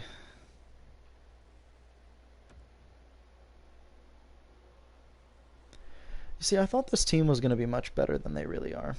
It's kind of crazy, actually. Gusev traded. So St. Louis is loading up, and They're taking from the Metro, which is handy. That's good for us. Beating the Ducks is also good for us. So playing Columbus, who just made a couple trades. Another big one, trading Tatar and Nudavara. David Cotton out with a mild concussion, just for a couple days, though. And we get Dougie back, so that's fine, actually. Philly gets Max Pacioretty from Vegas. Luckily, we don't play Philly for a little bit. So Columbus has made some big trades. All selling. And they've traded some big names. And it still took us an overtime win. Oh, man. Well, at least it's a win. Canes are on a 4-game win streak here. Kind of hoping to punch the playoff ticket this month. Well, not this month, but, like, kind of make their playoff status a little more concrete. Holtz out with a pulled groin's not great. Tampa getting Demers from Arizona. Jake DeBrusk heading to Minnesota. Fiala heading to Boston. That's a weird trade. Alright, well, we lose to the Sens, but then beat them on the road, which is good. Big win against Buffalo. Michael Kempney traded to Winnipeg. Interesting deal. Washington gets, like, slightly worse. Not really. They just lose an NHL defenseman. So that doesn't really affect us. Doesn't affect our playoff status either. I mean, they're behind us for like 6 points. That's a bigger one. Gallagher and Jeff Carter. Oh, Washington improved there. They improved at center, at least. Montreal getting Orlov and Janmark. I mean, that's weird. Dylan back to San Jose. That's kind of fun. 4-game win streak here. Which is nice. Vancouver getting Orlov from Montreal now. Alright. So, I'm still a little nervous about our playoff chances, but, like, I think we're good. Trade deadline's here. We lose to Montreal. And 3 straight losses. Okay. 4 straight. Holtz, get your ass back here. Oh, no. 3 straight, and then Pittsburgh was a win. So that's actually really good. Big win against the Devils, too. So, okay, we got shut out. And we lost again. Okay, so that Flyers have clinched a playoff spot. Central Scouting has released new draft rankings, and I'm terrified.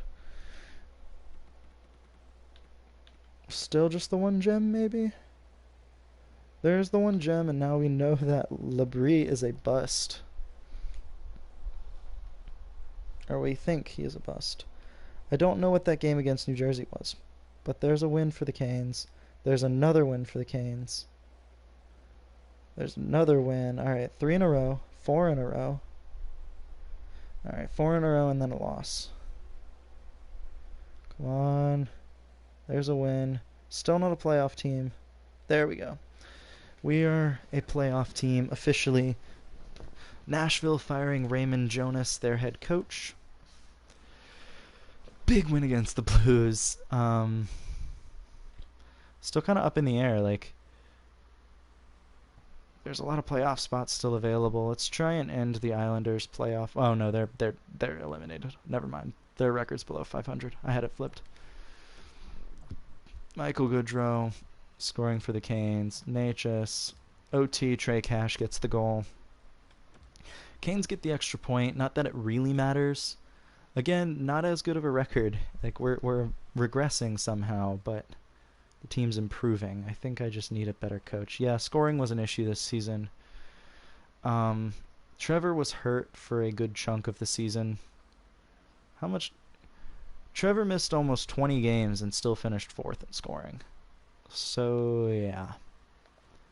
Teravainen's 88 overall. Bach is an 86. What's Trevor? 89. Yeah.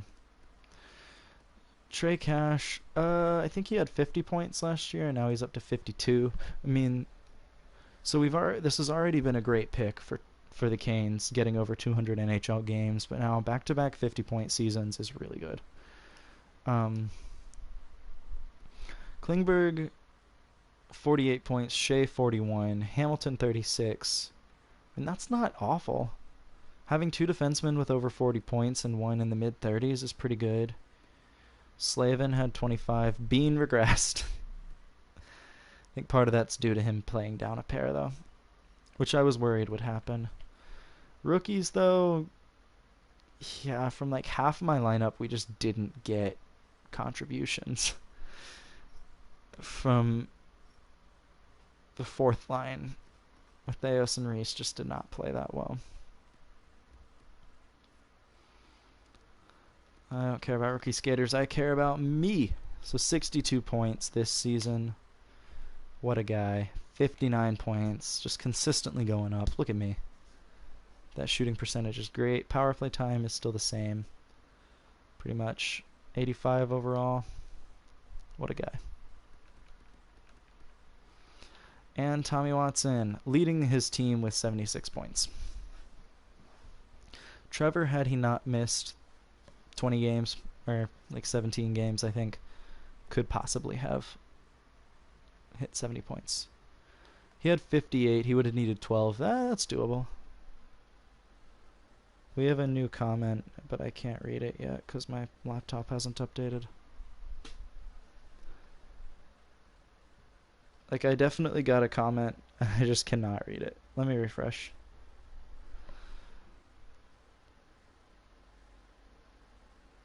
There we go. Hey, play all to 82. Almost hit a point per game. Yeah. Yeah, man. So it's gonna probably be Canes and Penguins, if I had to guess.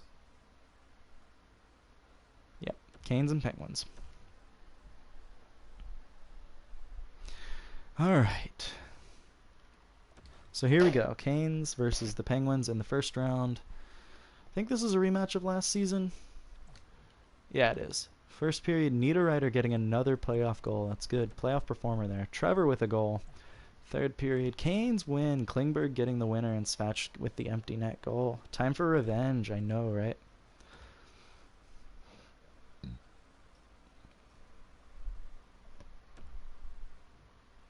And we'll sim to game 2, and I do want to check out the stats real quick. Man, Svach had a hell of a game. I didn't check goaltending, which is like the most important thing. My team's goaltending this year. Still, Josh was good. Matt was not. And nobody grew an overall point during the regular season, which is a little bit of a buzzkill, but that's fine. Again, second in the division, that's a good finish. Goals per game is still great, but goals against is not, and that's where we really faltered this year, I think. Our power play was atrocious, second worst in the division.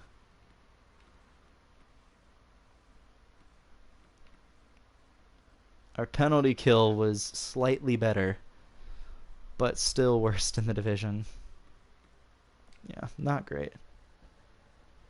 Yeah, most goalies that I have end up getting the Cam Ward treatment just from the coaches that they play under. So, game 2, Canes with a 1-0 lead in the series. And first period, Canes with a goal. It's Trey Cash scoring. Second period, Holtz and Bach get power play goals. That's a big deal. So 2 power play goals for the Canes. Third period, Shea gets a goal. Canes win 4-1. Natchez with a quieter series, but 4 assists, leading the team in points. So he's assisted on half of the team's goals so far, which is pretty crazy. AHL regular season has ended, and once again, the Checkers are not a playoff team. Trevor and Aho with goals here. Rask with a goal for Pittsburgh. That's funny. Canes win. And all of a sudden, it's a 3-0 series lead here. No change in the amount of points. Or no change in the team's leader in points. We're heading to game 4. Hamilton with a power play goal. So the Canes power play stays hot. Gensel with a goal for Pittsburgh. Second period, that's Natchez with his first of the playoffs. Third period, Pittsburgh wins. McCann and Gensel with the goals. But yeah, the Canes blowing a third period lead. Natchez had 2 points though. Game 5, this is in Raleigh. Canes looking to be done with the Penguins here. Please be done with the Penguins. For the love of God, be done with the Penguins. Malkin and Crosby score power play goals. That's a shock. Goldobin adds a power play goal. And the Canes get shut out in Game 5 thanks to Malkin as well. Oh, Jesus. So that's not good. Not great. Heading to Game 6. Please, for the love of God, win the game. In regulation. Overtime might be fun. An overtime winner. Like, calling that would be cool. Gensel with the power play goal, so the penalty kill sucks. Trevor and Aho score. Brassard ties it.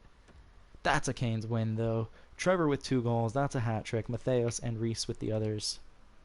Right, that is a hat trick. I'm not just making this up. Trevor, look at you go. Go off. Hat trick for Trevor. Gives him the team's lead in points heading into the second round.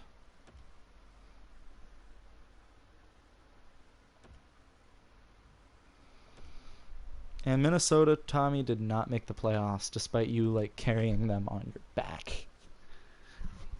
So, Canes versus Flyers. It's a battle of the top 2 teams in the Metropolitan. First period. Svetch with the first goal of the second round for the Canes. No score change after the second.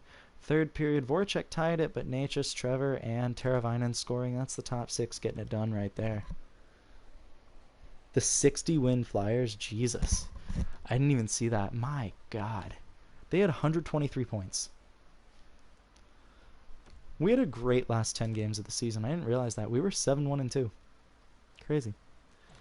Game 2. Canes with 2 goals. Necas with a power play goal. And Trey Cash with the other one.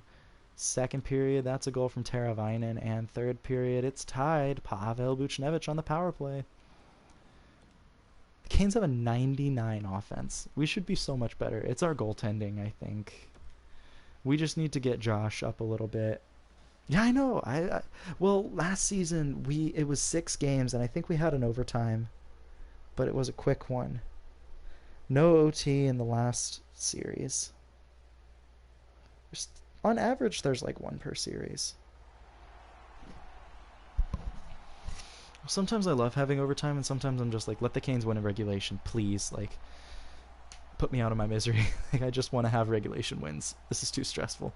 Buchnevich with the puck, though. Gostisbehere, oh God. Hamilton. Aho with the puck, takes it in. Nice move, but doesn't really need it. Teravainen with an easy backhander. Strips Gostisbehere of the puck, though. Oh, Svetch was wide open. Oh, that would have been nice. Buchnevich with the puck. Canes have numbers back, though. Easy save from Josh, and he's going to hold on. 17:44 left in overtime. Canes might look to change lines here, but what a save here off of Teravainen on the backhand. Oh, no, that wasn't a good save. Never mind. Teravainen, Aho. Okay, so no line changes here for either team, which was a little interesting. Gostisbehere, Voracek with it to Provorov. Great positioning by Svechnikov to break up that pass. Pretty bad pass by the Flyers forward. Teravainen shoots, save. Svechnikov almost kicked it in. Carter Hart has to cover it up.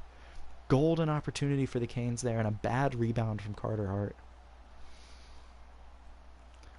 Same lines out for both teams. 16:45 left in overtime. Aho wins the faceoff back. Klingberg scores! What a shot! John Klingberg snipes it. And the Canes take game 2. I mean, it's just a simple play here. Aho wins the faceoff right back. Klingberg's going to get open, and he's not even going to think twice about this. He's just going to rocket that shot. And does he go bar down?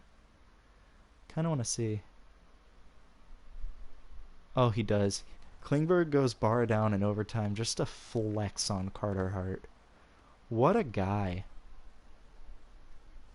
So the free agent last summer's big free agent acquisition scores in overtime in game 2 of the second round. Giving the Canes a playoff victory is huge. I mean, like, he helped out. He was the leading scorer on defense for the Canes this year, but that's an even bigger that's a big goal for the Canes. I think that might have been... I don't think it was his first of the playoffs, though. First period, Trey Cash with a power play goal, Bean and Shea scoring, so the defense with 2 goals in that period. Second period, Bach with the Canes' second power play goal of the game. Third period, Svetch and Trey with another goal. All of a sudden, here's another 3-0 series lead for the Hurricanes. Aho is out with an injured wrist until the 7th. It's now officially May 2nd, so he could be back. Game 4, Canes with the first goal, Teravainen with it. Buchnevich scores for the Flyers. Third period, it's a tie game. John Klingberg with 2 goals. Unfortunately, Gostisbehere tied it from center ice. That's a little embarrassing. But Klingberg scoring 2 goals less than 2 minutes apart. So the Canes lose their best center to injury, but still have a better offense. It'll be a real test, though, in overtime. Klingberg with 2 goals, though, that's a big deal. He's on hat-trick watch heading into the third period. Or heading into overtime. So it's going to be interesting to see who... I think it's going to be Necas on the first line now. Yeah, it's Necas, Svechnikov, and Teravainen still. That hasn't changed. Necas loses the face-off on the tie-up. Gostisbehere with it.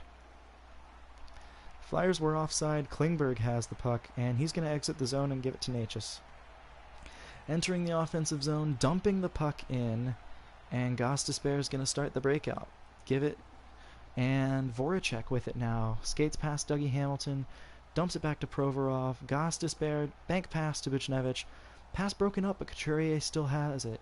He's holding on. Sean Couturier, Voracek scores. What a backhand.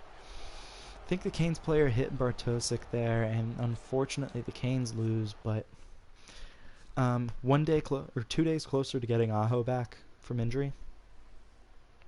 So that's a big deal. So unfortunately no sweep of the Flyers, but let's see what Game 5 holds in store for the Canes. Trey Cash having a great playoffs with 10 points in 10 games. So Game 5, Aho is not back, so that's fine. It's just a little bit of a disadvantage. Svetch scores. Palat gets another goal for the Flyers. No score in the second period. Third period, Bach scores. So, I mean, we're getting our money's worth out of overtime in this series. 3 of the series 5 games have gone to overtime. Canes are 1-1 in overtimes in this series. Both teams have won a game in overtime. It was Klingberg scoring. At least they've been quick. Sometimes, like, it goes to second overtime, and by the second overtime, you're just like, alright, I want some team to win. I don't care who. Necas and Couturier on the face-off. Necas wins it back to Dougie Hamilton. Hamilton turned the puck over, but Klingberg got it, and now Svechnikov enters the offensive zone. A little bit of a messy start. Score! Oh my god, what a shot! Andrei Svechnikov, and the Canes are moving on to the Eastern Conference Finals. What a play, Andrei Svechnikov here. After that Dougie Hamilton play. And there it goes. Svetch gets it. Aho was back. Oh. That's strange. So Svetch with the puck on his stick just kind of hesitates a little bit there. Fires the shot. Carter Hart wasn't really square to that puck. I think he was cheating a little bit to the side. He thought he was maybe going to go glove side, and Svetch fools him to shoot blocker side. Canes win. It kind of surprised me. I didn't think he'd have a chance from that range, but the Canes are going to move on, and we've got... So far, our playoff appearances have been lost in Game 6 in the Stanley Cup Final. And then we lost in 6 games in the first round last time around. This time around, we're at least going to the conference final. And we're playing Tampa. So the team that might have drafted Trevor.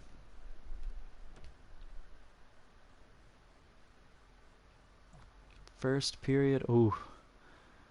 Trey with a shorty to start things off, but Stamkos, Point, and Smith score. No score in the second. Third period, Teravainen and Niederreiter score, but that's an ugly game. I think the Canes surrendered 3 shorthanded goals. Let me take a look back. 3 shorthanded goals. Yeah, that's not ideal, guys. Game 2 at home. You have to have a better game than this, guys. Come on. That's not what I meant.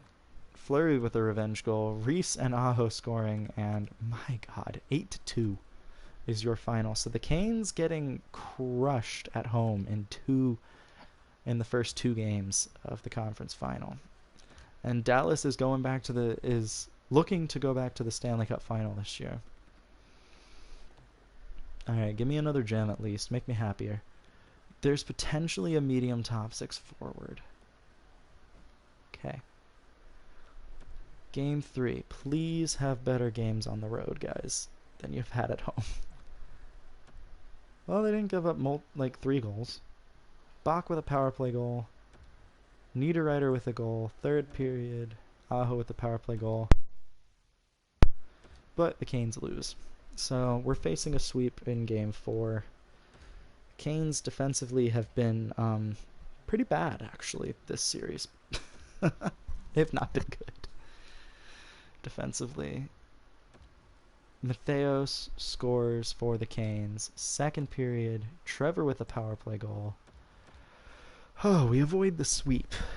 Trevor's power play goal is enough to make the difference here. Oh yeah, I mean, Tampa, it surprises me that they only had 45 wins with the lineup they have. The good news, though, the Canes force Game 5. Niederreiter with the goal. Connor Tuna scoring. Look at that. Second period, Stamkos scoring. And third period, it's tied thanks to Mr. Svechnikov. So, I mean, look at that.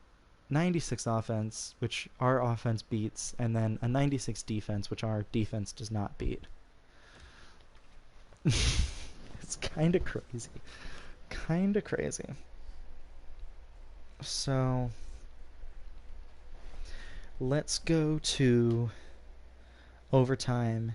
Hopefully the Canes can win it and force a Game 6. Otherwise, their season's over and Tampa moves on to the Stanley Cup final. For I believe the second year in... No. Maybe the second year in a row. Hamilton with the puck on his stick gets it to Klingberg, so the defense working here. Teravainen, shot by Klingberg. What a stop by Vasilevsky. Kucherov with the puck. Here's where I get nervous. Hamilton defends it well. Shot. Great save by Josh Bartosik. He didn't get all of it, but he got enough of it. Teravainen. Okay. Kucherov gets decked. Canes defense a little out of position, though. Wide with the shot. Teravainen to Aho. Back to Teravainen, I think unintentionally. Riley Smith with it. Sergachev shot. Great save. Josh Bartosik.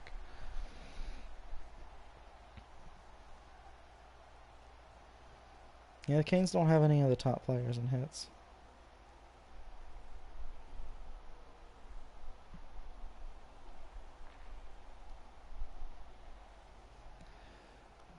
Shot. Sergachev misses the net. Shea was maybe interfered with. It looked like a puck battle, though. Niederreiter carrying the puck up. Good things have happened when he's been on the ice. Oh! What did I say? What did I say? What did I say? Good things happen when he's on the ice. And I was going to say in overtime, but his goal cut me off.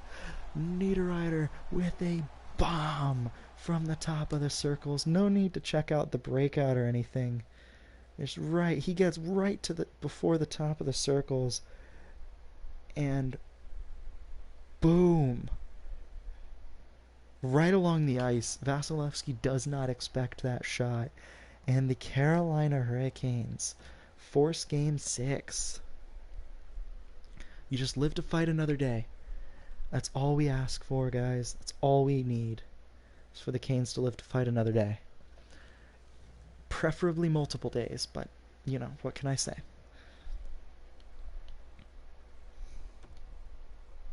I know, I usually get rid of him, but, like, I don't re-sign him typically, but like he's been so good in every playoff overtime game. Every single one. No score in the first period. Tampa gets two, Kucherov and Ovechkin, my god.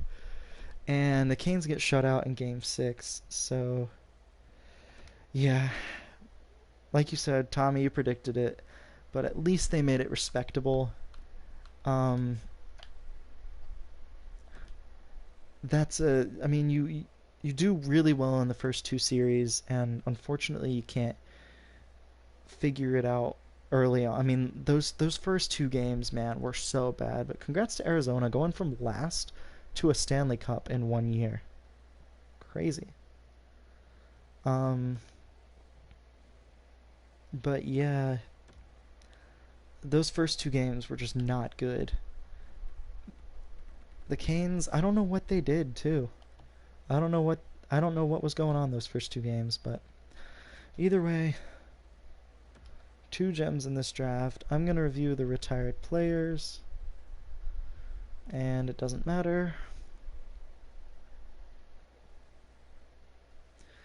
The draft is coming up. Giordano and Yandel are now coaches. And again, I don't have any coaches retiring for either Canes or the AHL Charlotte Checkers, so that's good. Awards.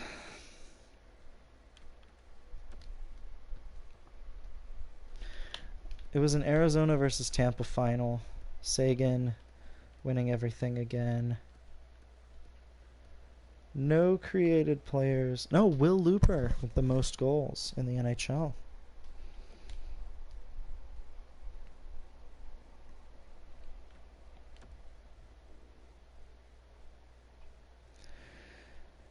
All right.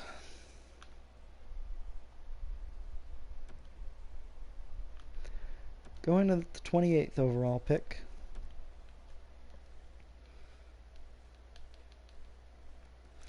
I'm actually going to pick that gem, Carter Bembridge here. I know he's a left winger. The sniper's nice. 71 overall. Medium top 6 forward. That's a great pick. Going to pick 59. There's a couple goalies that are fine, but I don't really need goaltending right now. So I'm going to pick Kalle Soderstrom. Not great.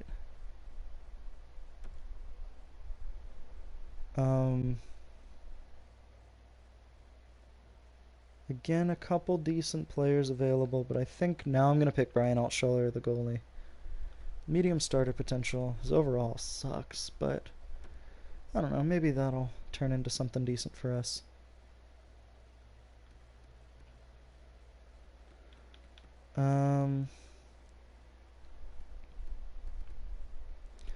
There's a center. I know he's a grinder. Whew. Puck skills is okay. His physical's not. His skating's really bad though. There's a couple players with potential in this draft from what I can see. It's a little too early to be picking that low elite player though. I can wait another round.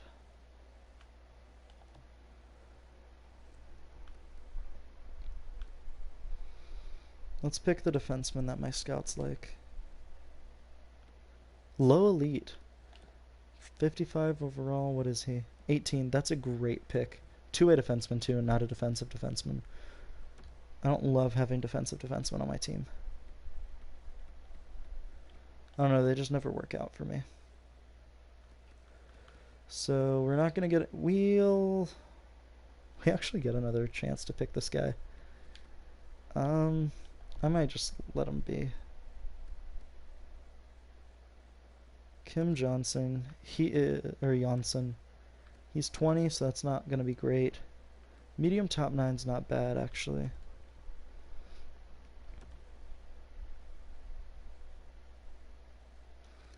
And yeah, so here's the low elite player. He's 19. He's a grinder.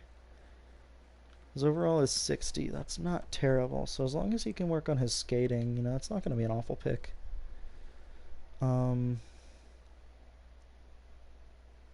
Well, I mean, if this guy is as good as his overall says he is. Nope. Alright, we'll send the rest of the draft. No team draft. The next 3 picks weren't great. So that was a good draft. Not great. It wasn't the best one I've ever had, but, you know, a solid draft. We picked quite a few NHL players. Here's my scouts with expiring contracts. It's just 2 of them this year.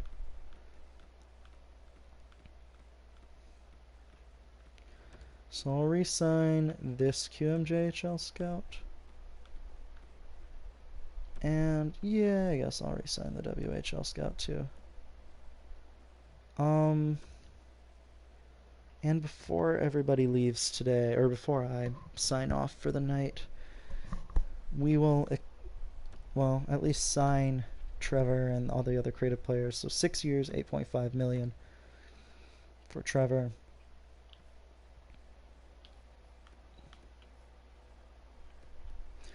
Trey Cash does not want to sign.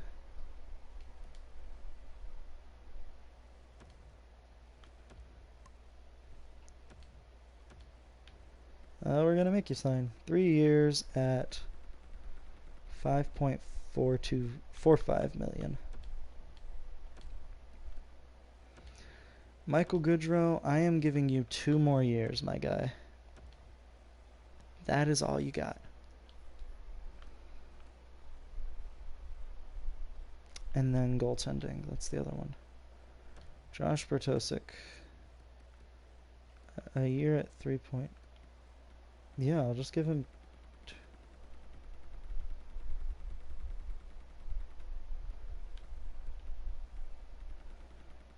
It's fine to ask for more than 1 year, bud. Turkey. I forgot I drafted him. That's a really good pick. Oh, yeah. Unsigned. I got this goalie. He's not going to sign. Or I'm not going to sign him. Bembridge is looking like my best prospect.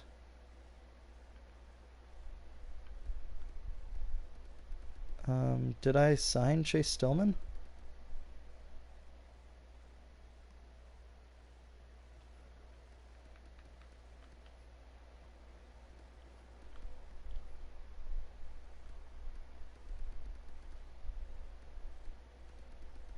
He's a left winger. Or no, he's a right winger. Oh, no, he's just up for contract. Oh, okay. Well, he grew 3 overall points in 2 years, which isn't great, but he's 73 heading into the AHL.